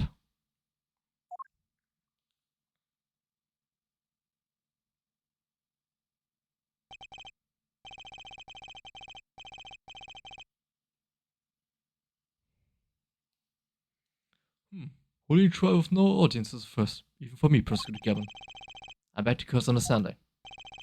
But I had to make a general... Oh, fuck. Oh, it's true, Misham. I had to make a Judicaron deal with the witness to secure his testimony. Judicaron deal? The deal says may have some legal ramifications, shall we say? I thought it best to contain this information to this room. Very well. As you are the witness together. Yes. Yes, sir. State your name and occupation for the record. My name is Drew Misham. I am a painter. Painter, and you are someone related to this case? No, well, not per se. I have one simple question for this witness. Mr. Misham, was it? Do you know what this is? Oh, yeah. I know well. Eh? How's that possible? Have you seen this diary page somewhere before? Oh, yeah. I mean, I made it. You... what? You made it? Yes. You might call it one of my works. Prosecution's a tip-off yesterday. Legal evidence has been prepared for the trial of Zach Remery. Legal evidence? I initiated an investigation and found his witness. The painter did well a lot. Real Misham has another side, you must say. He is skilled in making perfect reproductions of certain things. Forgeries, in other words. Forgeries! Well, so we are to understand that this page here is a fake. Prepared by a certain defense lawyer. Objection, yeah, he did not. Hold it. I didn't prepare this evidence. Ha, the attorney speaks. Something about this page, I presume? But what is he saying? It makes no sense. After all, it was you who presented this evidence to Lost Phoenix Wright. Witness, Mr. Misham, was it? Who requested this forgery? Who was your client? That, I don't know. What? Most of my clients prefer to remain anonymous, even to me. I make the items they want and receive my payment. That's the extent of my contact with them. But there's no proof this is fake. It's fake, huh? To avoid just this sort of problem, I always put a special mark on my works. I can say without doubt, this is mine. Oh my fucking god.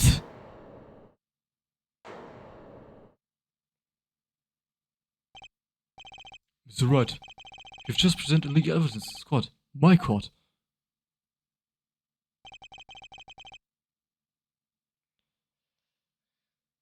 Oh boy, oh boy, oh boy. Was careless of me. That's all I can say. Oh, I'll buy. Yeah.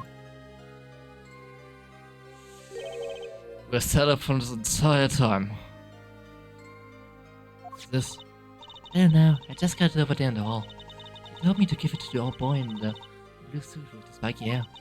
He said it was really important. It was all a trap. A fatal trap.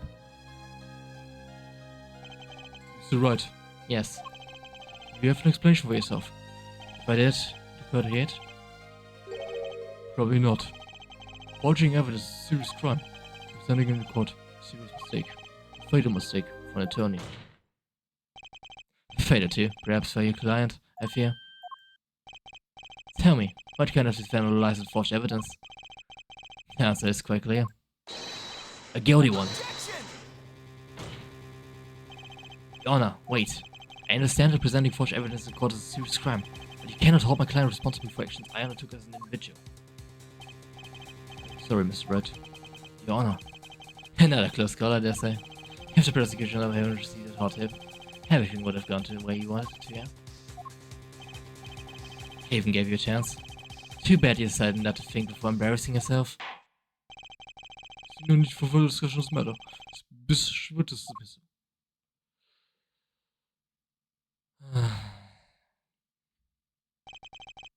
Mr. Attorney? Yes? Could I ask your name? I think he's right. Mr. Wright. I've seen studied many people, but none like you. I remember you, Mr. Wright.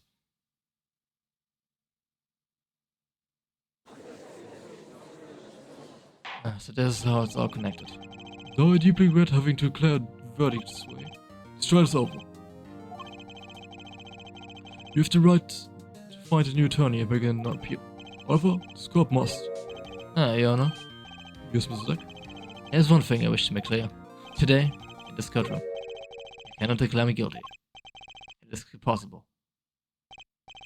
I'm afraid the defendant is quite mistaken. I most certainly have to find to declare a verdict on you. Except, tell me, how do you plan on announcing your verdict? The defendant does not exist? Does it exist? What are you talking about? I'm talking about this. Mr. Enigma! The defendant escaped. Find him.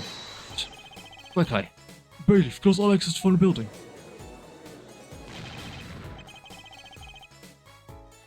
On the double, he must not be allowed to escape.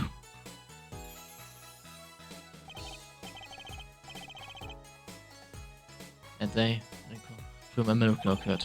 The defendant, Shady Enigma, aka Zack Rameray, did not just escape from court. He literally, unbelievably vanished. Right before the bailiff's eyes. No one ever saw him again. Not since that day. This is the Rameray miracle.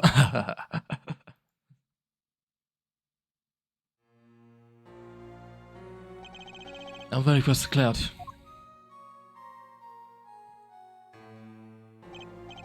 After all, the defendant didn't exist. That's how it happened. The trial of a magician, Zack Rameray vanished along with him for all eternity. The secrets that remained behind were solved, however, but not until 7 years later. To be continued.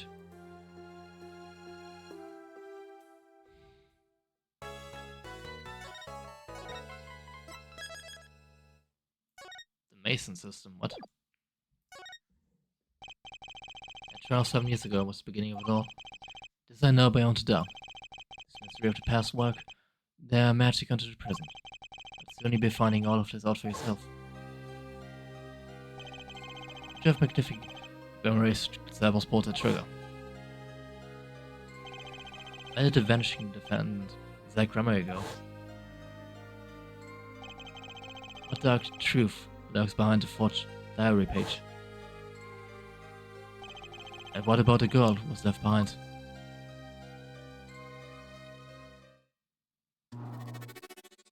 Mason system.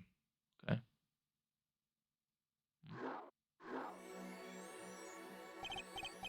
Past left us these four keys to unlock the truth. Wait, what? But that's not all. There are 4 keys in the present as well. When all the questions have found their answers, the final trial will begin. But first, you must chase the truth through then and now. Think of it as a game.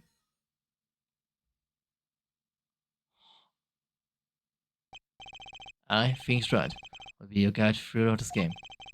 Terror trials saw me present forged evidence. It ended, half finished when the defendant vanished. What became of me after that? As the investigation proceeds, the answer will become clear. Oh, and one more thing. There's something I must tell you. I suppose Justice has his bracelet. So too, do I have my own weapon of sorts. Oh, yeah, finally, the Magatama. My Magatama. What does it do, you ask? That I would have you see for yourself. Well, now, shall we begin? Yes, and to jump between the past and the present. Let us begin 7 years ago. In the past. It was right after my last try came to an abrupt end. Now you know the game. Let's play. Oh, that's unique. It's very unique, actually.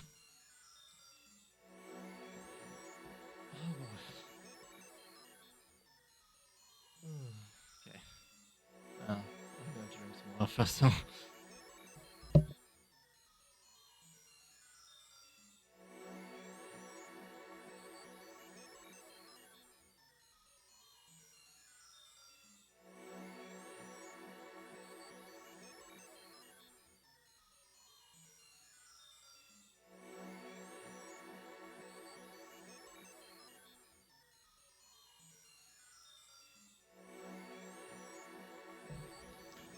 Better. Okay, let's start with attention center then. The nightmare trial was over, and the new nightmare of figuring out what had happened just begun. I wanted to wake up, to walk away, but I figured I'm the only one who can do this, probably. And besides, I have plenty of time, thanks to the Bar Associate Review Board's decision. It's hard to work when your attorney's badge has been taken away.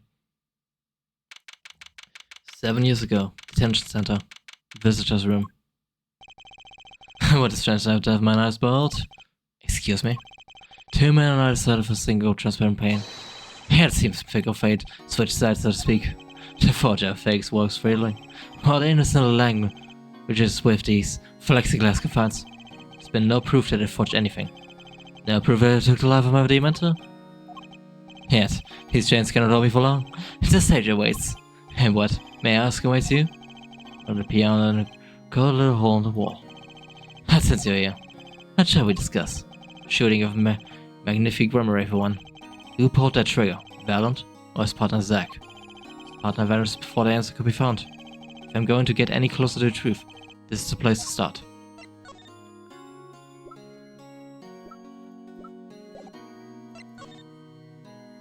Fateful trial. I have to hand it to my partner. He knows how to make an exit. That's talent. Yes, he made my attorney's badge disappear, and he never even touched it.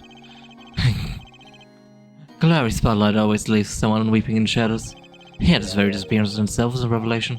Revealing what? Zack Grammar killed Magnifi. It's as good as a signed confession.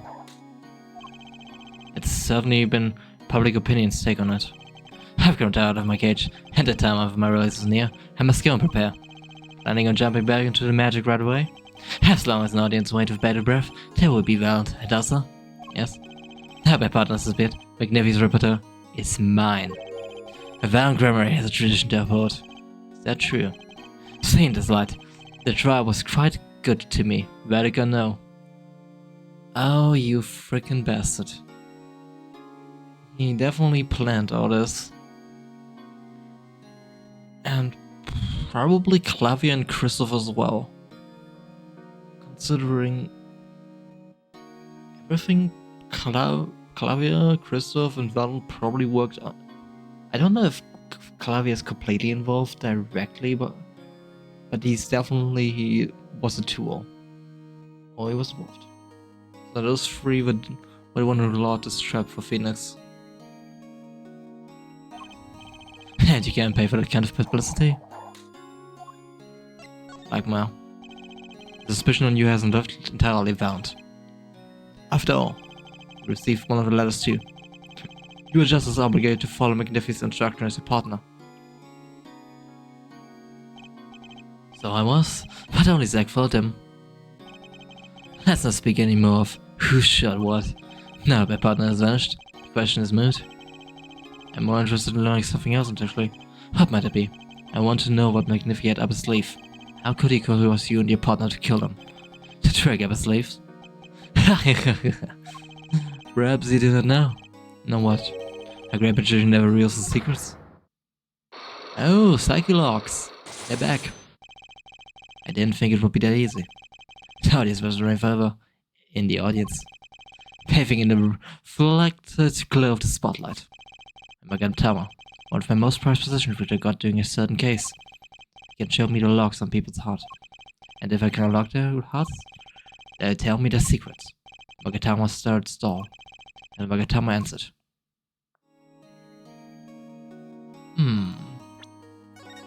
Let's see, can I already do something with Magatama right now?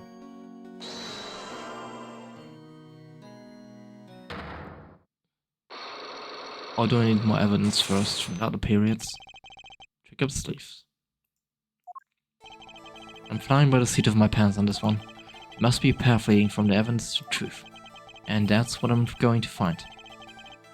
Ask someone to take a life, even one not for long of his word, is asking someone to commit murder. Yes, Amanda was fond of dramatic moves and dramatic finales. And he got his wish, his life was taken. What weakness could be so powerful as to coerce someone into committing murder? My guess it was a matter of life or death. Care to explain? A true believed in the world of showmanship, flashy the better. And flashy somewhere often means danger, doesn't it? Let us make this as plain as possible. If you have proof of this danger, then show it.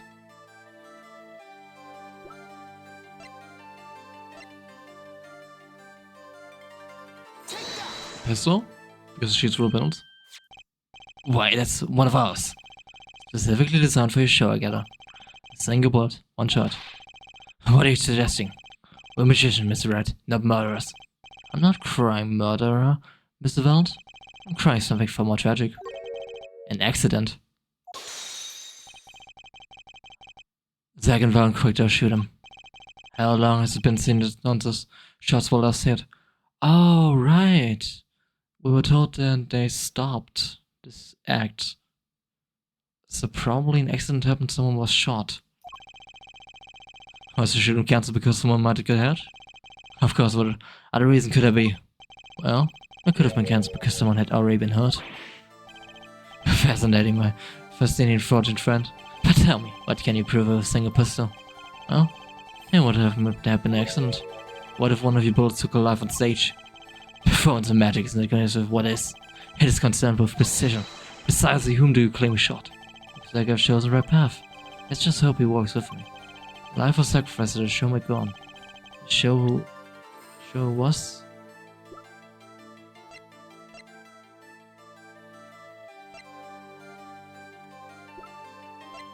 I don't think I have that evidence yet.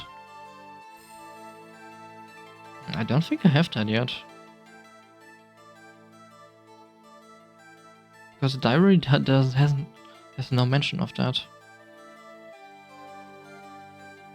Yeah, no, I can't do this yet. I definitely can't do this yet. I might not have enough evidence right now to pull this off. Maybe it's time to do a little more legwork.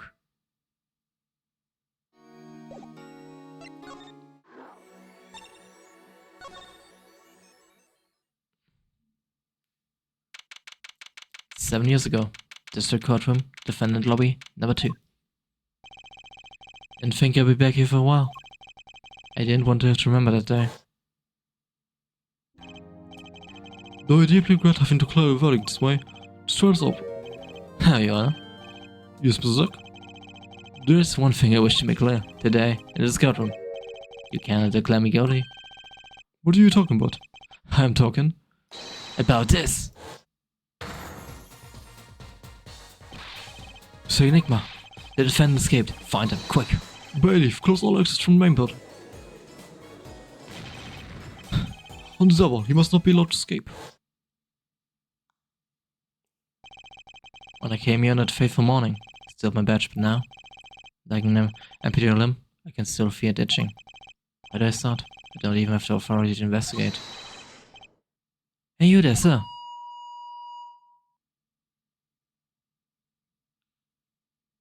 What? Officer Mankins?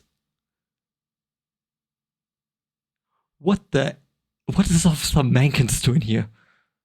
For those that didn't know, this is a character from the 5th case of Ace Attorney 1. I was not expecting to see him ever again. Don't dance, flow on your head, now. What's the big idea? My ears. No authorized personnel are allowed here. But that would mean all unauthorized personnel are allowed. Zoink! I just said like it is, sir. It's usually wrong. From the president. Lost my friends, my car, even my wallet. We've met before, haven't we? On a case. 2 years ago. No recollection of that, sir. Huh. For me, working on a case is always in the present, progressive tense, sir. There's no past, there's no only now, sir. Okay. You're the bailiff, right? Yes, sir. Court bailiff Mike Mankins, and yes, sir. He became a court bailiff. Okay. I asked to meet with the bailiff at this court who let the magician escape. Let me try and make this episode clear as possible, yes, sir. It was me, sir. But you were a regular police officer once, right? Sometimes bad things happen to good people, so...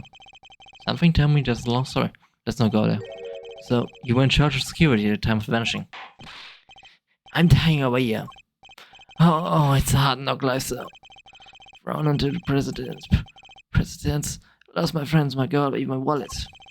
Guess I wasn't the only victim. Freaking Mankins. Last time we met, you were a police officer, right? In fact, you're still wearing your uniform. So I wish I didn't have to tell you this, but last year, tragedy struck us, Rising Star to president. I lost my case file 4 times. In 3 days, they fired me. That takes real talent, actually. They don't know what they're missing. So I am, sir. Foster Sophomore Swan, a lowly bay leaf. But your uniform. I took it with me as a souvenir the day I was fired. That can't be illegal. So, you were the one who let the magician get away that day. I'm dying over here, sir. His salary is among the gold bay leaf is full of over 10 treasure strikes. Is there anything you can tell me about Zack Grummery's disappearance? How do you mean it? That's enough of that. Magician's disappearance. Yes, I say it was around 2 p.m. when I heard a commissioner called. I opened the door to see what might be amiss. The door slammed open, slam, and some guy's face is right there in front of me. Face! So you saw someone suspicious coming your way? Yes, and I, being a bailiff of Little Standing, I gave chase.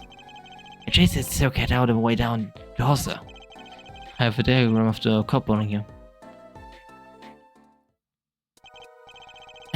There's code room number 7. That's where I was, sir. All by myself. Never refrained to come on. Okay. And which way did Zack Grummery run after bursting through the courtroom door? He went up, like this then. Around the corner like that. So I went over the delay. Ran after him with no delay. When I turned the corner, I saw the magician run to the defendant lobby. Swiftly I ran. Following him, I threw myself boldly into the room. Why, I remember it like it was right there. Because it was lobby number 2, sir. You ran to this room. Huh. I don't see any place to hide in here. Believe it or not, sir, I don't believe it. Here, in this room, the magician, gone, vanished like a puff of smoke. Except there wasn't even any smoke. He was just gone. That's impossible. Yes, that's that word. How many times have I said that word? Even the sound of it causes me indescribable pain. I'm dying. I'm dying over here. Okay, I won't say it again, promise. But you have to admit, it's difficult to vanish into thin air. You searched the lobby. I searched. I had to pause. There was nothing here at all, sir. That's right, nothing was here, sir. How can you talk so loud and still be hiding something? I need my Magatama. This Zack was in this room and he vanished. Absolutely, sir. I saw him with my own eyes. That red circlet, that falling cape. He ran in here, right inside this room. Silk-haired cape. That's Zack, alright. But sir, look at the room. There's not a single place to hide. Sir, there was nothing I could do but nothing, sir. What about now? Have any ideas? Sir, I ideas about exactly, sir, if you don't mind asking. You have quite a bit of time since then. Has nothing occurred to you at all? Do you have any idea what trick you might have used to disappear like that? Yep, they're the Magatamas. Psyche locks. Neurocyclox, yep. Should have known. Well, let's see if we can get this.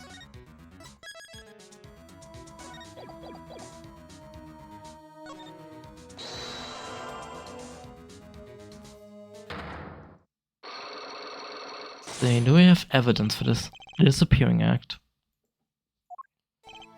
Okay, Mr. Maggots? What do you know? Spit it out. Hey, who? What's with the atmosphere in here all of a sudden? You know something, and I'm going to find out what. Zack Grummery vanished from this room. How did he do it? How to? Well, sir, I can't say as sir. Why are you so nervous if you aren't hiding something? Well, sir, you see, at the time, sir, I was here and... Listen, it wasn't possible. What could such a little girl possibly do anyway? What did you just say? Yeah, sir, did I say something, sir? No, you screamed it through a megaphone of yours. There was someone else in the room, wasn't there? Sir, I'm going to have to invoke my right to remain in a state of not talking. It's okay, Mankins. You don't have to tell me who Zack's accomplice was. I knew who was here in this room that day. Seriously.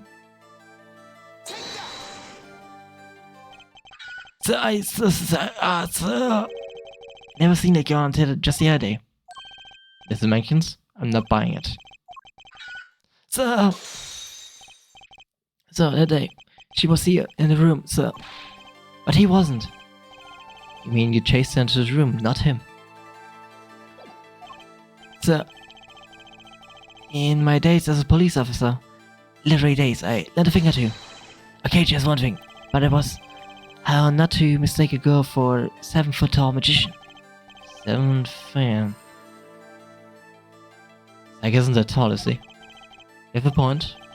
I find it hard to imagine anyone would take a little girl for Zach Gramarye, but he saw something. And Daniel likes the trick. I think you know what it was, Miss Jenkins. Tell me, does this trick look familiar? Oh wait, don't tell me, Mr. Head. I don't have that yet. May not have enough evidence right now. Pull this off. Maybe it's time to do a little more legwork. Wait, the amazing Mr. Head? Something similar to what Trucy pulled in case 2.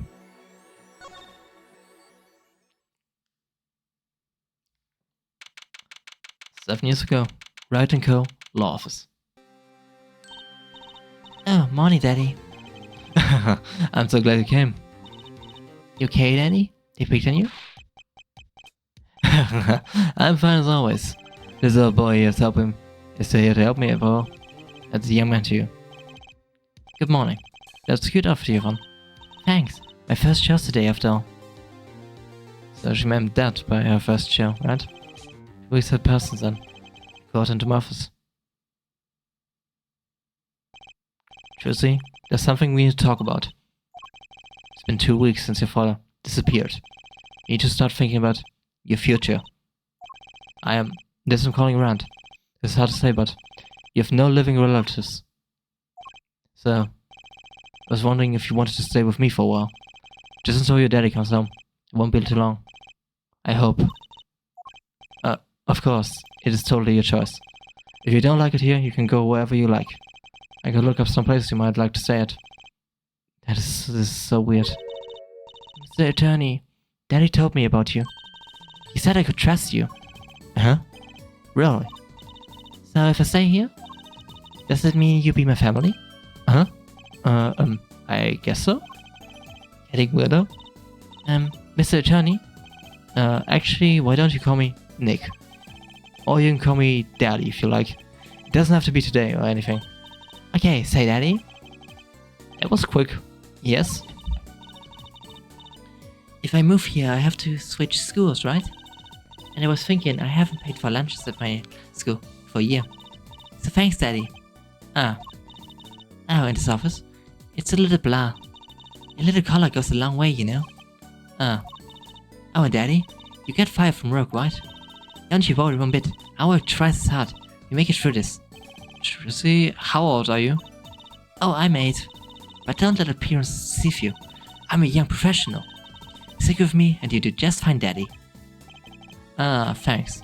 Why does it feel like she's already in charge? The office. So, Daddy, you got fired from being a lawyer, right? You can at least kind of look aside or something when you say that. It's actually kind of hard for me. For Daddy. Oh, I'm sorry, Daddy. Wait, is that Foolish Pride? My other daddy always used to talk about that. Actually, that's pretty accurate. So here's my idea. You make a new office. Law just seems so stiff, doesn't it? No one will be my friend at school that way. Well, it won't do, I guess. I just don't know anything about law. Or even much about law, if you were to ask some people. Maybe the problem is calling it an office. We should run an agency instead. You mean, like a talent agency? Forgive me for asking, but doesn't that require talent? You got me, don't you? I'm professional. You're professional? Yep. After all, I'm a direct descendant from the famous Zach Gramarye. Directly descendant. He's your father. Oh, and now I'm directly descendant from the famous Phoenix Wright too. I think an 8-year-old just massaged my ego. You could tell me a bit more about your daddy, Zach Gramarye. Daddy? Sure thing, Daddy. Wish Daddy was it again. Daddy's so amazing. The biggest star of Troop Gramarye, and they are big. Gramaryes. They were on television a lot. Haven't seen them on much recently, come to think of it. Much magic happens when you put Zach and Val and Gramarye together, you know? Once they made a giant waterfall right there on stage. This giant trout swam up the giant waterfall. Let me guess, there was a giant fisherman waiting for him up top? I wish I could have seen more of Daddy's magic. I shouldn't have brought it up so soon. I wonder what happened to me with Daddy and Mommy gone. Mommy? Yeah, what about Mommy? I haven't heard anything about Trucy's mother. I have my magic. And a great daddy, even if he's unemployed. You know, I think things are going to be okay. I know she talked about her mother. So Trucy, you're a professional? Yes, it's like that thing they say. Baby frogs grow up to be frogs? They say that? I always thought it was funny though. What was? Aren't baby frogs called tadpoles? Maybe they thought it would be easier to understand that way for kids. How stupid. Right. So in conclusion, you're a professional magician, Trucy. That's right. Well, wanna see a trick? You're going to do a magic trick? Yes, please show me. We definitely need this. Actually, wanna see your trick? The future of the agency depends on it after all. That's the spirit. Ready? Here goes. Ta-da! Yep. Amazing Mr. Head. Hey folks, that's Mr. Head. I gotta say, it's good to see you. Ugh. Whoa, that was startling. Amazing Mr. Head. Isn't he great? Friendly neighbor Mr. Head at your service. He certainly makes an impression. Doesn't he? I'm so glad you like him, Daddy. To my routine do get a bit heady at times. Oh, I get it, Eddie. My friendly neighbor Mr. Head nearly gave me a heart attack. Okay, now we can clear up Mankins. Could you tell me about your mommy, if it's okay? Mommy was so pretty. She was like an angel up on stage. Stage, you mean? With your daddy? Yep. She was always there with Zack and Valen smiling. But then she went away. Went away? It was a grand illusion. But she made a mistake. She vanished. And I guess she didn't know how to get back. Maybe so. I cried then. A lot. That's when Daddy gave me this. Here. Wait, the pendant?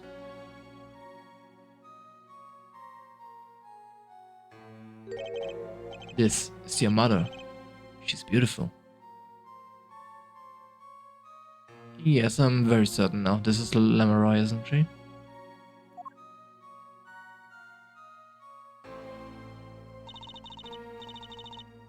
Her name's Thalassa Grammare. Poor girl. Didn't know Mommy had gone missing. And now her daddy vanished too, right before our eyes. Hey Daddy, you won't... Don't worry, I won't vanish, I promise. Right, can't even do magic. You're like a backup plan. Daddy always said to have a backup plan. Yes, all I read is a backup plan. Trucy's log at the court record. I think it's probably enough for today. Sorry to ask you so much all at once, like that. It's okay, after all, we're family. I just hope you're ready. The Right Talent Agency opens tomorrow. What, but are we representing anyone? Me and you, it makes two, Daddy. I think you need more than that to make an agency. Besides, you may be a magician, but I'm not no talent. Oh, I'm sure there's something you're good at. Well, when you put it like that way, you mean you don't have any tricks? No old standbys? This will not do. A boy should always have a trick or two in his pocket. Okay, I think of something. That's the spirit. See you bright and early tomorrow, Daddy. Welcome to the team, Daddy-o. Team, right.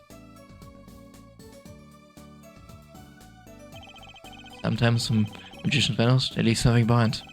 That's how Trucy became Trucy Wright, my daughter. To be honest, I was pretty lost this first few days. Thinking back on it, it was a pretty dark time in my life. But Trucy, happy smiling Trucy. She was my light. Ah.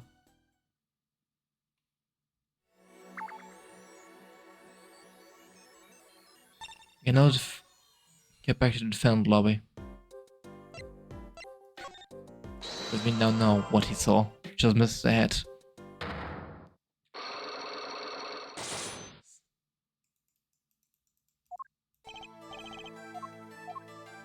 That's how he did it. That's why he had Trucy with him.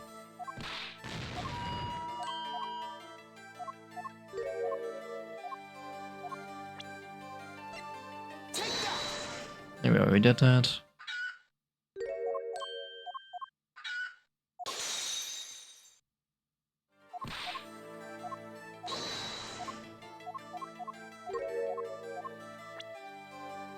Now we have the clue. Amazing Mr. Head.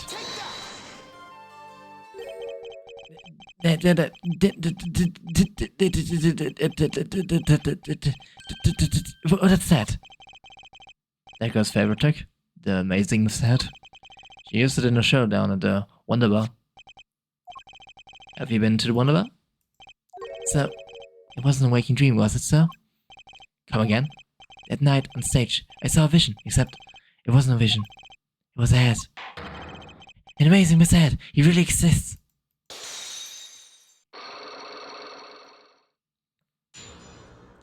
Unlocked successfully. Vanishing trick. I remember clearly, now the details are a little vague.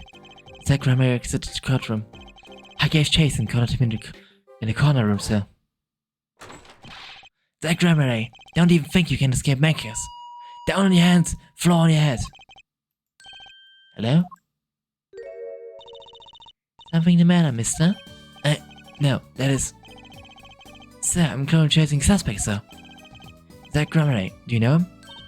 Oh, I love Zack Ramey. His magic is the best. I'm his biggest fan.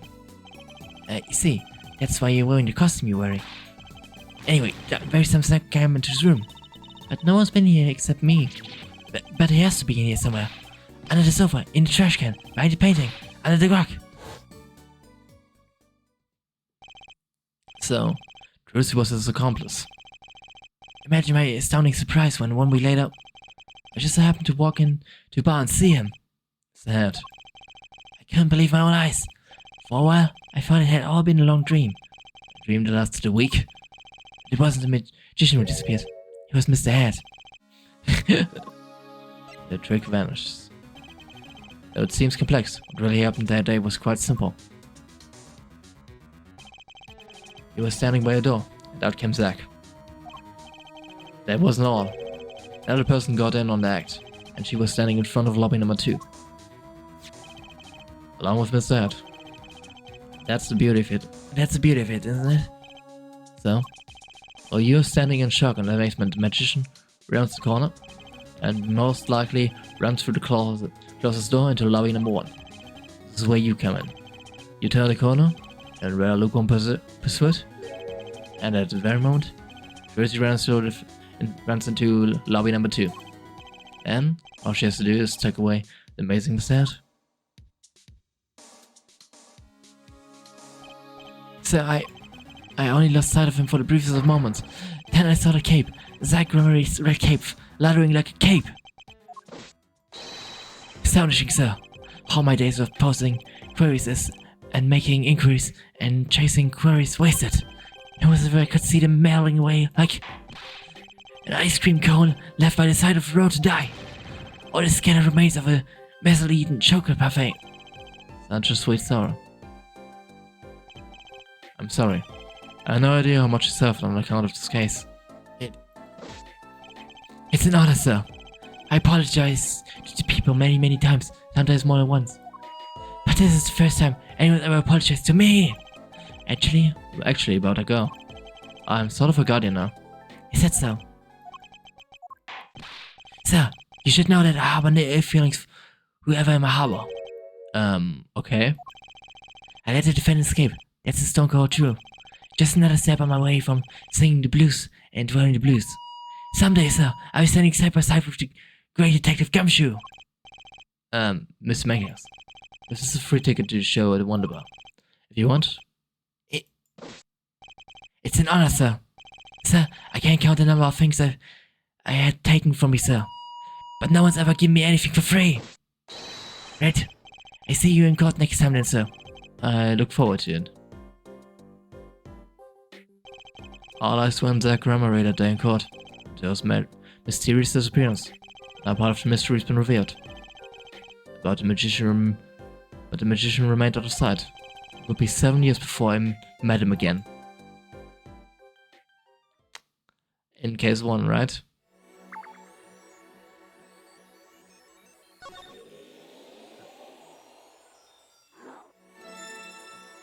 Yep. Borch Bow Club. That's when he met him again. Then let's check out the studio next. 7 years ago, to a studio. I think, I figured out you came in sooner or later. I decided on sooner. Drew mission, was it? I haven't done anything illegal. And I didn't come here to whine about past events. I wanted to ask you some questions. I suppose you have that right. That day, the entire court descended into chaos. Only you stood still, your eyes calmly watching. I admit, it made quite an impression on me. I'm used to finding myself in outrageous situations. Feels right, was it? I answer what I can. I'm not sure, but it feels like I'm being watched intensely. And there's a young Vera. This is my daughter, Vera. Say hello. She's gone. Shall we begin then? Judging from this place, you're a painter. Not sadly, a profitable one. I never saw the painting. It's a source of considerable embarrassment.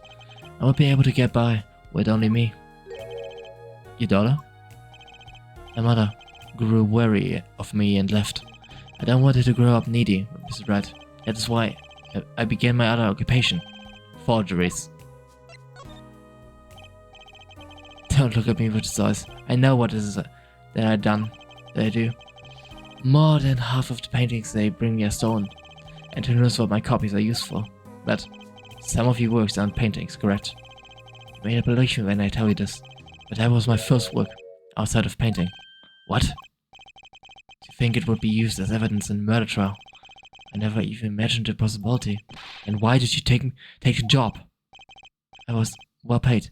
Very well paid. I think he feels worse about it than I do. The past is hard to accept, to escape. Honestly, the sooner I can put this behind me, the better. With apologies to you, of course. Sorry, but it's not going to be quite so easy. He's trying to forget what he's made. Looks like I have to remind him.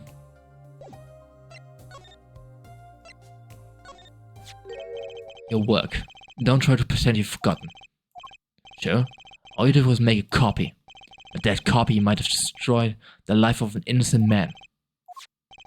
I'm responsible too, which is why I have to know. And you have to tell me. I knew it would be difficult to escape this. Then, let's talk.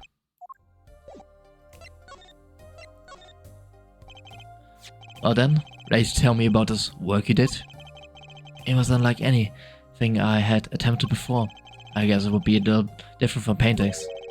That is not what I mean. In all my previous works, it's sufficient to create a copy. This wasn't a copy. The client gave me two things today. The first was a sample page, as reference. The second, a printed document I can only surmise was written by my client. So I used the real writing as reference to reproduce what the client wrote. Yes, as I said, it was my first job of that nature. So, who was your client? As I said in court, I do not know. Really? Even for such a suspicious request? If it was me, I wanted to know as much as I could about the requester. I never met him. Not personally, Oh, there's the lie. A psyche lock, of course. Seems like you're still hiding something. Something about his work. Let's see, can we already do this, or do we need the present first? You're hiding something. Let's hear it then. What are you hiding from me, Mr. Misham? I'm sorry, but I really don't know. I never met a client. Sure? When I asked the client's name? Well, I know Psychologs inside. Regardless, you're hiding something. You have to be, otherwise it wouldn't make any sense. Why are you doing this to me? Well, I've made my stand. No backing down now. So what's Mr. Misham hiding? Forger. We know because it's Vera. I'm pretty much piece ago. What is this from what you said? What is it then? You told me what you knew about the client, and I couldn't see any psychologs. Psychologs? Is that some kind of asylum security or any hostile perhaps? But then they did show up, did they? Who was your client? As I said in court, I do not know. Really? For such a suspicious request? It was me. I wanted to know as much as I could about the requester. I never met him. Not personally. That's what triggered the Psychologs. You with the Psychologs. I really must know what they are. So, you didn't meet the client, but someone else did. Maybe the real forger by this evidence? Perhaps I'm hung up on this law business, but I'm afraid you lost me. Yeah, well, I didn't come here to talk about Psychologs. As long as I come to the right conclusion, it doesn't matter how I got there. And the conclusion is, the real forger behind this wasn't you, Mr. Misham. Poppycock! I don't know what you're talking about. That's my work, I tell you. Made here in my studio. Who else could it have been but me? That's the real question, isn't it?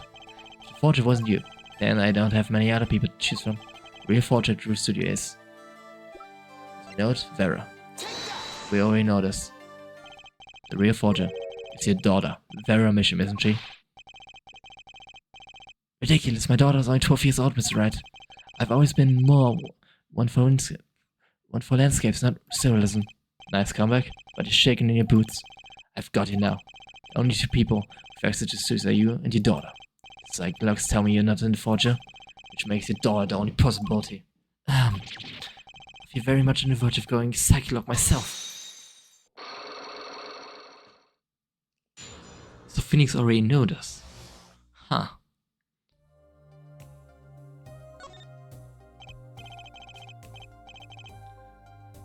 I don't know how you knew, but you're right. The only one who made this page was my daughter, Vera. A lie. She's only 12. A genius, you might call her. Precocious little girl, outshining your father. There's been a lot of that going around recently. I let her play in the studio, and she watched me. She taught herself in that way. The drafting tools and the analytic devices I bought when they became necessary. They're my little girl's playthings now. Ha, do I take a bit of fatherly pride? So Vera was the one who made this page. Would she know who the client was then? Actually, the client came once. Here, to this studio. What? Why didn't you say so sooner? Their face was covered, and they didn't want to talk to me. So, they talked to your daughter. I speak only with the artist, the client told me. And the little girl's key to our mystery, the client's truth. Your daughter. Okay, what do we do now? Maybe I should talk to her father a bit more. Or was it time to turn my attention to Vera?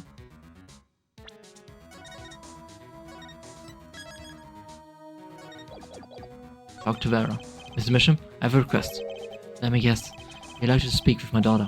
Can I? My daughter has never been one to talk to strangers. She's quite shy, extremely so actually. With only one exception. Which was? Oddly enough, it was that client. I left the studio while I talked. I returned when they had finished, and she was laughing. It was the first time I've seen anything of the sorts. Please, let me speak with her. Alright?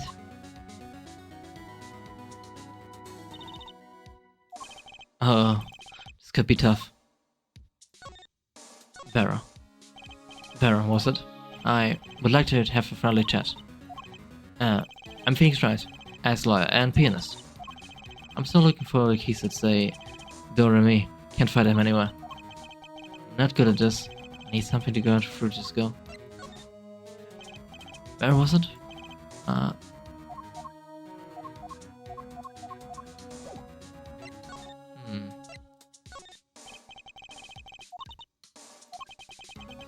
Just made her nervous. I need something to grab her attention. But what? Do I even have that yet? Diary? Nope.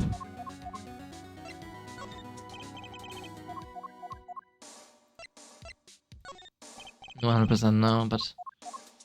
Okay. I don't think I have it yet. I need to enter an inquiry for now. Go to the present.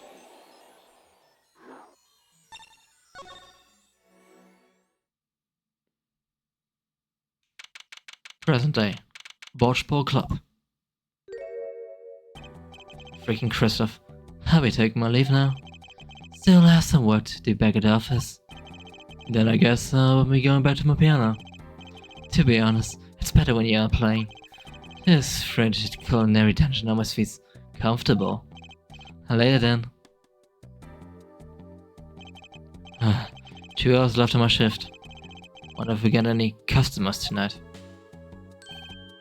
Do you know who I am? Who I am? No. Did you hear it? I can play it. Just kidding. I don't do requests. How about a different sort of request? You see? I play cards. Oh, a customer. I was just hoping someone to come and save me from a night at Keys. I seek a true competition.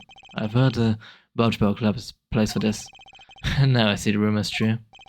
And is this? What? A friend of yours? This guy was there? Don't mind me. I'm just your friendly neighbor newsman. He will not be playing tonight. When his business is finished, I send Shant home. His competition will be between us, no others. My talent agency represents 2 artists, and I'm number 2. Play piano, well, sort of. It's actually just a front for my real talent, which is playing poker. Don't ask me how I got started. I don't remember. But I'm good. Real good. I didn't take long for the rumors to get around. Go to the Bocce Club if you want a real game. That guy's never lost. People don't come to hear me tickle ivory. They come to watch me play cards.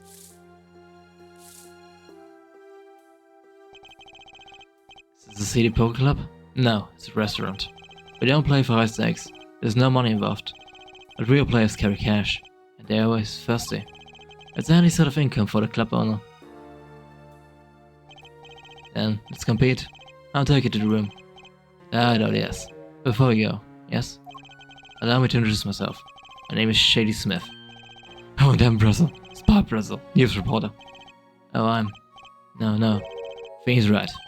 Huh? Because always look a man in the eye when you make your introductions. Still don't know who I am? Have we met? Yep. Today, in this courtroom. You cannot declare me guilty. What are you talking about? I'm talking about this. There he is, Mr. Enigma. And we already had this a few times.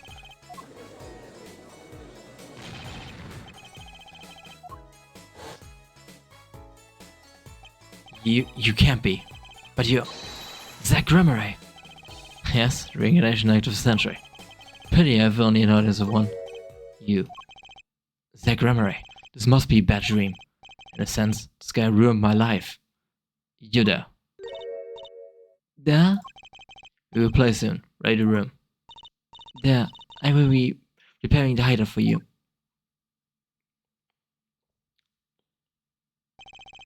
Are you really him? There's Zach Gremery. No, I'm Shady Smith. Remember this. How many years has it been now? 6? In exact 3 days from now, it will be 7. It costs you so much inconvenience, I fear. Yeah, you could say that. Is she well? Truthfully, I mean. She's fine. I've got her working already. Hope you don't mind. I need hardly express my gratitude, but you have it. This is why I've come. That, and to settle a matter of cards. By which you mean poker. Those eyes. He's serious. I despise living above all else. And so I've decided I will win tonight, no matter what it takes. I know this guy's type, and they're dangerous. Everything about the competition. All that's secondary. Perhaps we should take this time to talk before we play. I know you have much to ask me. And you. King of competition. Competed the day 7 years ago too. Ah yes, you must have been surprised. God, an attention sent out of blue. 2. 1. Showdown time.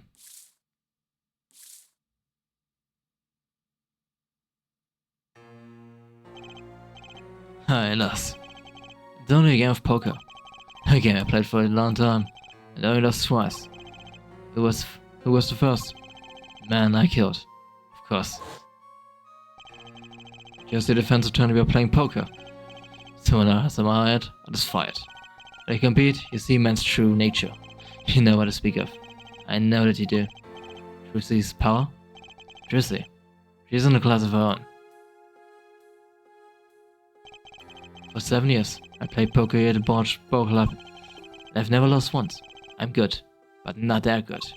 I win because whenever it's a big game, I bring in Trucy. And she sends me signals.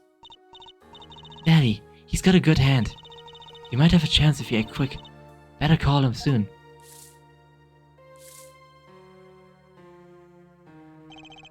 Cannot tell me what her power is. Judging a person's fault by reading directions is a staple for magic. But those of Trucy's line possess far greater skill. Her line. Recall, you were the second man to whom I lost. Magnifique Gramarye. That was the first time I learned of this power, as you call it. Wait, so you're saying her power is genetic? Just in the Gramarye blood or something? Blood. Oh, sorry, but it's not something you told lightly or to outsiders. It's nothing you need to know about at the time. Some kind of Gramarye secret then, huh? Fine. About Trucy. She's 15 this year.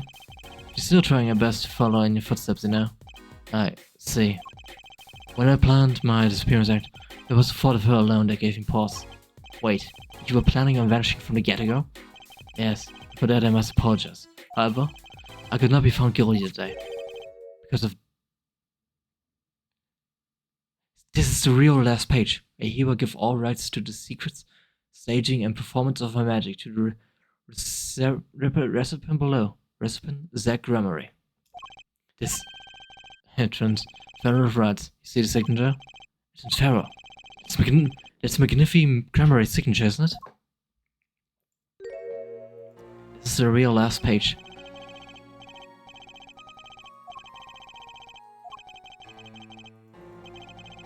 The recipient's name is you, Zach Gramarye. Yes, it is I. Wait, this page looks torn. You recall a diary, yes? First, take a close look at this diary. Note that the page has clearly been ripped out. As it just happens, I have here what I believe to be the missing page. Wait, let me see that. How could I forget? That scrap of paper lost me my attorney's badge. This is the real page that was torn from the book. Magnifique gave it to me at night. You could have told me this earlier, like 7 years earlier.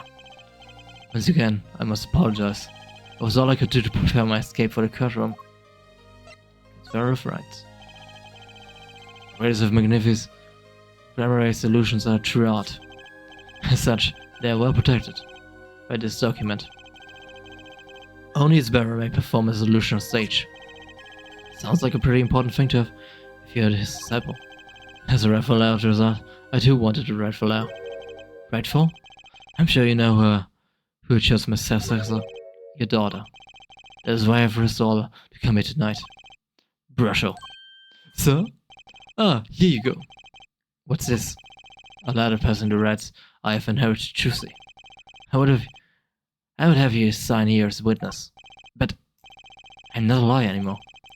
I indeed public notary besides. Ha! I'm a local, but I'm a certified notary. You are? By day, I wear notary's glass and hunt for news. Also by day, I wear reporter's glass and notarize. When I take off the glasses, I can't see very well. Your signature, please. This is the first reason I've come here tonight. Total of rights. So this is the thing that she gave her, that Phoenix gave to Trucy at the beginning of the chapter. I finally figured it out. Now I know why I count of hiding only now.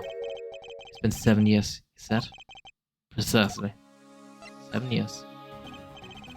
It's the law that caused the situation. In 7 years, missing persons are considered to be legally deceased. So if someone was to vanish from this face of the earth 7 years ago, they would lose all rights as a living person to 7 years from the day. Not to mention all of their possessions. Exactly. Which is why I'm here. I risk showing my face in public for the sake of this document. Before my 7 years are up. You might say, I'm securing my daughter's inheritance.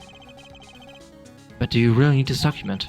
When Trucy inherits your estate automatically, Not in this case, I'm afraid. This case?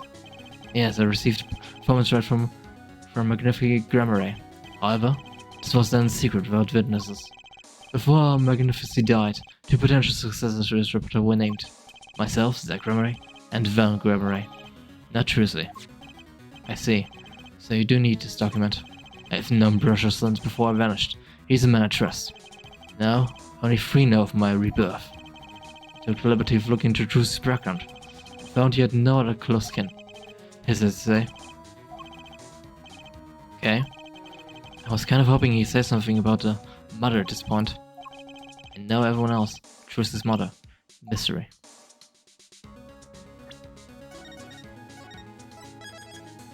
Let's see if we can already break the Psychologs here. Because otherwise, I think I know where I can break Psychologs. The detention center. Grammar secret. I have to know more of this power of truces. It's like she can see right in people's minds. First time I saw her do it, it blew mine. And after you were done having your mind blown, you took her to play cards with you. Gotta use the resources that, I always say. Yet, I myself have no such power. But Trusley does. Why's that?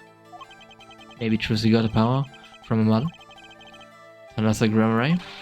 I will not speak of that. Thalassa is officially missing, correct? And I think I know why you don't want to talk about her.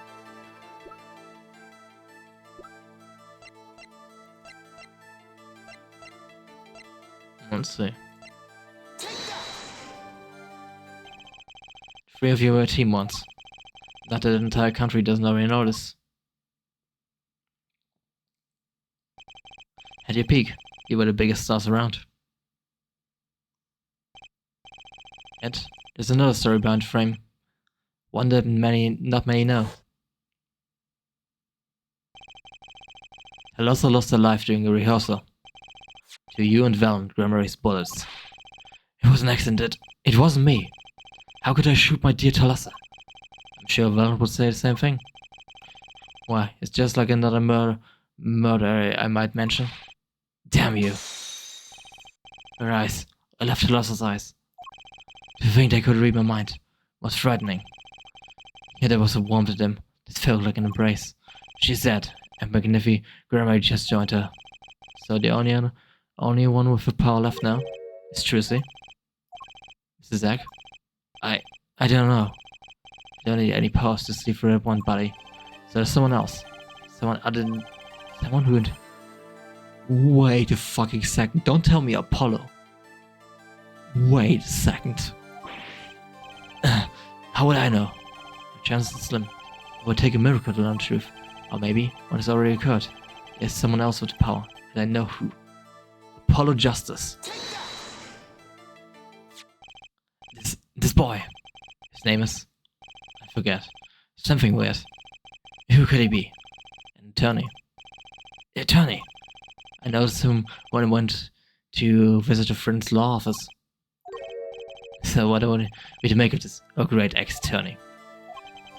You can show me pictures of strange boys all you like. But you can at least say something like, I'm this boy. I could use a laugh. Perhaps he wouldn't laugh if he knew the facts. This might not be 100% proof, but it's close. There's a link between this boy and Thalassa. Actually, it's more of a ring. Ring. Perhaps this will refresh your memory. I just happen to have evidence showing this missing link. I don't have to see it. Apollo's bracelet. So Apollo and Trusley are siblings then? Oh fucking right. That's new. Okay, but we should be able to do the past now. Because we have the information that we can get out of the detention center here from Valant. Because we now know what it was that he wanted.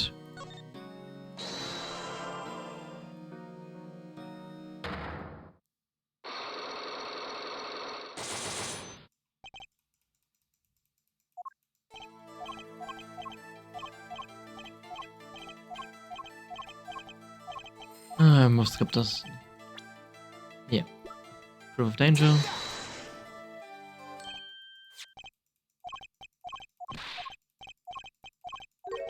Because we now have all the pieces, I think. Because we have the pendant.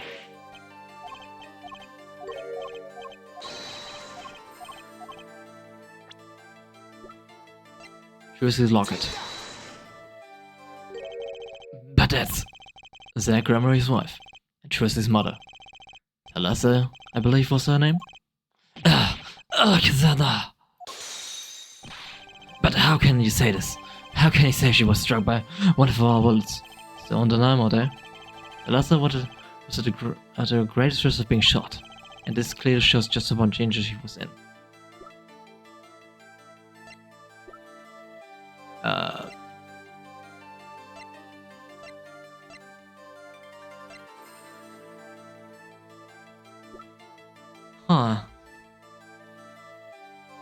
I actually don't think I have that evidence yet. Ah man, I thought I actually could break the psychologue. Nope. Does not seem like it.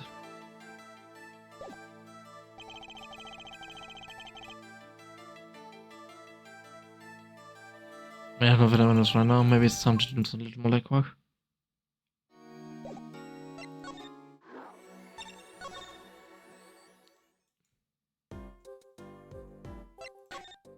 I actually been thinking about something. Because I actually looked at the achievements, there was one with Mr. Charlie.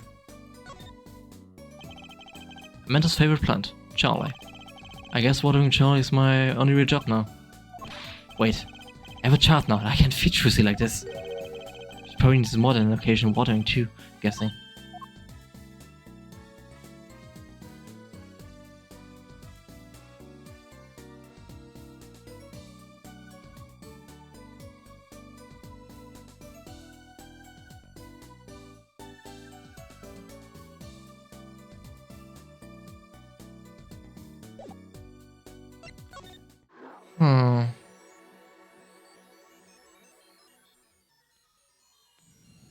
What can I...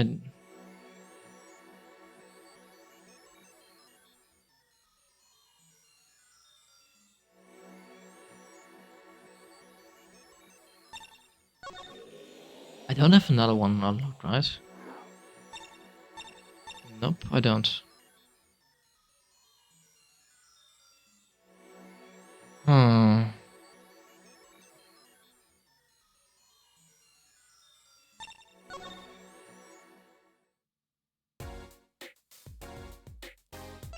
Maybe I can show him the locket. Maybe Mr. Head or something? Get info so? Person in the photo is Trucy's mother? How do you come by this? Trucy showed it to me. She said her mother was gone. Then it is so. Huh? She's gone. What more is there to say? Lots. Oh, I know. Boy, so you? I call it to my endeavor research. Trucy's mother, Magnifi, Gremory's only daughter, end quote. What? Magnifi's daughter? It's the truth, Mr. Zack. Brasho, you say too much. So she's... Oh, so she... What? Why am I the bad guy? Why? Magnifi's... Test of... Oh, that's how it is. Connected. Zack decked him. In any case, Miss Red, discussion is over. That's the Gremory. She's the most mysterious of the whole lot. I need to get her more evidence, clearly. Oh, the period may have been lower than the main attraction. Shall we begin our game? My final competition. Final? Why? This is that I've come out of hiding today to make this document legally binding. Once that is done, I shall slip once more underground. Without seeing your daughter. Best of it or not, 7 years ago we played. 7 years ago I lost. I really lost to Magnifi. I didn't care to lose another. And I have heard that you never lose. It's just a rumor. Yes, for it is impossible to never lose, unless one has an ace up on sleeve. As a magician, it causes me no end of irritation. To think a mere lawyer might be out there, pulling the wool over so many eyes. Hey, I just signed your document for you. Maybe you could try lighten up. That was that. This is this. For my final competition, I will destroy your perfect record, Phoenix Wright. This will be my final performance. You'll want. This guy is beyond serious. So much for a fun evening of cards. Brusho, you may leave. Ah, but it's your last game. I mean, what scope? I punch and I punch, but still is not enough. I just remembered the future prior engagement. Toodles, gentlemen, oh, and nice meeting you, piano man. And let's begin. Dealer. There? He will be witness to a competition. There, it's honor for me. I haven't seen her around here before. That reminds me. I saw a familiar face at this restaurant. He didn't seem to notice me ever. Gavin, I believe was his name. You know him. After a fashion. Listen, Phoenix, right? One can learn much from a two competition. Remember this. Primary power. I was close to understanding it, but I needed more. And I knew where to get it. It was his mother. I need to meet a report again, that was clear. And one more other thing. From the moment my final competition with Zach began that night, the name was running through my head. The name of a man now in prison. The name Zach Gremory knew, but how and why? Oh, this unlocked something new. Solitary Cell 13. Sir Christoph Gavin. Present day. Central Prison. Solitary Cell 13. How the fuck does he have such an luxurious and luxurious cell? Like, who let him do this? Well, isn't this an unexpected surprise? Whatever, Aaron breaks it down to my cramped confines. Gavin. Is this your idea of revenge? Phoenix is right. Revenge for the events that took away your eternal special 7 years ago? My past is like my logic. Straight and true. Nothing's changed. And all I did was point the finger of justice in the proper direction. Fine. I'm glad we could have this little TLT right. You look well, Phoenix is right. You too, Gavin. Yeah, so that's probably as we concluded. Christoph was the one who prepared the fake evidence. He's the client. Gavin's murder. Life has been full of surprises, for both of us. I've no doubt you never expected to lose an eternal batch of years. And I bet you never expect to wind up here. Shady Smith was the name of the man you killed. Did you know who he really was? Who he was? Zach Gremory, you know, the defendant. I remember him, of course. But you say Smith was Zach? Impossible. Don't even try to tell me it was a coincidence. What did I just say? Life is full of surprises, don't you think? After the trial, you were arrested and found guilty. Your motive was never made clear.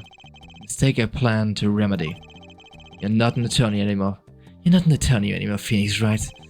What possible conclusions do you think this investigation of yours can lead to? I killed a man named Smith, probably because I'm an evil human being. Isn't that enough? Not for me, it isn't. I need to know why you did it, Gavin. You recall that case 7 years ago? Ah yes, the driver Zach Gremory pulled his famous vanishing check. My brother won his fair share of praise and adoration for the trial, as I recall. Genius prosecutor reveals crooked attorney, was it? That was when I met you, wasn't it? Who was it now? Bar Associates. Review. Board voted unanimous for the strictest punishment. Unanimous. Save for one dissenting opinion. Yours. It was my brother who was responsible for putting you in a position after all. For 7 years we've been friends. And yet, I still don't understand you. But right, your friendship for me was never pure. You suspected me then as you still do now, don't you? Honestly, right now, I'm not sure what I think. You didn't just brain a guy with your juice bottle for no reason. Tell me why you did it. Persistent, aren't you? I came here because I remember something. The night of our game, Zach Gremory mentioned your name, Gavin. Ah, that reminds me. I saw a familiar face at this restaurant. He did not seem to notice me ever. Gavin, I believe was his name. After that, he was killed. I asked you to help me. Because I remembered your kindness back when everyone had turned on me. Seemed to be in a bit of trouble. Something like that. Dead. Someone hit him. Hard. Me? Please. The cops should be here any minute. I'm in your hands. Should it come to that? I have to know. Why did you kill Shady Smith? No. Zach Gramarey. And the Psyche-Locks. 5. Whoa. I've never seen Psyche-Locks like these. What? Oh, actually, they are completely different. They are black, gold, dark, cold, full of despair. Can I even unlock these things? Something wrong, right? No, it's nothing. You shouldn't push yourself so hard. Life's to be taken easy, you know. He's doing his nails. What he's doing is... Oh, is this the reason why Vera... Huh. Okay, I can't.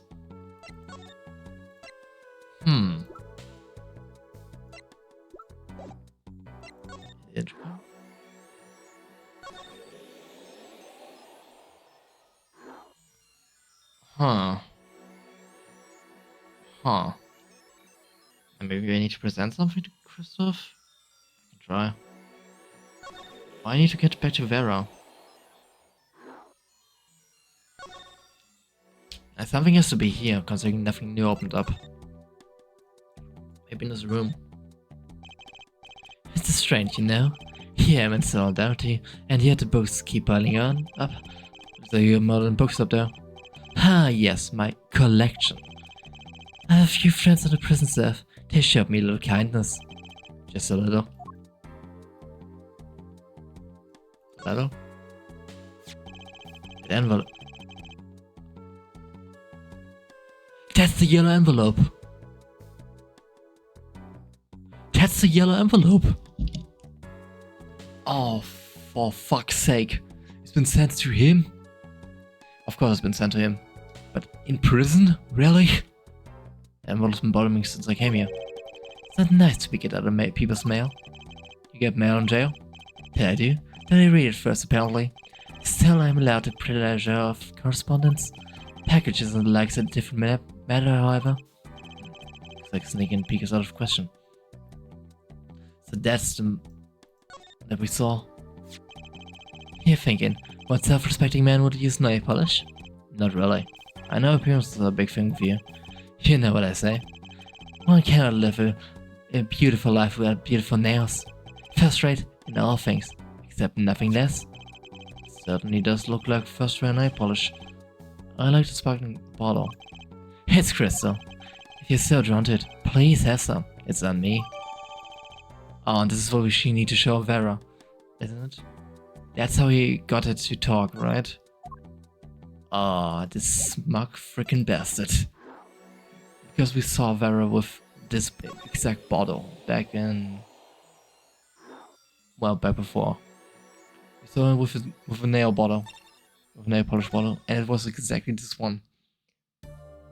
Okay, and this means... nail polish. What do you... what? Huh? It's not? What? Huh. Aridoni. I heard of the brand. This must be the brand symbol. It's supposed to be some kind of flower. Wait, no. Maybe sand. Wait, no. Wait, on second thought? Is that an ego? Who made these things up anyway? I think they try for a clear symbol at least.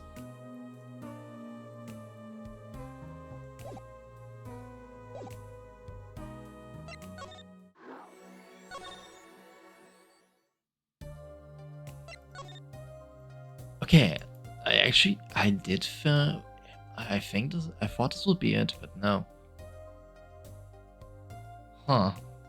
I don't think anything in the studio.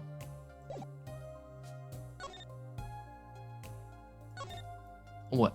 Oh, wait.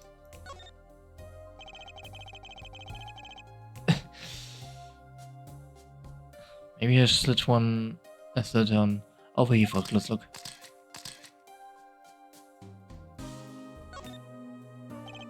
It's an awfully small frame. What's inside it? Stamp? Ah, please don't touch it. I'll get in trouble. That stamp belongs to Vera, you see. She always puts it somewhere she can see it. It's that Valent, the grammar race, isn't it?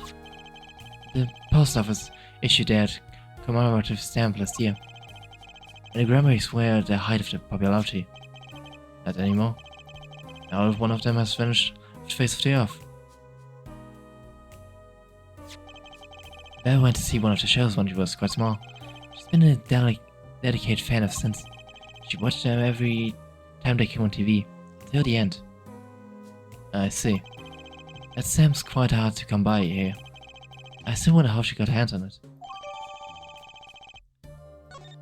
Oh, so this was how Kristoff got her. That's a pretty bottle. Ah, don't touch that, please. I'll get in trouble. It belongs to Vera, you see. She always puts it somewhere she can see it. She looks it often. It's a light pink fluid, it's not nail polish, I'm guessing.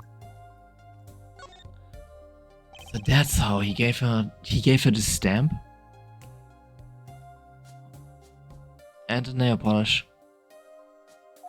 This ram envelope. Ah, don't touch that. That's, it's quite important.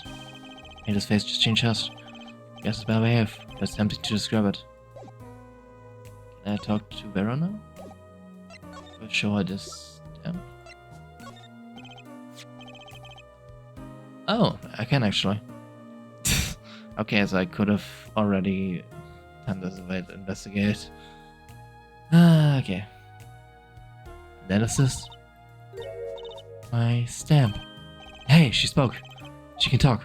Yeah, so the stamp. Can I keep her talking? Great magicians, aren't they? Isn't your grammar amazing? Yes? Oh. I especially like this too, Zack and Valent. I mean, they're just so magical. Aren't they? Aren't they?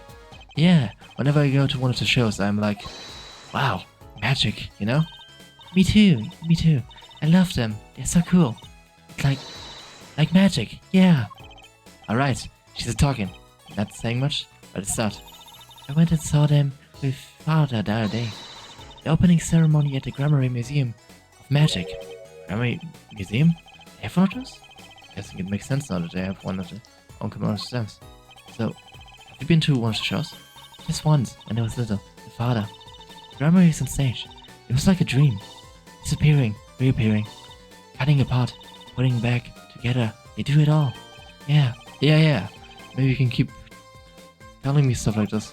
You know, about Zack and Val, maybe. Oh, sure. Alright, but I could ask him before she changes her mind.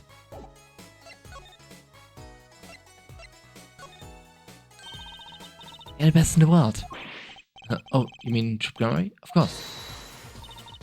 Father gave it to me. Your father. But I asked him about it.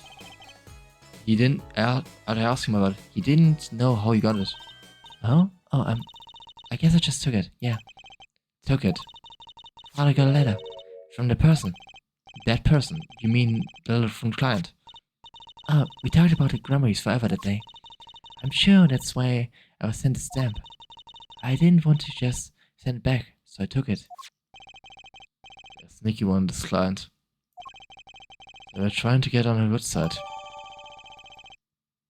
Sent from the real client. Ah, I see. Yeah, of course he sent us specifically, but Vera really liked the trip. So of course she wouldn't want to keep it, instead of using it.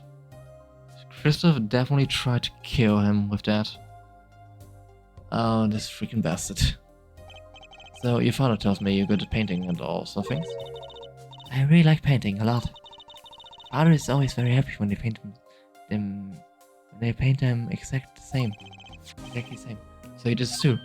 Oh yes, it was my first job. Your first? All I used to do was paint the same thing I saw. But this was totally different.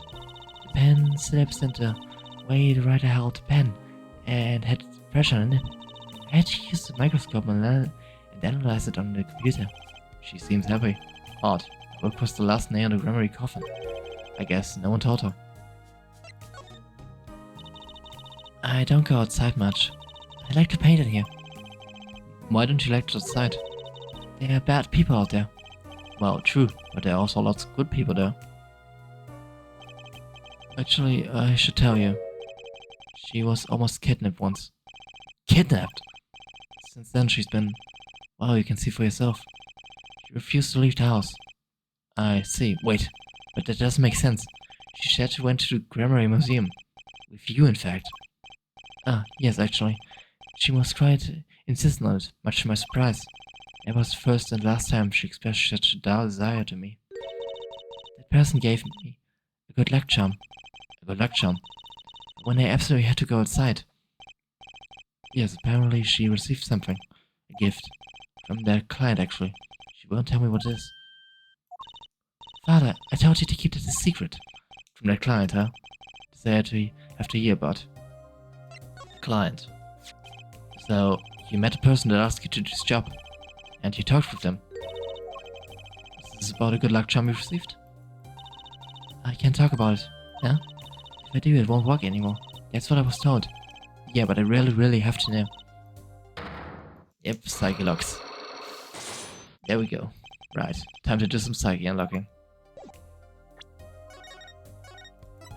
I think we actually have everything now. I think we actually have everything because we know that the client's Christoph. The client. You seem to trust this client, quite a lot in fact. Because they gave you this stamp? No, that's not why. Hey, listen to me. To my problem. The problem that keeps you inside all the time? Don't go outside if you don't want to. That's what they told me. But when I absolutely have to go out, all I had to do was use a good luck charm. Good luck charm that your client gave you? I think I know what your client might have given you, actually. Is this your good luck charm? The bottle, right? This was what I gave you, wasn't it? Same bottles over there on your desk. You got luck charm, right? I heard once cosmetics were once thought to ward off evil. It's a magic bottle. It has power. Ah, of course it does. I'll just refrain from commenting anymore on that one. I think I know who gave you the bottle actually. The one who asked you to do this job. Was this the client? Christoph Gavin. This man is a friend of mine. Know him? His name is Christoph Gavin. He's a lawyer, actually. I promised. I promised not to tell. Oh, there we have it. Look successful. The client. I'm sorry, I can't talk about the client. I promised. And if I break my promise, the spell won't work. I don't need the name anymore. I got my answer. You're pretty confident in this charm then? I think they might be the devil. Huh? Or maybe an angel. What do you mean? I saw it. I think I saw it. When they gave me this. I saw the devil's face. Are you saying the client's face looked like the devil's? No, the client was gentle. With a gentle smile. So where you see the devil then? It was so quick. I don't remember well. But that's when I knew. That person wasn't like other people. That's why I believe in my good luck charm. I'm not sure what the devil she saw was. But it's pretty clear that Christoph Gavin was a charmed. Well, I think that's all. I believe you now. I'm so sorry for what happened. If you want to apologize, try my client, Zach Gramarye. Did I do something bad? What makes you think that? Your eyes, they're so sad. Very sad. I'll put on my smile next time I come, promise. I hope to see you smile then too, Vera. Oh, okay. Take care. Thinking back on my first encounter with this young forger, I witnessed something of vital importance today. Of course, by the time I realized it, I was already too late. I see.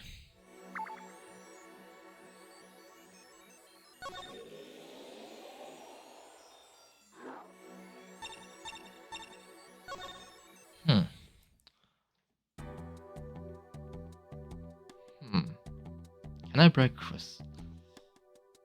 Probably Christos will be the last one, from how they look. Right? Yeah, I can't. I don't think there's anything in the cell anymore I can use, really. Right? That's roses. You taking care of this one here?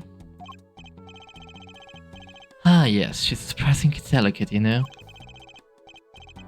Requires careful tending, but she's my best friend, as they say. Best.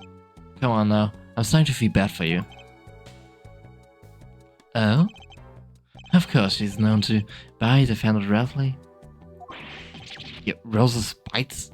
Your Rose bites?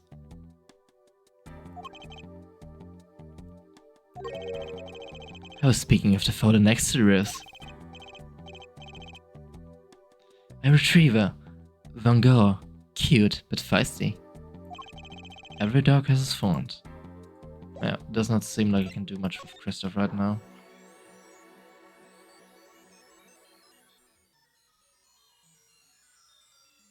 The only thing I can do then is the detention center.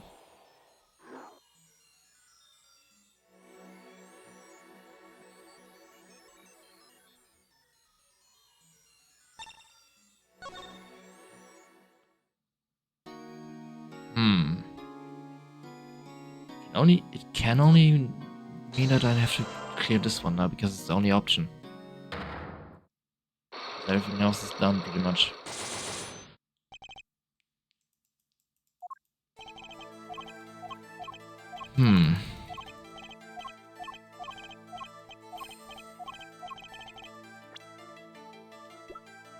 Let's see if I can clear this one.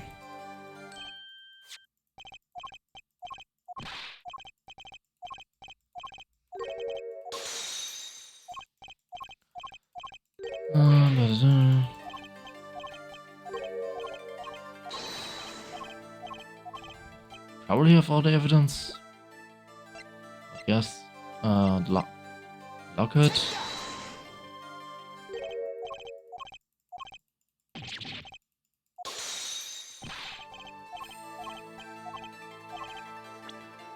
This clearly shows how much danger she was in. Oh, the stamp, right. It does show that she was part of the group. Group Grammari's performance were very, very popular. So popular, they even made a commemorative stamp at the height of her fame. We're not merely the latest craze, we were an age, a golden age. It's all here on the stamp. Yes, tell us, yes? Chris's mother is missing her here. What happened to her? I don't know. Part of his memory is still locked up. There's one thing you're failing to address. What's that? As you say, our troop is in her world unto itself. If our leader, Magnifi, was so inclined, he could have hit anything he wished to release. But it's right. Then he would have hit a crime, making him an accomplice. Not a great foundation for blackmail.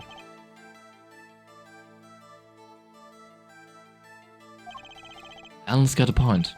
One of the troop's members died in an accident. Magnifi covered it up. His innocence would come in. But he found the right address, was right? So close. There has to be something about how the loss of Steph could affect Zack and Valon's relationship with Magnificent. See the eyes, he still have something to say. How can he possibly prove more than he already have? I'll prove how the loss of Zack was untidy and so completely. I don't think I... Yeah, no, this is clear. This is Lamorai. She's mother and daughter of... Oh, the fact that she's a daughter, right? It's going to take a little knowledge of the players to create this one. The accidental death of Zack's wives. They had both your hands, and this information proves why we have so much power over you. This was a daughter. It wasn't a question of who shot Thalassa. Thalassa herself was the problem. What? What do you mean? She was Zack Gramarie's wife, Truce's mother, and Magnifi Gramarie's only daughter. It was a terrible accident, and the two of you killed your men, just only daughter. It wasn't the key to Magnifi's power over you. I don't want to know what was. It was an accident. Alright.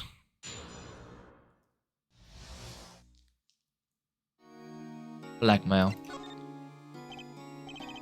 There's no proof, none at all. But Talassa went missing, and your mentor blackmailed both of his disciples. It doesn't take a genius to put one and one together. Ours was a complex family. You mean Troop Gramarye? Master, Magnific Gramarye, his only daughter, and his 2 disciples. This does sound like a recipe for disaster, doesn't it? Do not be tempted into faulty flights of fancy. Yes, there was an accident. But that is all it was. An accident.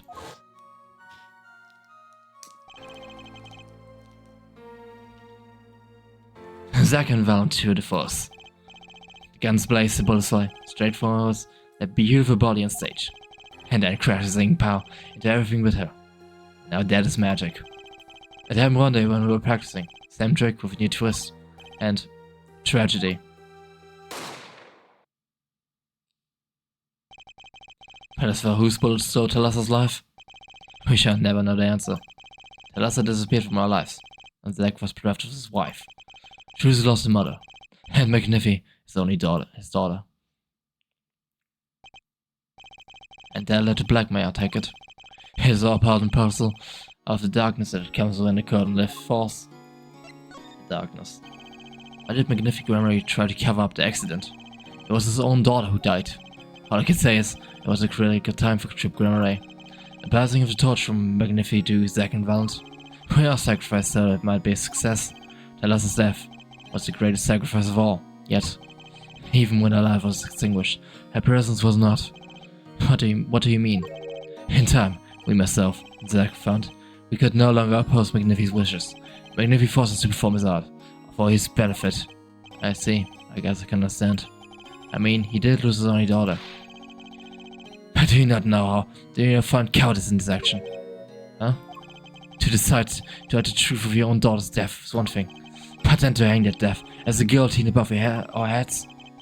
Things were dark behind the scenes in Troop Gramarye, that's for sure. Truth, you know? She wasn't told. Naturally. Who would want to know that their father might have taken their mother's life? True. I had not thought of the accident for a long time. I'm sorry to dredge up old memories, but it has helped a lot. Not to find Marguerite's lair, I should think. True. After the accident, there was one who came sniffling quite persistently. A reporter? He called himself a newsman at the time. Often I spent him lurking about the dressing room, doing his research. Do you happen to remember his name? What was his name? Sorry, I've forgotten. But in the course of his interviewing, he became quite close to my partner Zack. I let him not. Let's see. His name? He didn't recall. The scent. The cloying aroma of mint. Yes, whenever his mind which was far too often. I see. Thanks for the help. It does not go to interview with the past, Mr. Rat. You will not uncover answers, only wounds. I'm sorry. I began to notice a dark curtain hanging over Troop Gramarye, and I began to realize what I had to do. I had to protect Trucy from the darkness. The reporter he mentioned. The newsman, I never learned who was at the time. Though I got a pretty good idea who it is now. That smile, and the sickly sweet smell of mint. The last floss thin thread connecting Zack Gramarye to this world. Sooner or later, I have to track him down. Yeah, we know who it is. Okay, this should open up the new memory then. So that was Phoenix was doing while everything else went down. Blue Studio and Sunshine Coliseum. Huh, okay.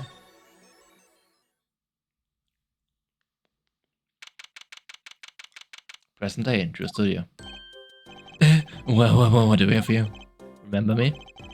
Of course I remember you. Journalist media attorney in High Court. Can I ask what you're doing here? This mission was poisoned and his orders. Oh well, yes I know. Oh I know, yes. It's cost me no end of grief, to be honest. Journalist wishes you tracked down case just a little quicker. End quote. Are you on trial of this case? Are you on a trail of this case the whole time? Zach Remy was a good friend. Zach has something to the fact back at the ball club. What a character, what a man.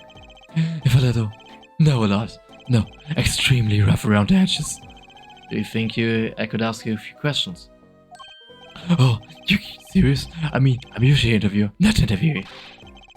Journalists ask questions, not the other way around. End quote. Fine, shoot, I don't care. People have been asking me all sorts of things lately. Family of Forges. It was tragic what happened to Drew Misham and his daughter. A forgery is a serious crime, and they paid the price. You know what really did them in though, don't you? Yes. A forged diary page. The night I interviewed him, I found out something about Miss Misham I hadn't known. What's that? You know, he always felt like he was being watched. Every day, for 7 years.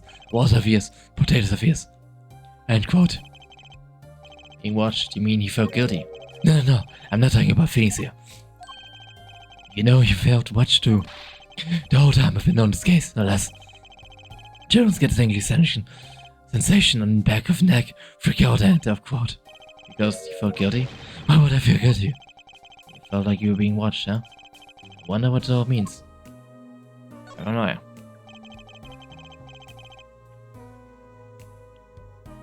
Drew Misham felt like he was being watched. And you along with him. You sure it wasn't just nerves? Nerves? No, it's nothing so mundane. I stopped paying attention to my nerves a long time ago. But I felt too. Generally sure he's being watched, ain't what? Don't you wonder why Zach Remy got wrapped out of 7 years? Right after committee coming into contact with me. He completely vanished from the courtroom. Then for 7 years, he talks to no one, that's all. Then just as the remaining time was almost up, he contacts me in order to have his mate. And then, he dies. Starting to put the pieces together, are we? And you were being watched this whole time? Maybe not just me, maybe you were too. Me.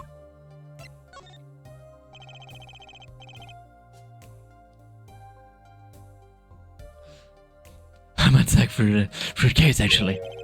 You mean the shooting of Magnific Grammar? No, before that. It's not widely known. You mean the accident? During the quick draw shooting practice. My, you're well formed. You should have seen me right then.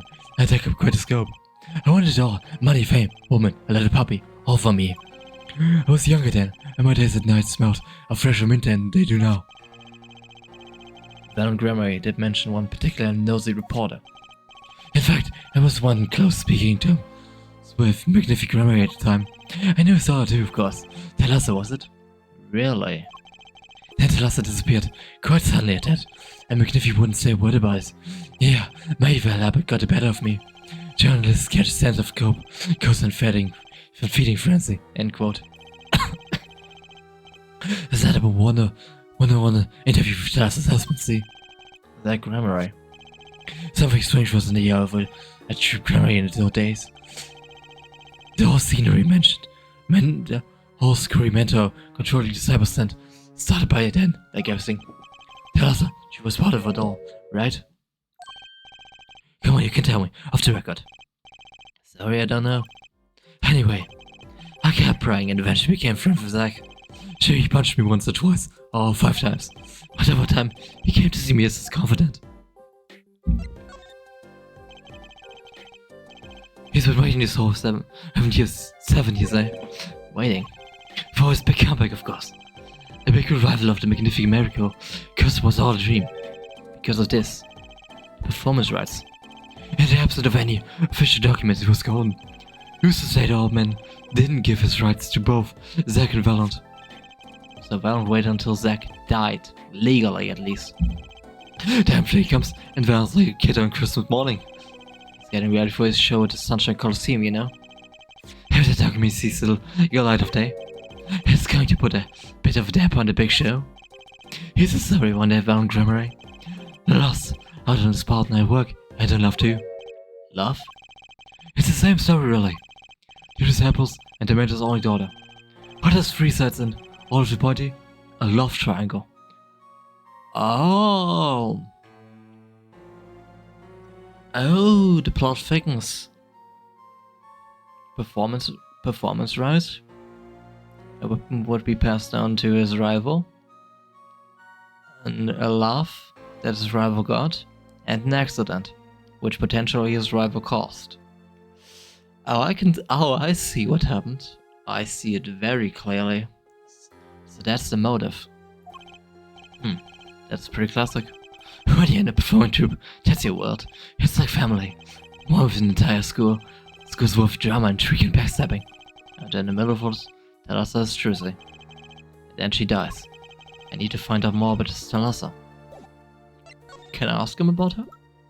I do have Trucy's locket. Mr. Brusho, do you know this person? Do you know the person? Of course! I was friends with Zack after all. He hit me a few times, 5 times actually. But still, I never forget his wife. Thalassa Gramarye. My nephew Gramarye's only daughter. Do you think you could tell me more about her? Well, why the heck not? Thalassa.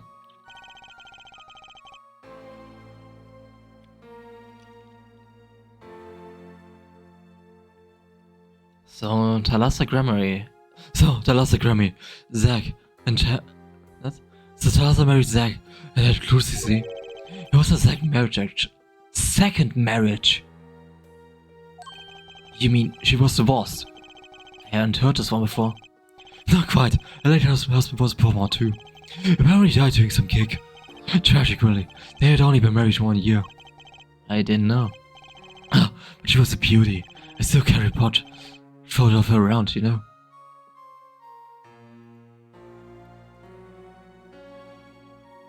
Bracelets.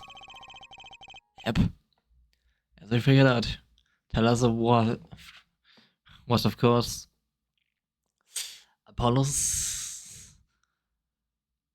Why were? Yeah, of course she has amnesia in the present day. Of course she wouldn't be able to. As Lamora, she has amnesia, probably from the accident, so she does not even remember that she actually has 2 kids, Trucy and Apollo. I know Trucy's and she was a little thing too. She got a bad idea, really. She's got you for family after all. What do you mean? Just everything you know. Thalassa has another child besides Trucy. End quote. What? But Trucy said she was an only child. Yes, this one she had with her previous husband. Her previous husband. First husband who died during your performance. Yep, they had themselves a kid. Another orphan now. That's another one who slipped through the cracks. Not anyone there, I know. And I started another child. Do you think I could borrow that photo? Sure. I can be generous on occasion, though. That's a spot without court record. I won't need this locket anymore. Better return to Trucy before I forget. People events all tangle together and get bigger and bigger. Don't you think? I was too busy wondering about bigger to listen to what he was saying. Sometimes you gotta accept you won't be able to untangle it all, I think. Maybe so, but still. I have to do what I can. And I have to tell what I have to find to those who come next. Next, you say? I'm not the one who will close the curtain on this little plane. Apparently, that's not my role anymore. Of course Apollo will do this. Magnifi. I was just wondering what Magnifi would think of all this. What do you mean? Haven't you seen it, Trucy? She's got his power. You mean, how I can't lie to Trucy? It was the same with Magnifi. And with his daughter, Thalassa. It's a strange thing. Think it's some grammar gene? Magnifi told me once back when Zack married Thalassa. He said Zack had good eyes. But not good like a Gramarye's eyes. Not that good. I wonder if Zack ever played a game of poker with his wife. You know what the Gramarye's secret was? Oh, he said he only lost twice though. The other one he lost to was Thalassa. Oh. Maybe nobody knows Zack's gone. Zack Gramarye. The plot had finally begun to reveal itself. It sprouted from a wrap on the Gramarye fabric and grew swallowing everything, wrapping itself around the Gramarye's power.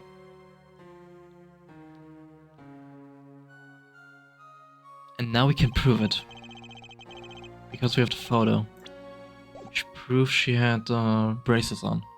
And now Apollo has that bracelet. A power which passed from Magnific Memory to Thalassa to the next generation. And I will once again need to meet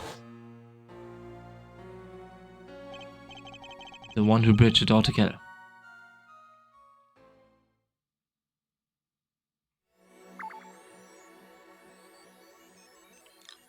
Dodgeball Club, we can now break the Psyche locks.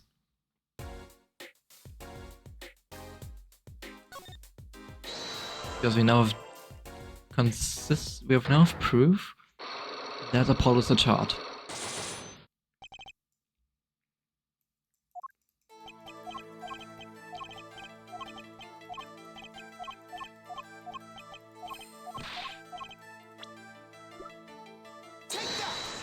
And the accident, we know.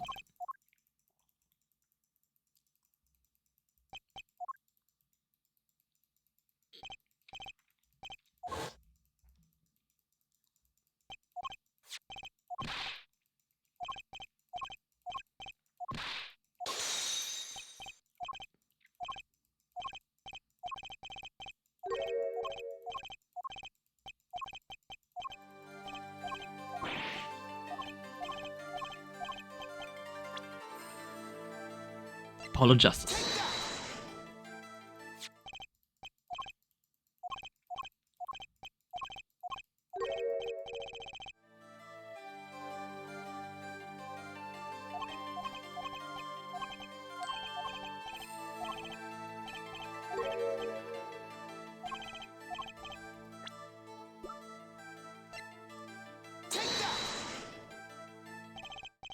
Actually, I know something.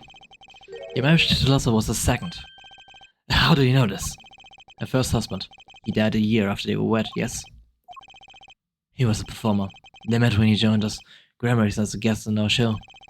After Thalassa wed him, she left the troupe for a while. Did you say she had a child then? I have a photograph of her there here. I couldn't help but know what she was wearing when I first saw this. Those bracelets stand out. They're Grammarly family heirloom. This boy with the bracelets just like the ones in the picture. What? So, that's why. Why what, Mr. Zack? I took this photograph of Thalassa before she left us. When she returned, she wore only one bracelet. I bet I know where the one other one went. She gave it to this boy, her son. Oh, it's actually broke off.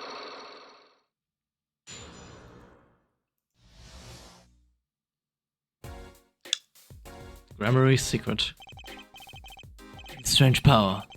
I myself do not know where it comes from. Yet, the fantasy is passed down the Grammary line. It runs in their vein. What is it? I asked her, Thalassa once. This is what she told me. Birds respond to tension in others. Tension. If she were to face a person, and they became tense, even slightly, then she would know, no matter how hard they tried to hide from her. So she could see it. Not quite. This is the strangest part of it all. She wouldn't realize that she was consciously detecting this tension, without the use of a particular object, or in her case, objects. Objects. Wait. Were they something she wore? Yes. Her bracelets. I admit, the first time I saw one of those, I felt there was more to it than just fashion. What kind of power could the bracelet have? I've made a decision. I will tell you all I know. Consider it a gift. Consider it a gift. Choose an Apollo. Well, I hardly need you to tell me to disappoint with this too. A brother and sister, yes. And a brother too, has this power of theirs. So Tricia is not a brother. I wonder what will come of that. Mr. Wright. Tonight, after our game is done, I will return to a life of hiding. But not see her live her life without knowing. I understand. I tell the two of them when the time is right. I'm a new adept. Once again. No kidding. What I want to know is, how all the scallops are messed up. Its bracelets are made of a special alloy. It is said to expand and shrink very slightly in response to body warmth. So the temperature sensitive for something? Yes. This is how they can shrink to the exact size of their wearer's wrist. And this is something to do with the power? Whatever I told you. Grammary power breaks tension in others. When a grammar senses tension, they too become tense. And this tension translates into minute contradictions of the muscle. So minute they cannot sense it on their own. The muscles. Oh, so that's what the braces are for. With the braces on, one can sense contradictions. Because the braces is always the perfect fit. So when the person they're wearing gets tense, the bracelet feels tighter on their wrist. Precisely. But that alone doesn't count as mind reading. I believe I understand how the process works from there. It's a simple question of eyesight. Eyesight? Yes, it sounds simple enough. Have you ever heard of kinetic vision? Something about the ability to see moving objects with full clarity, right? I heard of it before. They say athletes can see a moving ball like it was stopped to stay focused. But it's not confined to spot alone. And that relies on the ability to focus. When we focus, we can see many things. The faintest switch of the face and the meaning that lies behind it. Therein lies one of the secrets of magic. I must know the mind of a crowd before one may distract it. So basically what you're saying is, grammars can see really well. For them, seeing is more than believing, it is knowing. The power relies on eyesight combined with exceptional focus. Things are starting to come into focus for me too. Of course, it's difficult to maintain such levels of focus for any length of a time. But what if someone could tell you when to focus? Or something? Precisely. Wait, Drewski doesn't have any bracelets. You're talking about poker, yes? The timing of when to focus is so elementary, she probably does it without thinking. I doubt Drewski herself has realized this. That's all I know of all of things grammar. Thank you, Mrs. Zack. If this boy's bracelet is a real thing, then he will use it before long, thereby awakening his power. I'll keep that in mind. Well, shall we play a game? Ah, I said so much. Let me say one more thing. I will tell you of that night. That night. The night of my mentor Magnific Grammy's passing from this wall to the next. There were 2 pistols, and 2 letters sent. This was Magnific's test. A test. In the last years, Magnific Grammy worked us to the bone, no, to the pain. But that night, I could not shoot him, so I shot the clown's forward instead. This, it seems, was the correct answer. Take this. I'll give more to you, Zack. What? It is thanks for playing along with my show. You shot well tonight, Zack. Though I would have not minded dying by your hand. How could I shoot you? You're my mentor. Bah! I thought you might say that. But went home without shooting anything. What would you have done then? Then, of course, I would have given Valen a chance. And if I had shot you in the forehead instead, then it would be over. If you or Valen shoot me in the head, then I too, to the darkness would go, and my eye with me. Fitting end, don't you think? Ah! It's only too, gives me no cause for regret. I thank you, Zack. And I'm sorry. I've done so much that was wrong in my day. So that was the purpose. Seems to me that Magnific wanted you to be successful all along. That's why the time he gave you was earlier than Valen's. Perhaps, but it's not something we'll ever know for sure. I wonder, what is Valen up to these days? Waiting for you to die. 7 years pass like this. Performance rights go to him. And now here I am, and his dream is ended. It wasn't that, actually. Public opinion's a fickle thing, you know? What? You don't mean to tell me they put the blame for our mentor Stefan, him. The trial ended when you vanished, Mrs. Zack. There were even rumors that Valen had helped you pull it off. But that's madness. Well, it seems that before I can once again disappear from this world, I have one more act to perform. Isn't it odd that starting up my life should prove such complicated? Even though I'm dead.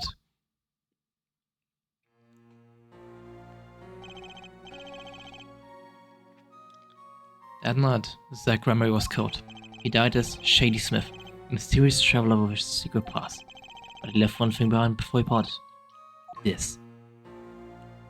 To whom it may concern, 7 years passed. I, Zack Grammary, murdered my mentor, Magnific Grammary. I apologize for the trouble caused by my sudden departure from court, and hereby confess to my crime.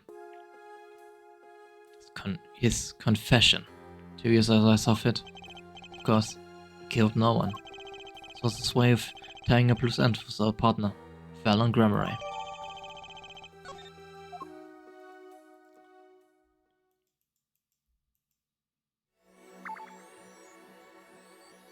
In Sunshine Coliseum, where Fallon currently is. Present day, Sunshine Coliseum. Well, this is a blast from this past. Long time no see, Mr. Vaughn.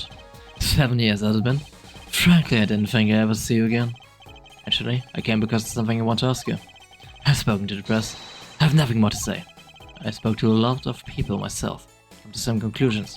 But then I realized I needed to hear from you. I've walked a difficult road these past 7 years. Because you couldn't perform Magnifi's repertoire? Do not be deceived. Bone Scale is the real deal. I do not require my mentors hand me down. No one, my partner slapped me on. It was my partner who slapped me in the way. Zach Grammary. It's rather well before my disappearance act 7 years ago was the end. Oh, so I thought.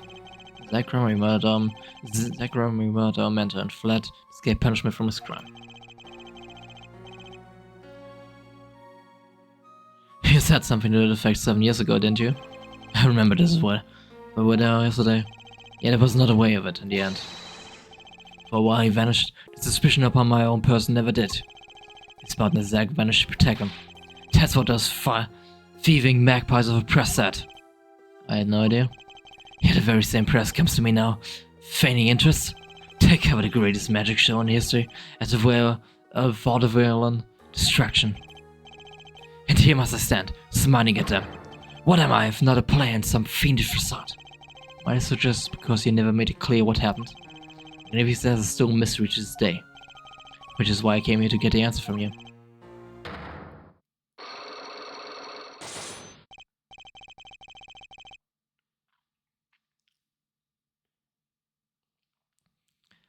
I knew I'd be seeing this sooner or later. The audience has no business stepping up to the stage. They must be content to sit and stare at the spotlight. It sounds an awful lot like something I heard 7 years ago. But I think we have everything to break him. Afterwards, we should be able to break Kristoff. Ask what you will, you get nothing from me.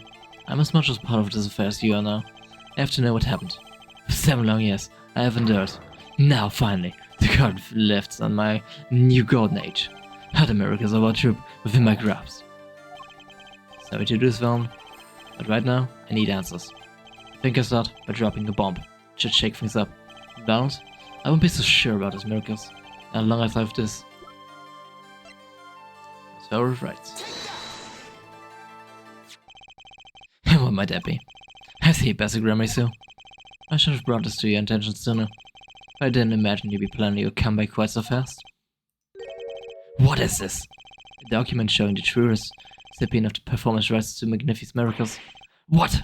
Zach Grammary, you wrote this. What? You passed the thing to his daughter? True is the enigma, actually. She's officially my daughter these days. Preposterous! Zach is gone! Vanished into the void. This is a genuine article. Zach was alive when he wrote this. Both myself and the notary can testify to this. Wow!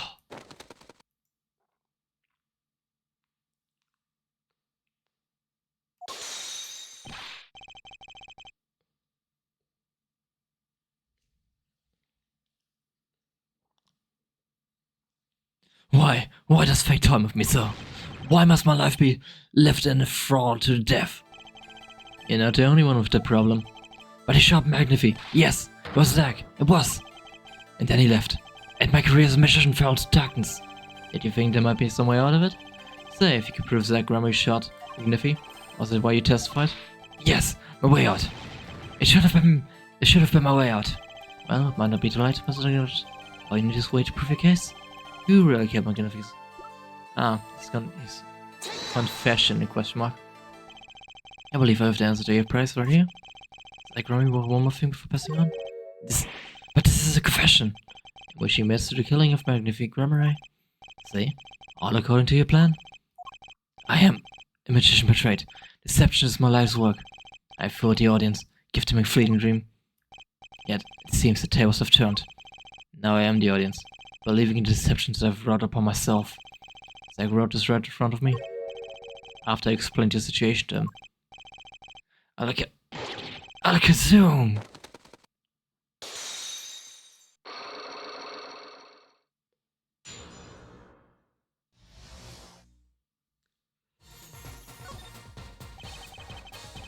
You do know that this confession is nothing but lies. Yes. In my opinion, it's my opinion that Zack Grammar killed no one. Then you must be thinking the truth is a simple matter of elimination. You received instructions to kill, but everyone is innocent. And neither remains guilty. That would be a logical conclusion, yes? So he managed to protect me, his partner.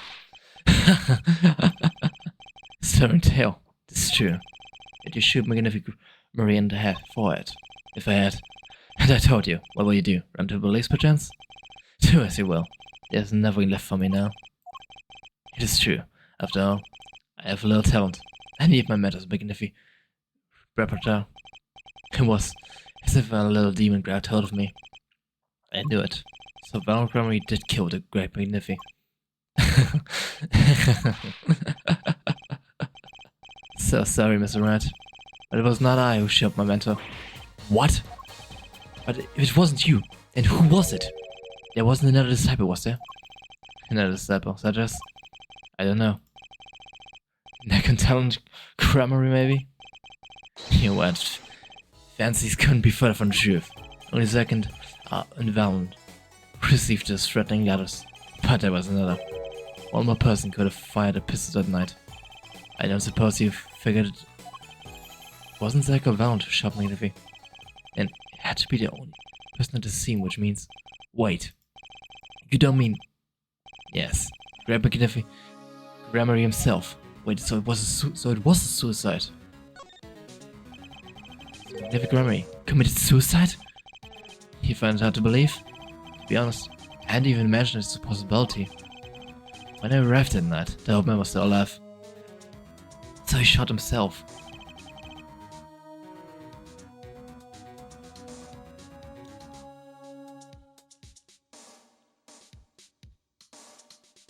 So it was suicide. He appeared to be asleep. I could not shoot him. But when I told him to leave the room, the old man called out to me. So he spoke with Magnifique Grammar. Yes. Yes, and this is why I knew what he had done. Magnifique transferred the rights to its opportunity to my partner, Zack Grammar, not me. See? I guess I owe you an apology. I always thought you were the one who did it. You owe me no apology. Huh? My crime was, in a way, more serious than of murder. What? Your crime? Of course, he tampered with the scene and tried to frame Zack for the murder. He basically ruins Zack's entire life that night. Stole his daughter away from him. Made him... Yeah, he basically ruined his entire life. Zack Grammar confessing something to me. Could be more serious than murder.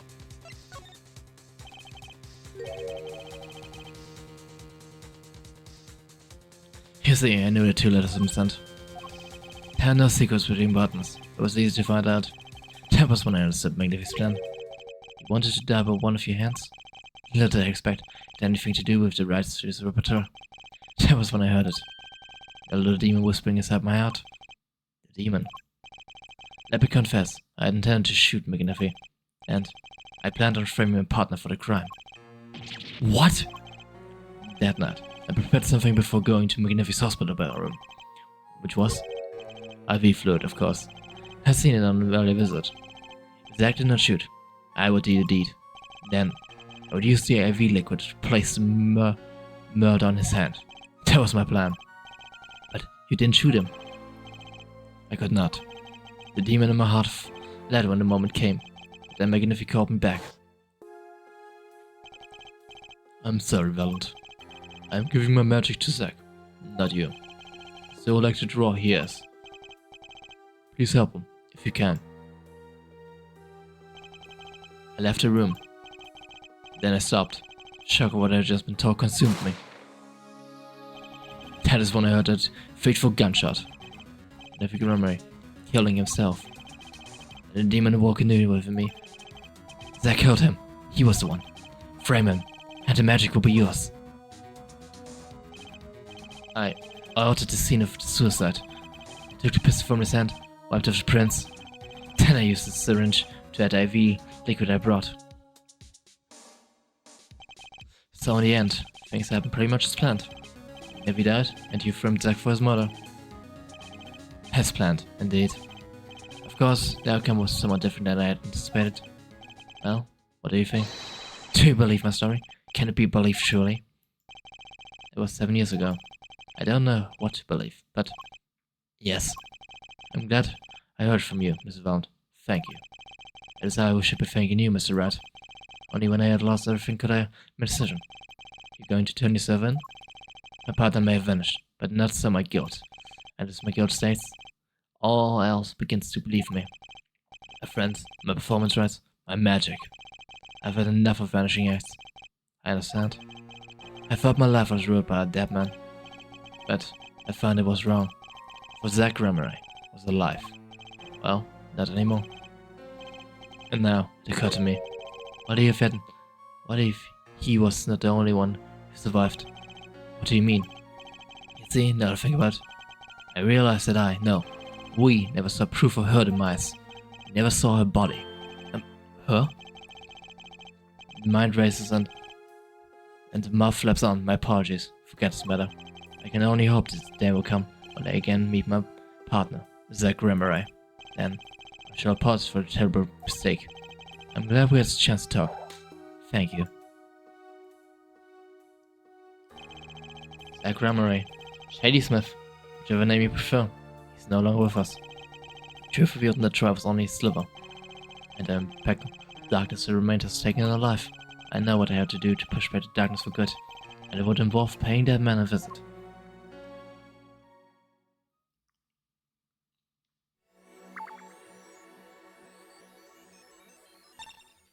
The only thing that remains. The cell. Sorry, sir. Prisoner Christoph Gavin is currently occupied. I see. Do you know when he will be finished? Well. Could you go find out? Oh, certainly, sir. Please wait here a moment. Oh, he's gone. My apologies to the guard. But there's something I need to see. The envelope, right? There it is. The yellow envelope. And the sender is Drew Misham. I was right. When I arrived at the studio, Mr. Misham was at his desk. He seemed to be writing a letter, but I quickly sealed the envelope. It was a yellow envelope. I heard it was left at the crime scene. This is the last letter Drew Misham wrote. And there's something I need to do. The last thing I need to do, in fact. Here goes. Let's see if this other conspirator finds anything.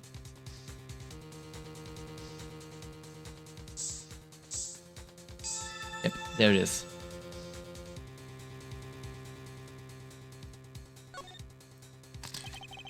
So this was Drew Misham's messenger of death. Was the stamp right? No mistaking it.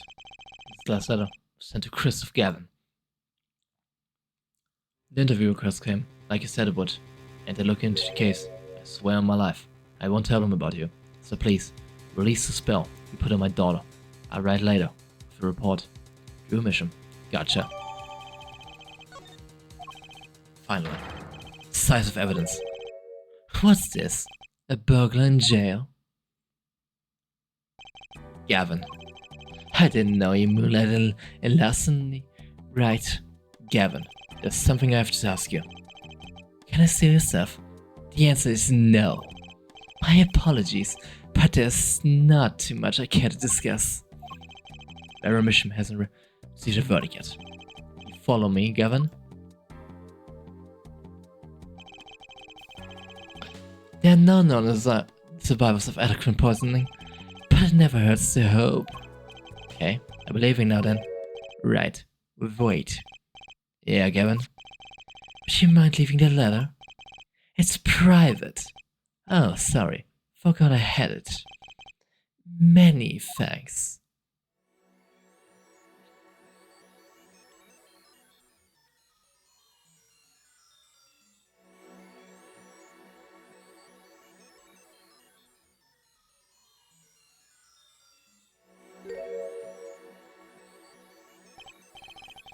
Now seen all the clues in this case. Clues I gathered over 7 long years. Now it is time.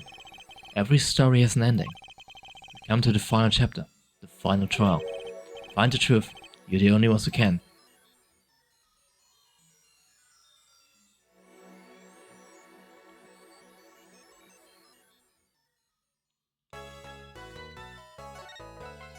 Whew, this was a long investigation. Short water break after all that talking.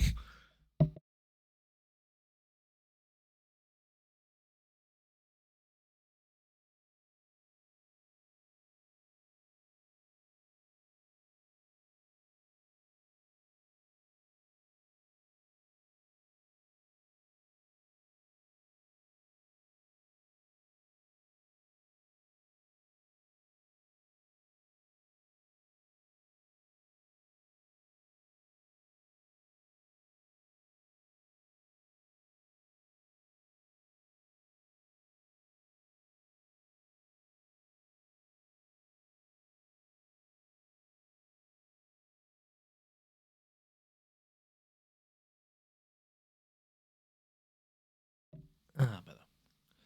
Right, then on to the final trial of Apollo Justice.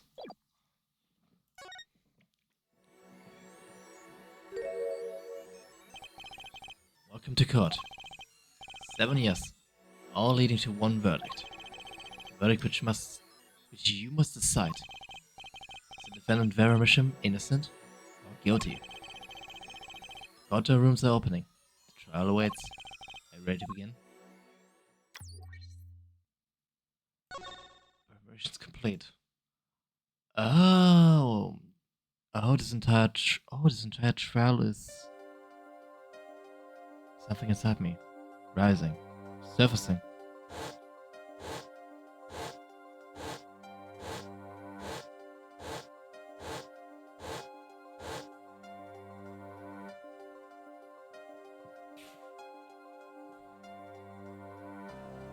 Something important. Lost long ago. It's close now. So close. October 9th, 10 a.m. District Court, courtroom number 3. Court is now in session for the trial of Vera Misham. The defense is ready, Your Honor. Prosecution's ready, okay. Prosecutor Gavin, how is the defendant? Vera Misham's condition? Acute endocrine poisoning, going to a physician. She could die at any time. Yes, absence from the courtroom today. What? You can't put her on trial without her being here. It's unusual. You should wait for her to get better and do it then. It's so bureaucratic of them. That's being a little harsh. Can't delay the trial any longer. They risk having no one left to try. A trial without a verdict can only cause grief. The records of this case, experience tell us this.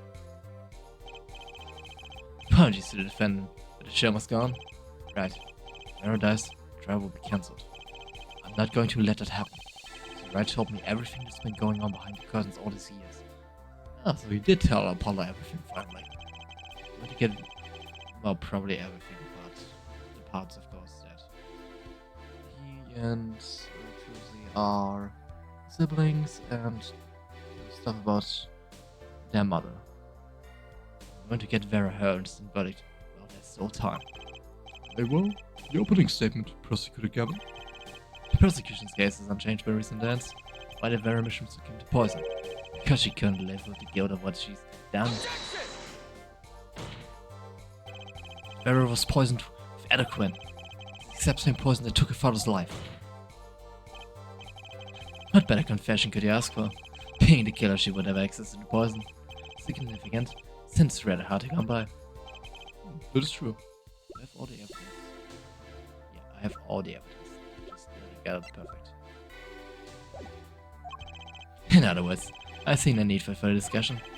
We could have had our verdict yesterday. Well, Mr. Justice, if you have no objection, there's no reason to postpone the verdict. What we need to worry about isn't the verdict, but the trial itself. The defense holds that Vera Mishim is the victim, not the killer. If that's so, then you have to prove something. She was in court, giving her testimony before us.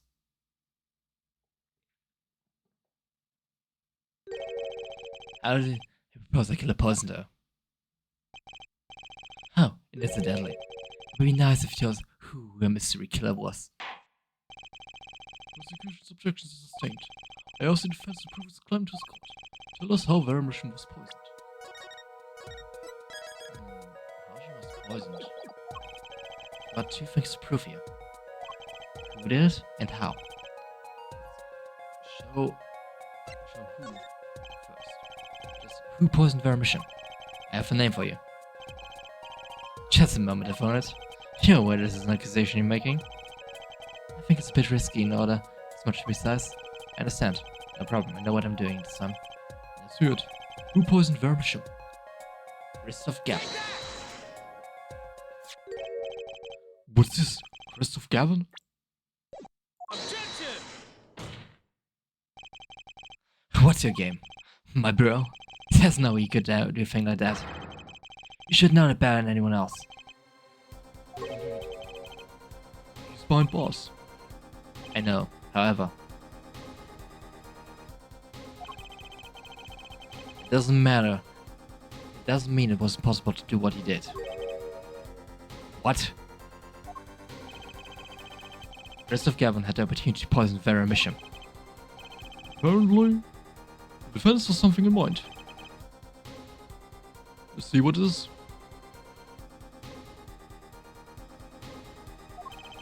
How did Christoph Gavin, currently in solitary confinement, poison her?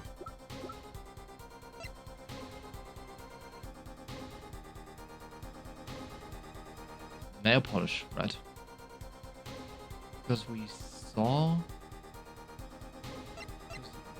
It's a lucky charm, so nail can only be a nail polish. Because it's a lucky charm. What's this? What a beautiful bottle! I'd like to give whoever designed it a hand. Is that nail polish? Huh, it's colorless. Ah, something the matter? No, nothing. Nothing at all.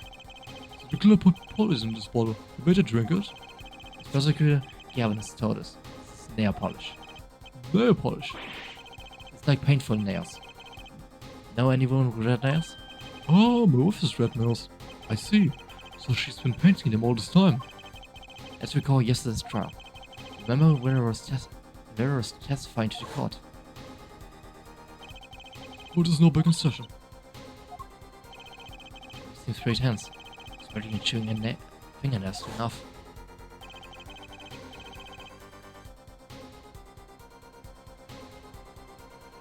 Whenever Vera became nervous, she had a habit of biting her nails.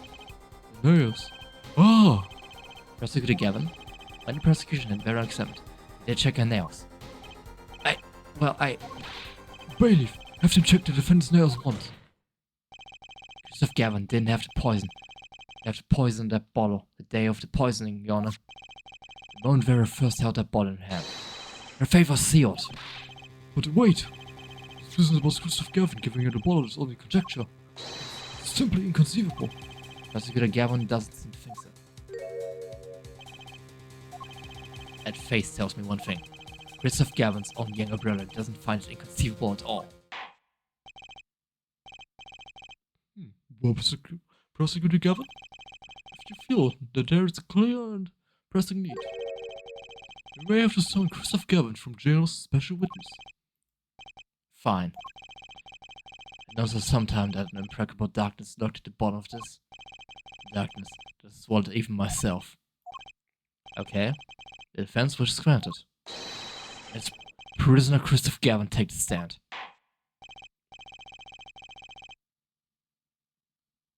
Bailiff, begin proceedings to call a special witness. The witness is Christoph Gavin, currently residing in Solitary Cell 14 at Central Prison.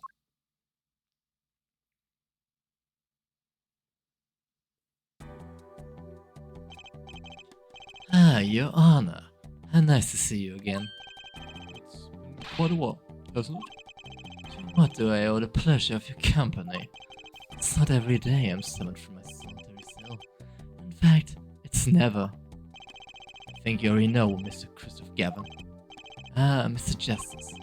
I hear you've been doing quite well for yourself. Ugh. Why do I feel like someone is still my boss? Stiff upper lip, Apollo. You can do it. Does this ball look familiar? How are you doing, Maplebush? Why, yes, I use it myself. Yes, it's a late defendant, I hear. She's not dead yet. And, is there something concerning this bottle you wish to ask me about? I admit, I respect her for her taste in nail polish. Her taste indeed. This nail polish was how Vera Mission was poisoned. Adequate, was it? You're well informed about the case, Mr. Gavin. Of course he is. He's a killer.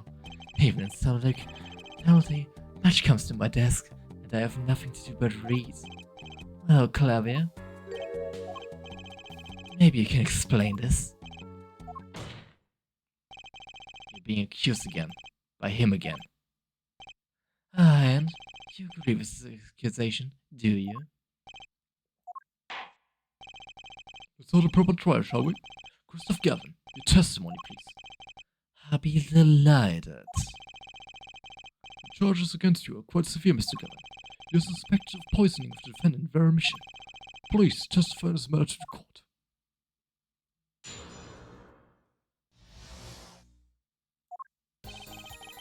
How in the same nails polish does not a murderer make? I've been solitary confinement for half a year. How could I poison her? My father died of the same poison, the meaning of which should be clear. The prosecution case holds. She poisoned her father and attempted to poison herself. Surely you aren't going to suggest I was responsible for poisoning your father too? Well, I'm afraid the defense claim is sounding rather unlikely. Naturally. For one, I don't even know the missions. Isn't that so, Mr. Justice? Very well, Mr. Justice. Begin your cross-examination. I'm accusing Christopher Gavin, my ex-boss. I know he poisoned the missions. The question is, when could he have done it? Not to mention, why?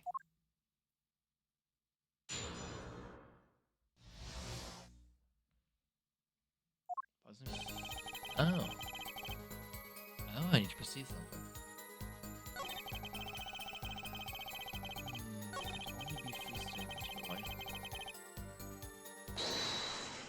I know of the last three.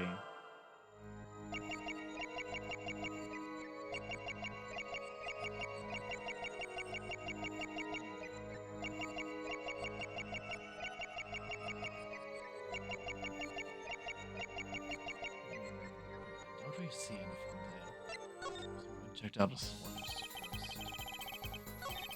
Prosecution gets notes from the bottom.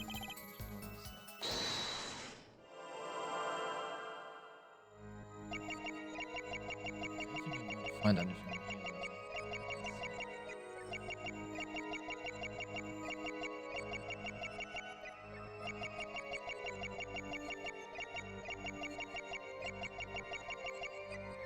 Doesn't seem like there's anything.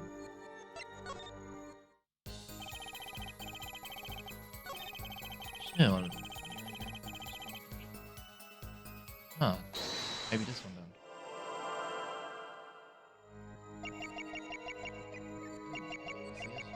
That's a very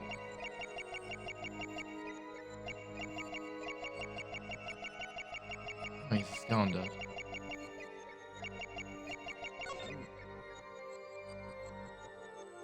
Gotcha!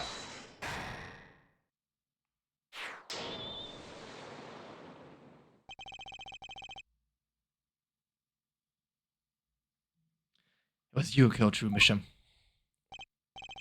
A bluff worthy of your new mentor, Mr. Wright. Oh, really? But you see, I saw it. And when he said her father too, the end turns unnaturally, and the little devil appeared to give me the news. And let's assume for the sake of argument that you saw me being tense. What does it mean? Our tense witness is guilty. And tell me, was your mission fond of nail polish too? Sorry, there's more than one way to poison a man. You don't need nail polish to get someone's mouth. Ah, then I must be very talented indeed. You see, Drew Mission was killed on October 6th. Well, I was already in my solitary confinement cell at Central Prison. That's not an alibi. I don't know what it is. But they found a way, all the same. And I found you. That's how you poisoned Mr. Mission. The stamp. I guess you can know everything at this point. I'm sure this commemorative stamp requires no introduction. The night Mr. Mission died, he was seen writing a letter. And a Quinn was found in the stamp, Mr. Gavin. So, might I understand the stamp was the murder weapon? Yes, you are. Oh, and yes. The stamp was found in your prison cell.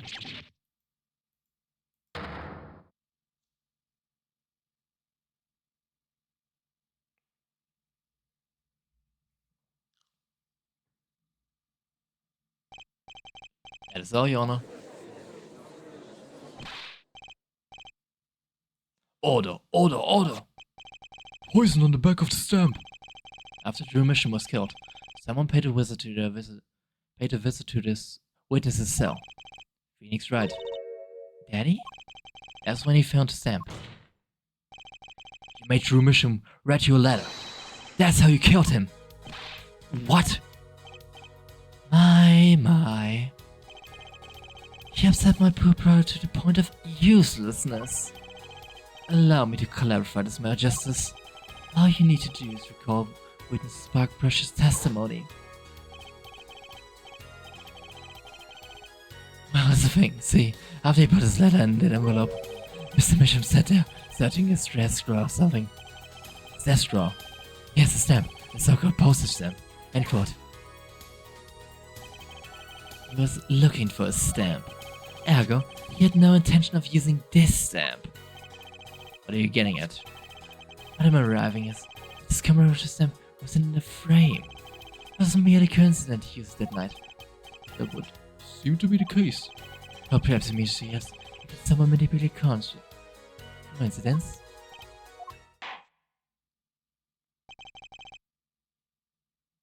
He does have a point.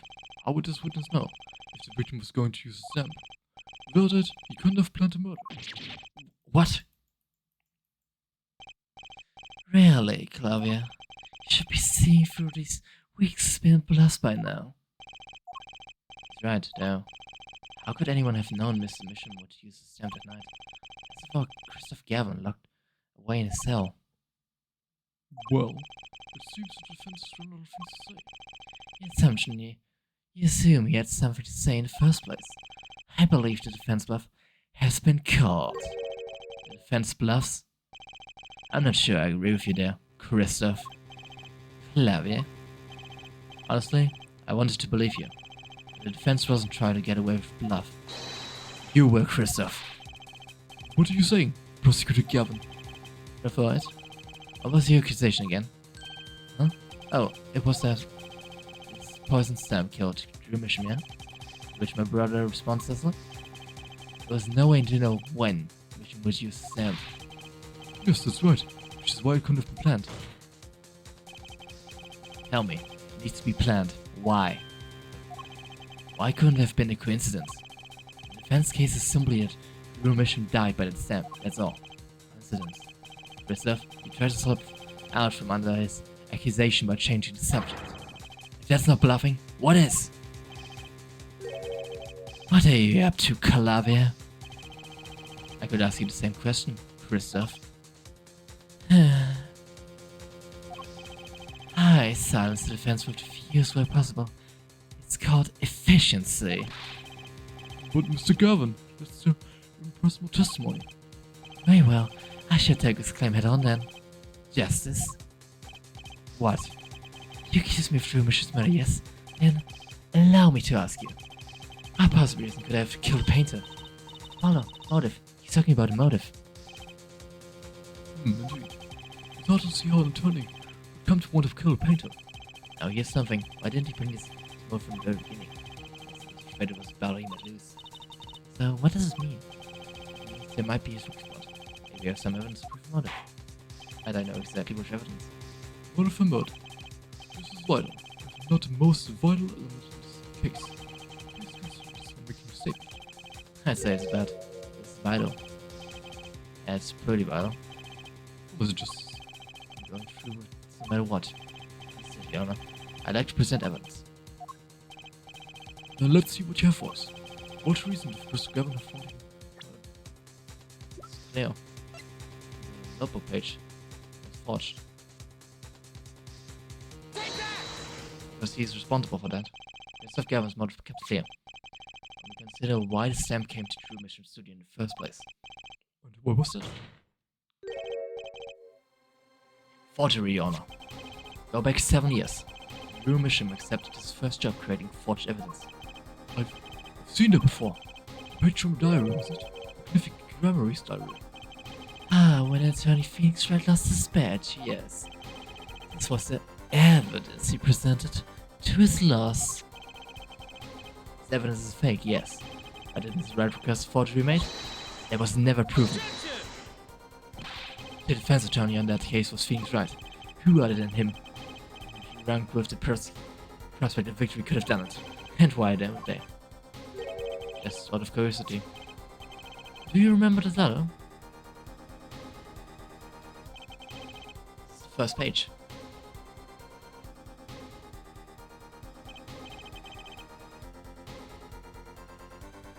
Second. Was I present in court yesterday? So that it was sent to True Mission by the client who requested forgery. The enclosed stamp was none other than the poisoned commander's stamp. True Mission. Drew his last breath just the other day. However, the motive for his murder was already 7 years old. 7 years old? The client requested forgery is very cautious. He tried to raise anything and anyone with connections to the forgery. To keep them from talking. But he made a mistake.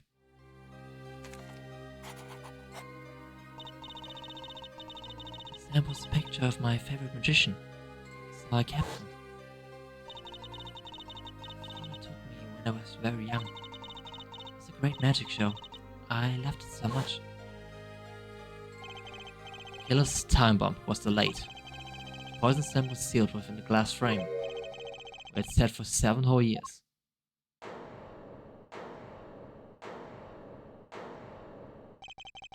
For it? Do you understand what you're telling us? The one who schemed up the forged diary page was the one who poisoned the stamp, and it was Phoenix Wright who presented forged evidence 7 years ago. Adding to this 2 statements ago, the one who schemed to kill Drew Bishop was none other than you Phoenix Wright.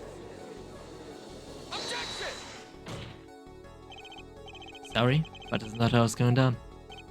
Oh? Then how will it go down? I checked through the records on the case, and I found this. 7 years ago, just before the trial.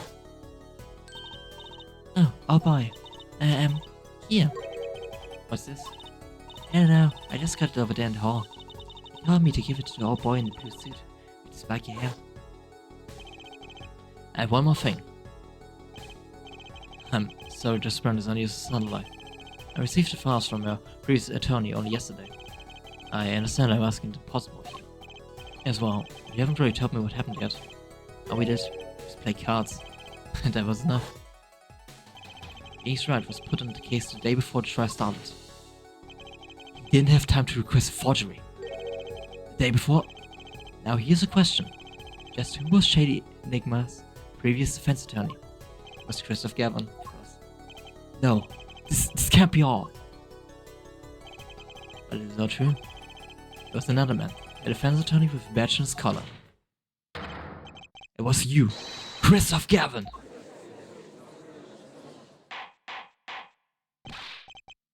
Order, order, order! What is the meaning of this? Witness, defendant, former lawyer. Let me begin by denying this. It's easy enough to look up, Mr. Gavin. And impossible to prove if you can't. Attorneys are registered with the court the day before the trial begins. In other words, no records remain in the court. How exactly do you intend to prove Phoenix Wright's claim? That would be difficult. I'm afraid this line of inquiry won't yield. For it? Are you sure you don't have evidence? I have evidence? I have to have evidence. Yeah, this thing. Right.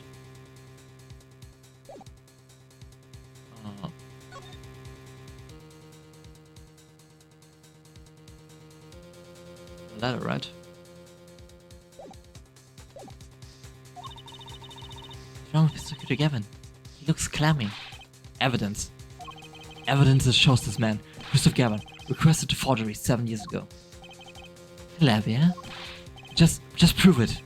Clear up the doubts now, I swear. I'm off this case. What's the fault of some evidence? Apollo! Mr. Gavin gonna look like his physical pain, that darkness. I have to pull that darkness out of him, and prove is the only way I can. What proof Christoph Gavin linked to Drew Mission? It's the letter that this Phoenix got for us. Well, Mr. Justice, you claim Christoph Gavin requested forgery of Drew Mission 7 years ago. Prove it. It can be proven. Simply ridiculous. Why even discuss it? This evidence does not... Are you telling me the truth, Apollo Justice? I am. Then, I say we give him benefit of doubt. Very well. But if you're wrong about this, be prepared for a penalty. Your Honor, you do defense an injustice. Justice is clearly passionate about his claim. He should the penalty no matter his passion. I haven't given a penalty like that in a long time. Well, Mr. Justice? Fine, Your Honor. All I have to prove is a kind of link. Something that ties Christoph Gavin to Drew Mission. And I have something that clearly does the job. Very well, Mr. Justice. Present your evidence. Show us the link between our witness and Drew Mission. Letter.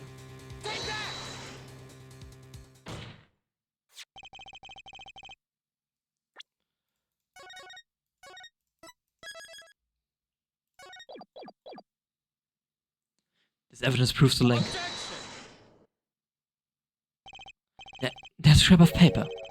I'm afraid I can't let you submit that. Is there some problem? There is. How could you possibly have that? You couldn't. Hey, it's Daddy's handwriting.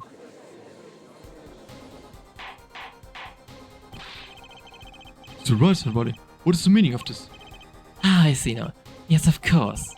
What do you mean, of course? What do you mean, of course? I just remembered I had a visitor yesterday. Phoenix Wright came to my cell. Except I wasn't there. Phoenix Wright. When I returned, I saw he had something of mine in his possession. Of course, I had no intention of letting him get away with my private mail. Well, you mean the seller was in your cell? No. However, it appears Mr. Wright is yet to be cured of his bad forging habit. Well, if it's forgery, it's not a very good one. The handwriting is terrible. This is Mr. Wright's reduction of what was written in the real letter. Production. Mr. Wright visited Christoph Gavin's cell. He brought with him a small video camera. What? He recorded his entire conversation with you, Gavin, and the contents of your personal mail. Regardless, this mockery of a piece of evidence will never be accepted by the court.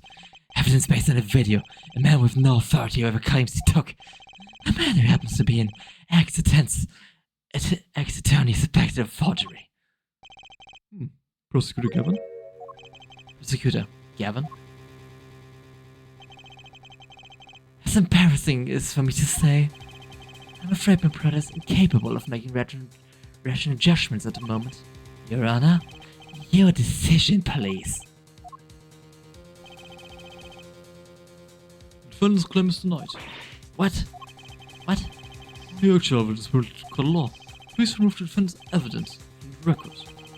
Like next time, Justice.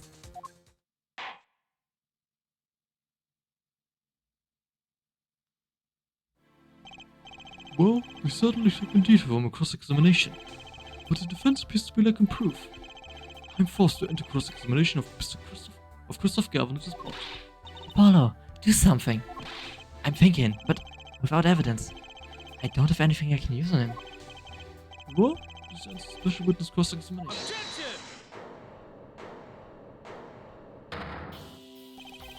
The show's over. Hit the crash screen for more. Only now do I stand away. Prosecutor Gavin? Frankly, I'm relieved. This has been bothering me for 7 whole years. And I'm tired of the whole Phalanx scheme. Now's our chance. Let's clean out the family closet, Christoph. Calavia, you're spinning out of control. Calm yourself before you say something you regret. Spinning out of whose control? Mine or yours? Take a moment to consider everything you've built. Your reputation as a prosecutor. Your fame with the masses. You could lose it all, Calavia. Apollo, did you see it? He's trying to press Prosecutor Gavin. Prosecutor Gavin, try to remember what's really important to you. You amused me for it. I couldn't forget what's really important to me even if I tried. In fact, I haven't. Not even once. 7 years ago.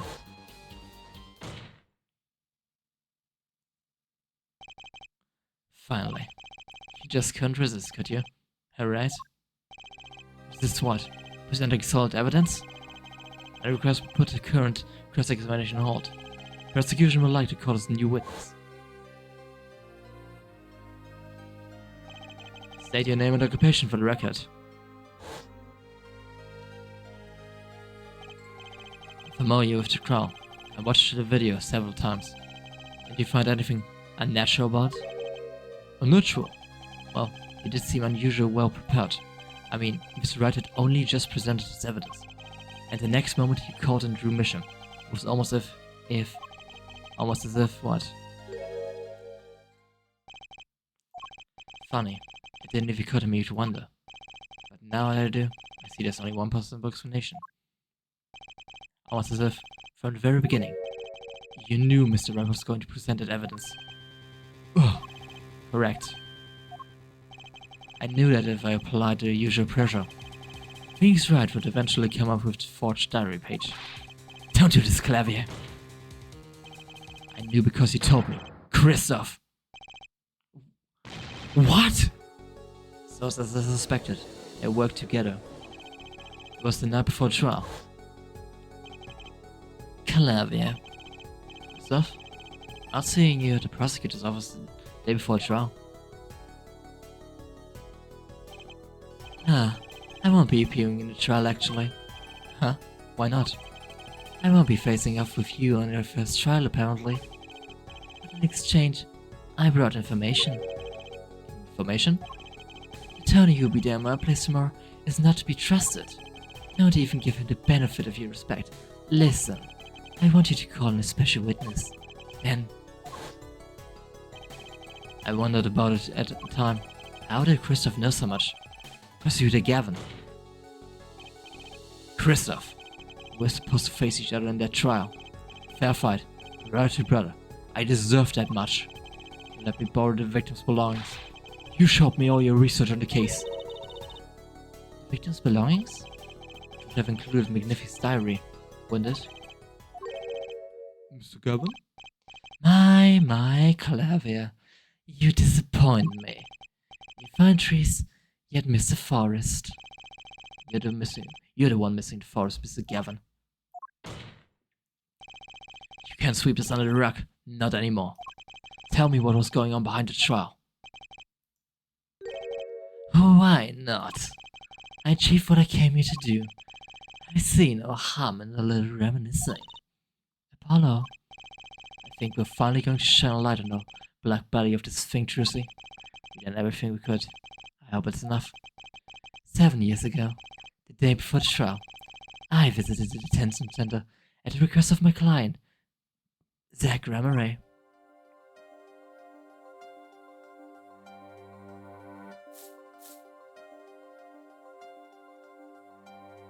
Oh God.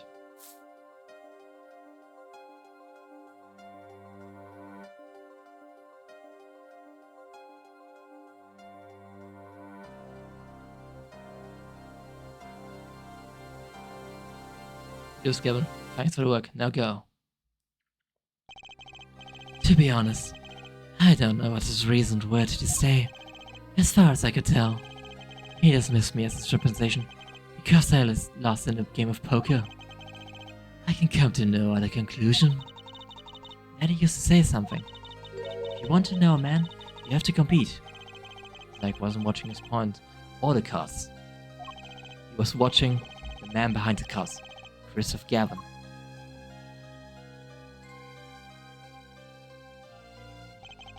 I couldn't believe it.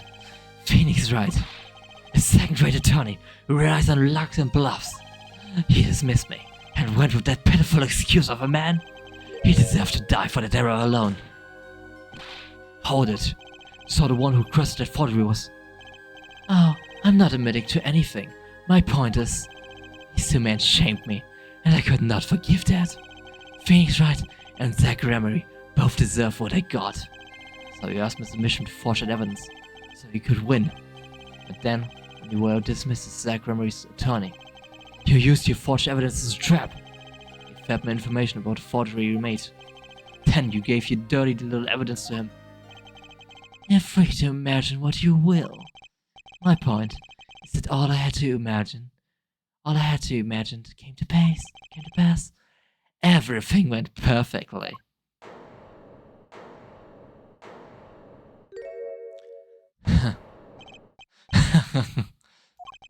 Incredible.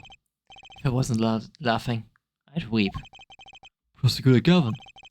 Perfectly. You're mad, Christoph.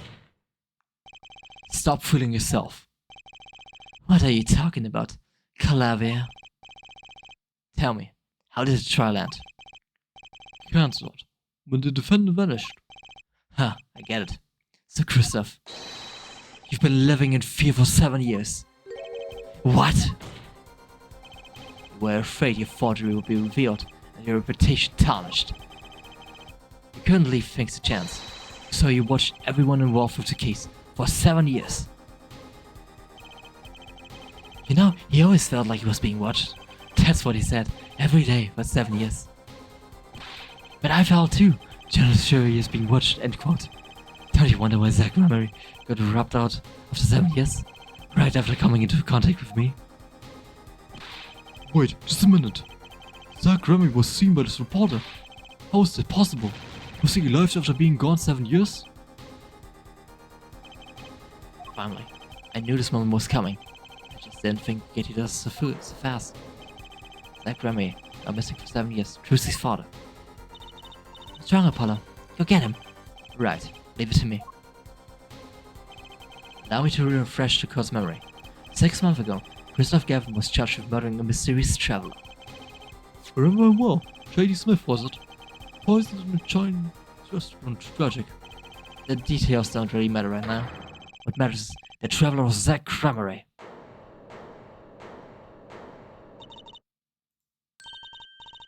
What is it, Apollo? Huh? Keep going. We talk about it later. Did she already know? Someone please explain this. Mr. Justice, can you explain this? It all started 7 years ago. The great magician, Magnific Remery's death started it. Magnific Remery's death, and the student Zack Remery the suspect. Whoever defended Zack in court successfully would become famous beyond doubt. I believe. Thinking that, Christoph Gavin did the unthinkable. He forged evidence. Your mission. Actually, it was his daughter, Vera, who really did the work. You took precautions when you had that forgery made, didn't you, Gavin? Precaution. To keep people from talking, of course. These two knew too much. Leave them alive and they mean nothing but trouble. That's when you planned your poisoning of the forgers. Adequine. Applied to commemorative stone. That luck was on Mr. Bisham's side. The bomb didn't go off. Daughter. She saved him by taking the stamp by sea. But that wasn't the only bomb he set up. The adequate nail polish, of course. He noticed something when you crested the forgery. And Vera Misham is nervous. She has a bad habit. Tendency to bite her nails. Oh! That nail polish was a good luck charm. She was almost kidnapped once. Since then, she's been... well, you can see for yourself. She refused to leave the house. That person gave me good luck charm. When I absolutely had to go outside, it protects me. Yes, apparently she received something. A gift. She won't tell me what it was. It was from the client. The one who wanted a note made. Was his insurance? Insurance?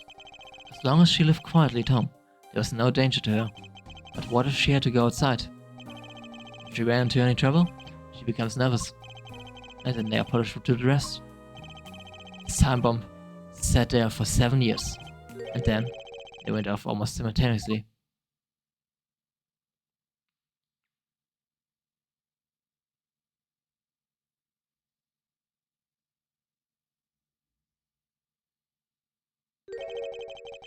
If you're finished, may I return to my cell now? I am not accustomed to standing for such long periods of time. Sir Gavin, have you heard a single thing we said? Oh, I listened quite closely to your little tale. Quite an entertaining piece of fiction. What? Flavia, surely you understand. Back to the evidence. The lacking evidence. Nothing proves the link between him and the autocrine that took Mr. Bisham's life. What about the restaurant? You killed Zach Gramarye to keep him from talking. I killed no man of that name. Read over the report again if you like. The victim was a traveler by the name of Shady Smith, about whom we know a little else. You can't seriously think I knew he was a particular fugitive? Okay, and why did you kill him? I plead my right to remain silent. Remember, Scott did not convene to put me on trial. The defendant's name is Vera Misham, suspected in the murder of her father. Our trial's been finished for 6 months now. I'm afraid we have strayed considerably from our purpose here. Scott confessed to witness. It is defendant Vera Misham who's trial here. No, but you were doing so well, Apollo. As long as there is no evidence to support the accusation against him, this course of inquiry cannot find Vera Misham innocent. Your Honor, Phoenix Wright spent 7 years collecting this evidence. You still don't get it, do you? Let's assume there was poison in the nail polish. Who then is responsible for causing Vera Misham to bite her nails? What? It wasn't me. I know that much. The one who brought that poison to her lips was you. What?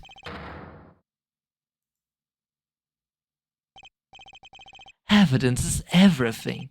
There's nothing more. I believe this discussion has reached its conclusion. Your Honor, Mr. Justice, you have performed admirably well for a novice attorney. I respect your partner, Phoenix Wright's determination as well. However, without direct proof, you have nothing. Isn't that right, Clavia? Unfortunately, yes, Christoph, you're right. That is, you would have been right until now. New system, right? What? Did the news not reach your desk in solidarity? The eyes of the nations are on this courtroom today. This is the trial case for a new judicial system. That's right. I totally forgotten. The juris system. Juris, you say? The current judicial system has been deemed too closed off from society. This new system attempts to inject the wisdom of common citizens in law. Common citizens? Wisdom? Is this some kind of joke? What could we possibly gain by doing this? Entrusting our judicial system to a mindless emotion mob of irrational mouth breathers? Common citizens have something called common sense. Common sense is not restricted by law. Nonsense! There's no room for two in this courtroom. Me and the law. Keep the riff-raff out. Out, I say! And not in the court, actually. I'm watching everything by video camera. How can you allow this? Incidentally, the one responsible for making this happen was Phoenix Wright. Phoenix Phoenix Wright! Oh, he's going to break now. Take this, you bastard. So, everything was leading to this. Of course. Right. Right. Right! Right!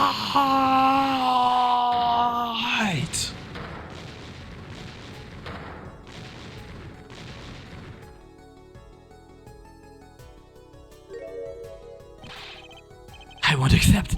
I can't accept. This is no court. Law. The law is everything.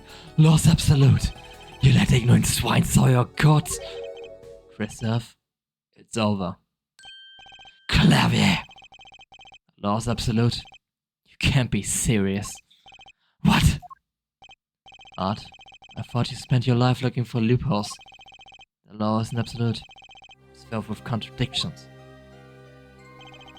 Law is the end product of many years of history, the fruit of human knowledge, a good gem polished to gleam trials and errors. It is the fruit we receive and pass on and face in all time. It is always changing, growing. Nurturing it is our task as human beings. Except for you, Christoph. You aren't changing. You've stopped. You're not needed here anymore. I couldn't think of anything to say. Maybe because I still haven't seen enough. But someday I know what law is, and I fight to change it if I have to.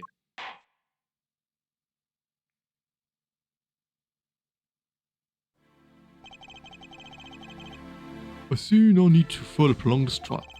This began as a trial of Vera Mission, accused of murdering her father. The painter, Drew Mission, however, several other incidents were reviewed that we seem to have reached a conclusion. Before this court declares a verdict, I await your decision, jurist of the court. For the death of Drew Mission, how do you find the Vera Mission? Innocent or guilty? I turn to you now to consider this matter.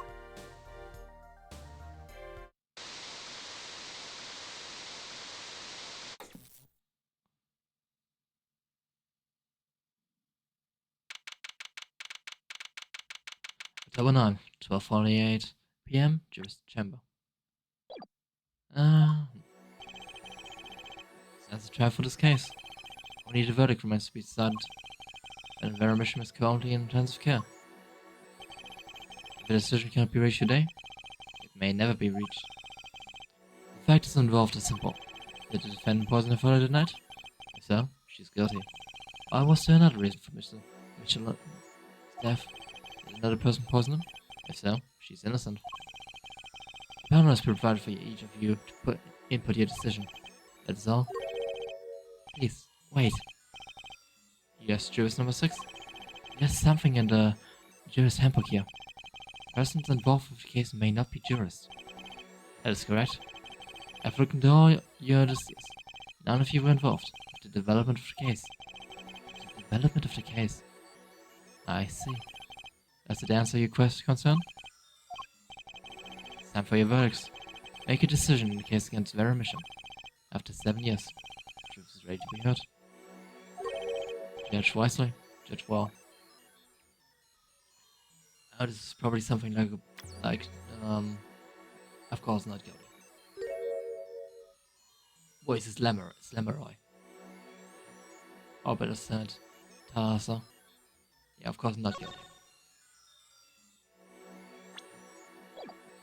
Confirm.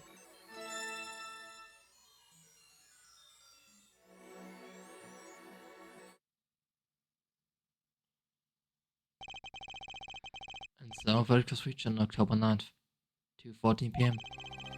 First verdict under the jurist system. Innocent. By a unanimous decision. The record will show that when the verdict was announced, Special Witness Christoph Gavin laughed. Laughed louder than any ever heard before, or since. A laugh that echoed in the halls of justice, lingering for what seems like hours.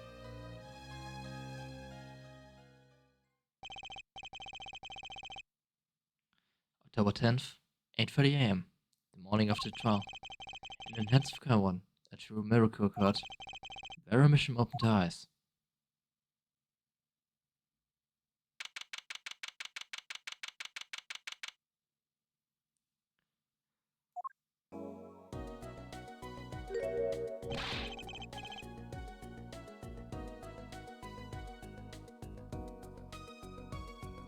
Vera, I'm so glad Don't cry, Apollo. I'm happy too, and proud. You did well, Apollo. I thought about... Vera, Hey now, don't you start crying too. I'm sorry I just see this like this. Vera? Thank you so much, Apollo. Thank you. No, I'm sorry, I shouldn't have pressed you like that. If I hadn't, you never would have bitten your nails. No, I was wrong. Staying locked inside that, clinging to my good luck charm. Vera.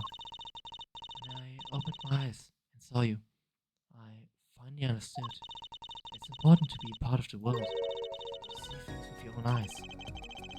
Looks like the poison has some effect after all. It killed off whatever was holding Vera back from life. I knew you pulled through, Vera. I mean, that's what Apollo was fighting for the whole time. Your future. I won't forget it. Here, let me thank you. No, really, it's okay. Oh, look, it's me. I love it, thanks. One of Apollo again. Is that me? You really captured the essence, Apollo. Well, I think so, at least. Which reminds me. You know where the other lawyer is. A lawyer? Oh, you mean Daddy. Except he's not a lawyer anymore. It's my fault, isn't it? I'm sorry. Oh no, no. That's not what I meant. No, it's okay. I'm through looking away from the things I've done. I hope I can look him in the eyes again someday and apologize. I'm sure he'd be happy to hear that. He bought all those things for me when he came to visit earlier. You mean that stack of videos? Mr. Wright finished watching them all? You know, I knew my real daddy was alive. Huh? I was there 7 years ago, remember? I was the one who helped him vanish from the courtroom. You did what? How? I'm not telling. He promised me that day he went away. We may not meet again for some time, Tuesday. Now this, I will be watching. One day, I shall return. You're the next Grammy after all. Oh, truly. In the end, he couldn't keep that promise, could he? It's okay. Phoenix is my daddy now. Even if he can't really play the piano. And he can't. Oh, and I got you too. Even if your voices can loud sometimes. Glad I made it list. Hey, come to think of it. Where's Daddy? The one who can't play. Do you know Apollo? I think he said he had to meet someone. I wonder. Maybe it's a new mommy. Oh, Trucy. Yes, Vera? I was wondering. Could you show him to me? So hard, was it? Oh, he's not denied it yet. Here goes. Do use an impersonation, Miss Ed.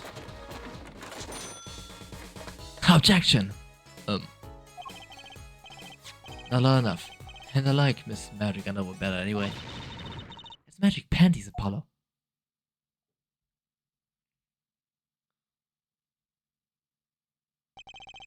So, your memories returned?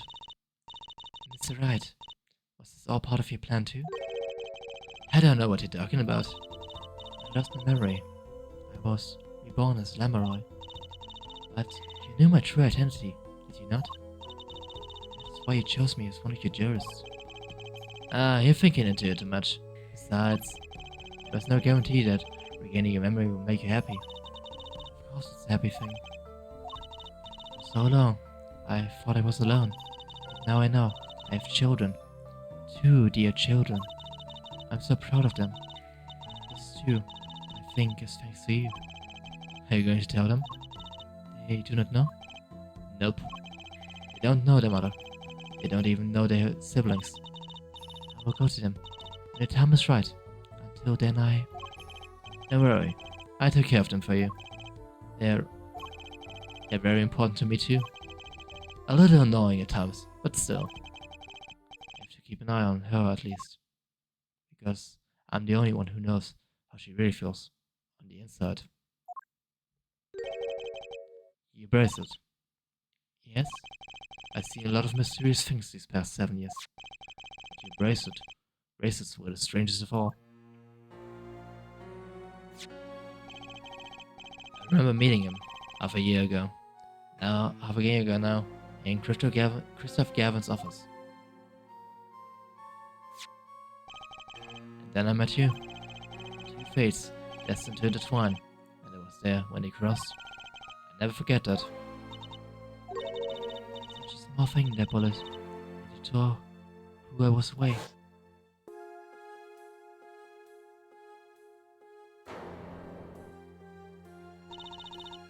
Years ago, during a simple rehearsal. It was a miracle no one died, but I didn't survive that accident. That's why I left the troop, my family. Now, when Murray has returned, I am myself once more. For the first time, I am glad to be alive, Mr. Wright. Speaking of miracles, Lara Mission regained conscious this morning. I can only hope she's as glad as you are. It is a strange thing, fate. Sometimes a life is taken. Sometimes a life is spared. You know what I'm thinking? People don't die that easily, really. As long as they get something worth living for. And that's pretty much the end of my story. Fun now, anyway. I still got a long way to go in this power of mine. Well, it needs some work. But there's hope now. We lost it. Somehow we found again. That's why people are smiling again. Hope. Yeah, I think I keep at this laughing for a while. Oops, training time. Gotta go, cause of steel. Here comes justice. Objection! Oh, would you look at that? That's the end of Apollo Justice. This case actually was alright. I'm glad you're saying with the agency Apollo. It's like I found my long lost big little brother. Oh, alright, you're Druzy. Oh, and don't worry about Troop Gramray. Druzy's on the case. Now that I have this, thanks to Daddy. Druzy Gramray. Frankly, I got my doubts with Head Gramray and that Pegman.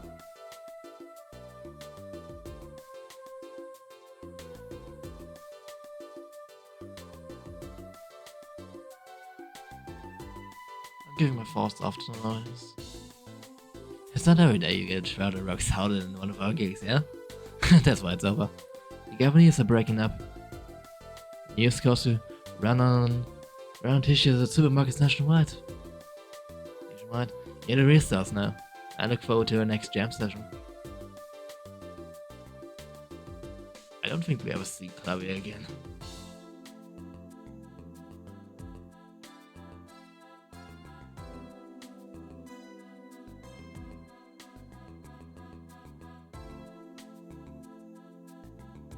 Well, it's finally over.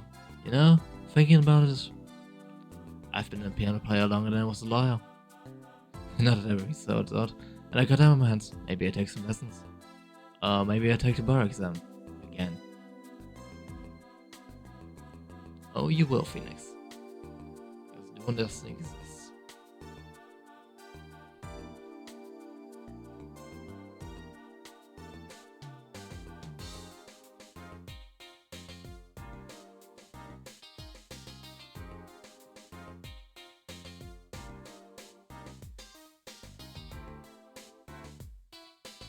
So I was standing around eating snacks the other day, and I got this crazy idea. What if they were golden? You could augment the crunch. Or better yet, make the power of science. How about the preservatives might not be 100% safe?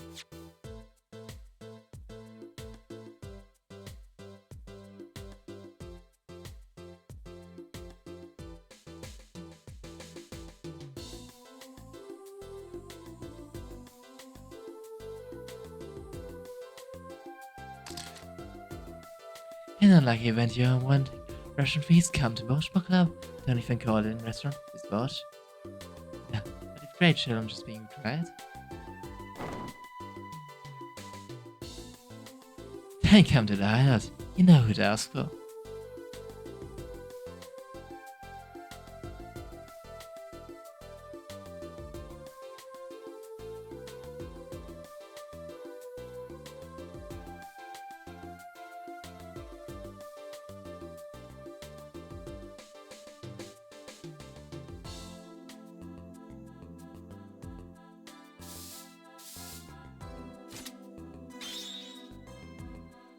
So, Kitaki Bastard is getting back to his roots. Spread culture and all.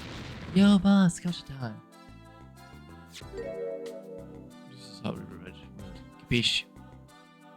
Hope it's still about giving back to the people. Yo, boss, buy your time.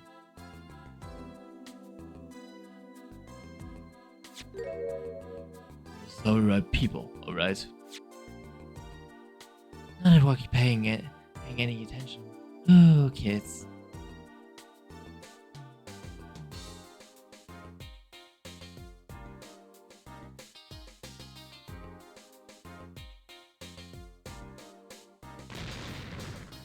Bizarre! Chinese characters and Keiko slaying a deal like it's very hard to believe that. Man, you wanna make it today, you gotta keep it real. You know what I'm saying? Yo, that's why I made the OG cracker for real. I know it. Don't like no cracker, Gene, but you want me to call it the OG muffin?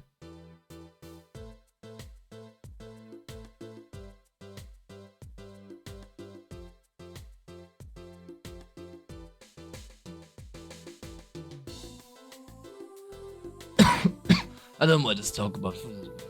Last media's only one food. It's noodles. Noodles forever. I got a new one too. Say the sum. I just put a big chunk of salt in the bottle. But pretend, this noodles is all about salt. Salt forever.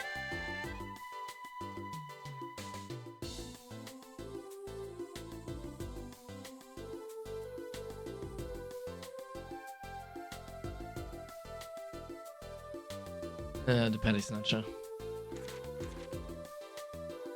I accept any criticism nature has won me. No. You see, they used to call me Slinkler. Sticky, but no longer. I have a new name, one that reflects my true academic nature.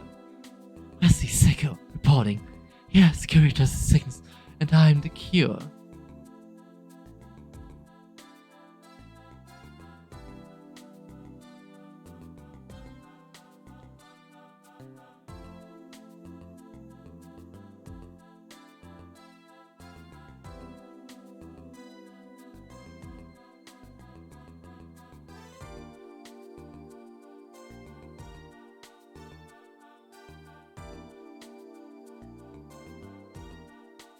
Now I thank you for all you have done. Let us return to my life and with joy. I may have lost years, but I have gained a treasure. 2 treasures in fact. Think of them and write my next song.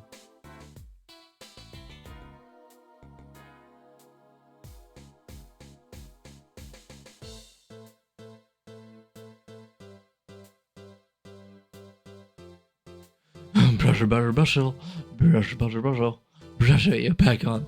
Beef of another interview. Eh? How do I feel about how things turned out? And now Scorpion, but German's confidence in ministry condition. End quote.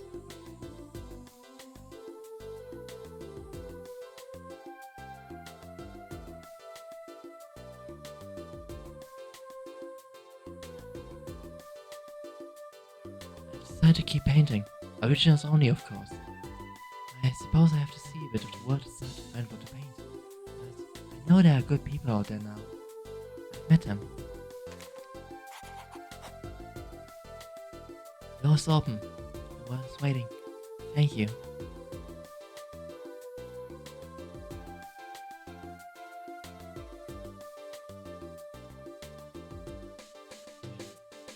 Should I come to me? Ah. That's a cute drawing. With this apologies at the end, right?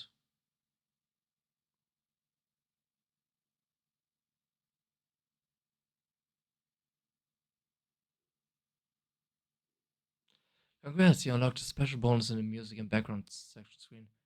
Apollo Justice, Ace Attorney, come out with Cassie and Nuri. Oh, cool.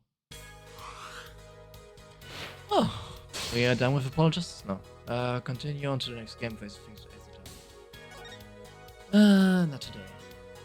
Not today. Definitely tomorrow. Oh, I think that's as good as a thumbnail. Give my thoughts about Apollo Justice. It's definitely a divisive game. I had fun, but I'm probably going to do some case by case basis. Case 1? I don't know how to all the fun with it. It's definitely, after the original trilogy, it gives you like a good look at 7 years after, with introducing Apollo, Kristoff, the surprise it is seeing Phoenix, especially not as a lawyer anymore.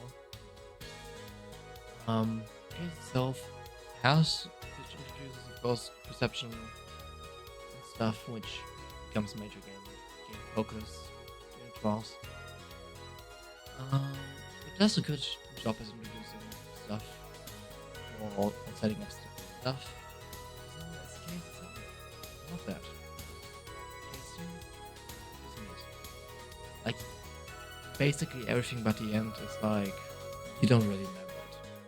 Like, the details, if you would really think about it, it's a very forgettable case. Case 3 is itself is an interesting case, but the premise, if you really think about it, is of course absurd as fuck. Because the entire premise of the case is built around that a 14-year-old would have used a 45 caliber revolver to shoot an adult. Which, yeah, is very. It's like Ace Attorney sometimes you of course need to have suspension of disbelief, but this is too much. Like, I guess itself though, from like basic and difficult pace, it's a good case. Also, it does introduce some stuff for, of course, final case. So yeah, it's an okay case. And the final one. Intriguing, but I think we need to talk about the characters next time to get into small. Definitely a case that's also divisive. And for that, I think we should first talk about out of the Ace Attorney villains, he's on the lower spectrum, especially for the main villains, really. His entire he is interesting, but at the same time he is also very boring to a degree. He doesn't really have that much influence. And let's go to the main characters. Apollo. Apollo definitely is a weaker character than Phoenix was in Ace Attorney 1. I'm just going to Ace Attorney 1 for fairness sake. Because Apollo is still, he's more the brash type, of course, instead of Phoenix, who is a bit more in himself. But he definitely lacks something. He was set up, but Apollo definitely doesn't get his character development in this game. I already gets it in the next games, which I'm excited to see because I've played them.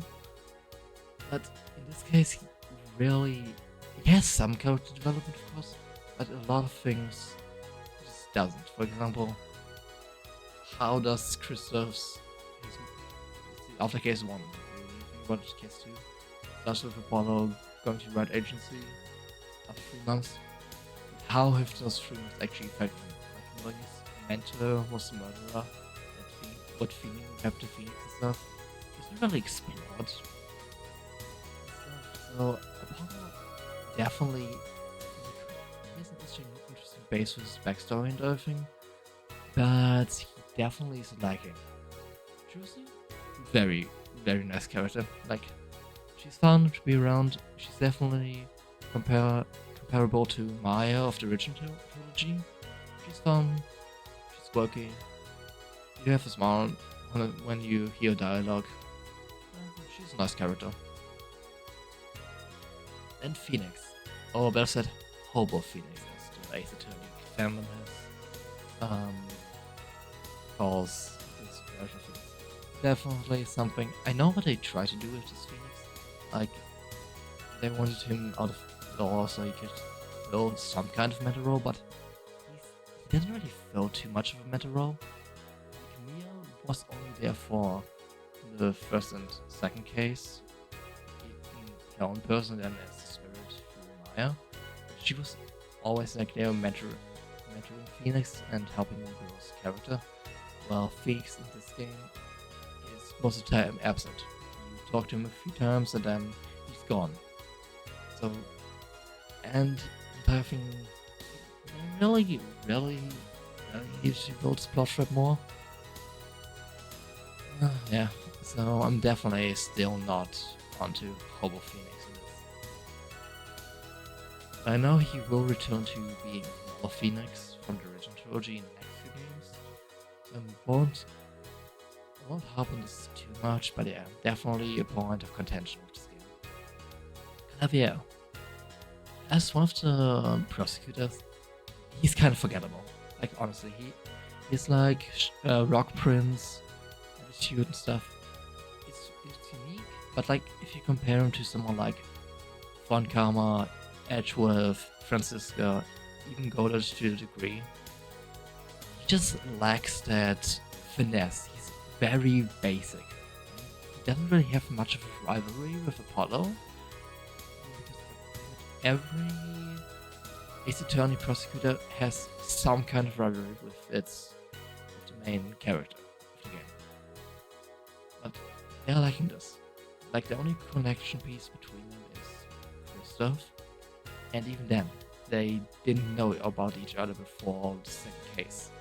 There wasn't really a connection, and even afterwards, even when they went to concert and stuff, there wasn't a connection built up.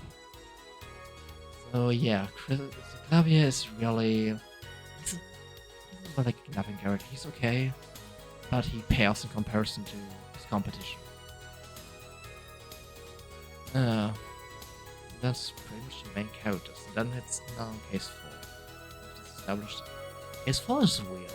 I actually thought it was longer. I definitely remember this being longer. But really, for last case, it's kind of hollow if you really think about it. Because you only really have the first trial day where you really have to do investigation. Because the rest of the investigation, of the courtroom investigation, because the rest of the investigation happens in the Phoenix section throughout the system, which in itself is a bit contradictory if you really think about it. Yeah, I mean, there was really only 2 of 4 evidence pieces you need to provide in this last section, being the final climax of the game, which the entire case and the entire game has been building up to, which is kind of disappointing. I really think the Department of Justice would have needed one more case to really like bring out its themes and build up more stuff. So I think 4 was, well, it was kind of strategy that it only had 4, because it definitely had the potential, but kind of squandered the potential, at least in my opinion. So yeah, the game itself, I would say in its entirety it probably ranks around a bit below like Ace Attorney 1 probably. No, Ace Attorney 1. I wouldn't. I wouldn't. I would have to rank them and really think about it. But yeah, Apollo Justice. Like, it's definitely still, as I saw it, like, was it released like 2.8, 2.9? So a long time ago. It's still a contentious game.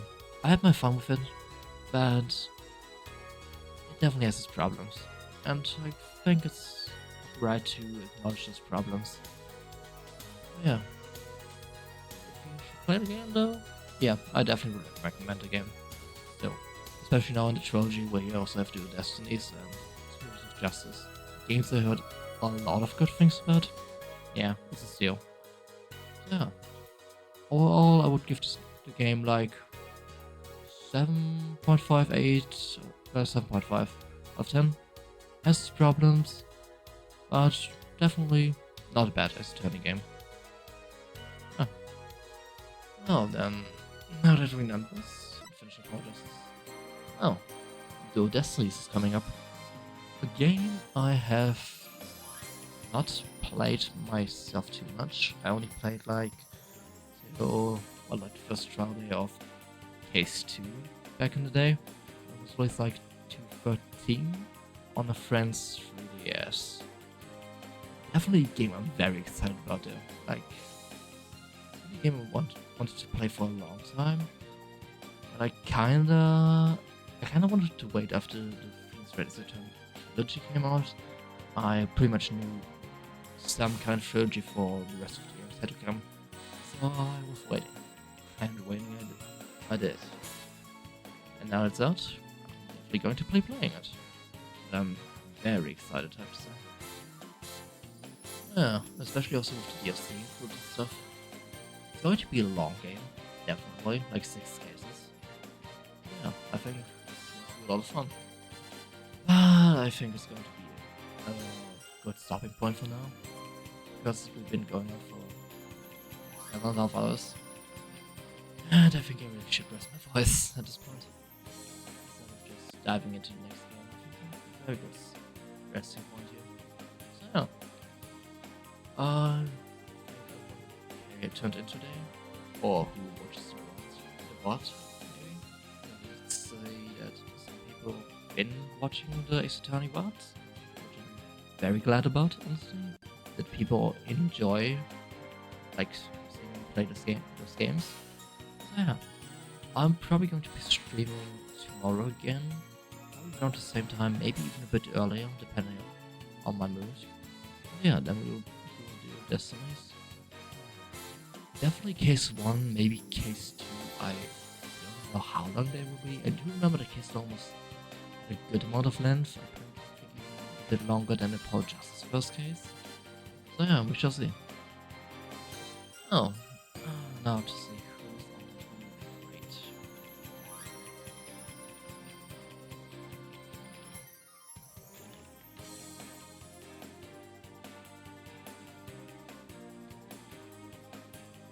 Oh, Rayson. How about Raydam? Mooncat feature go by Raydam, very comfy.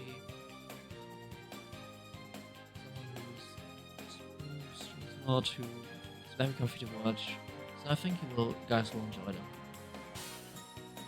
Make sure to give them lots of love when you go over. Yeah. Once again, thank you for turning into stream today. Or if you watch what. Yeah.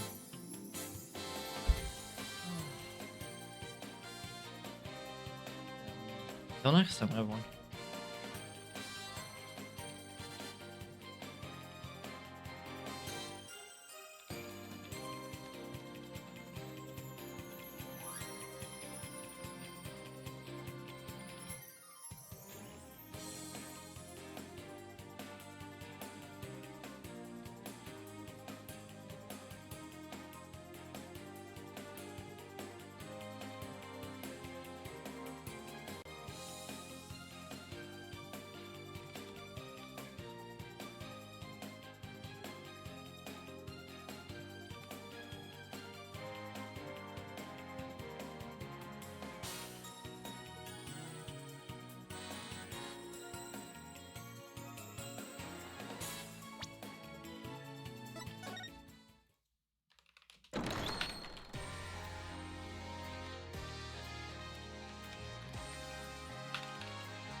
think you would like.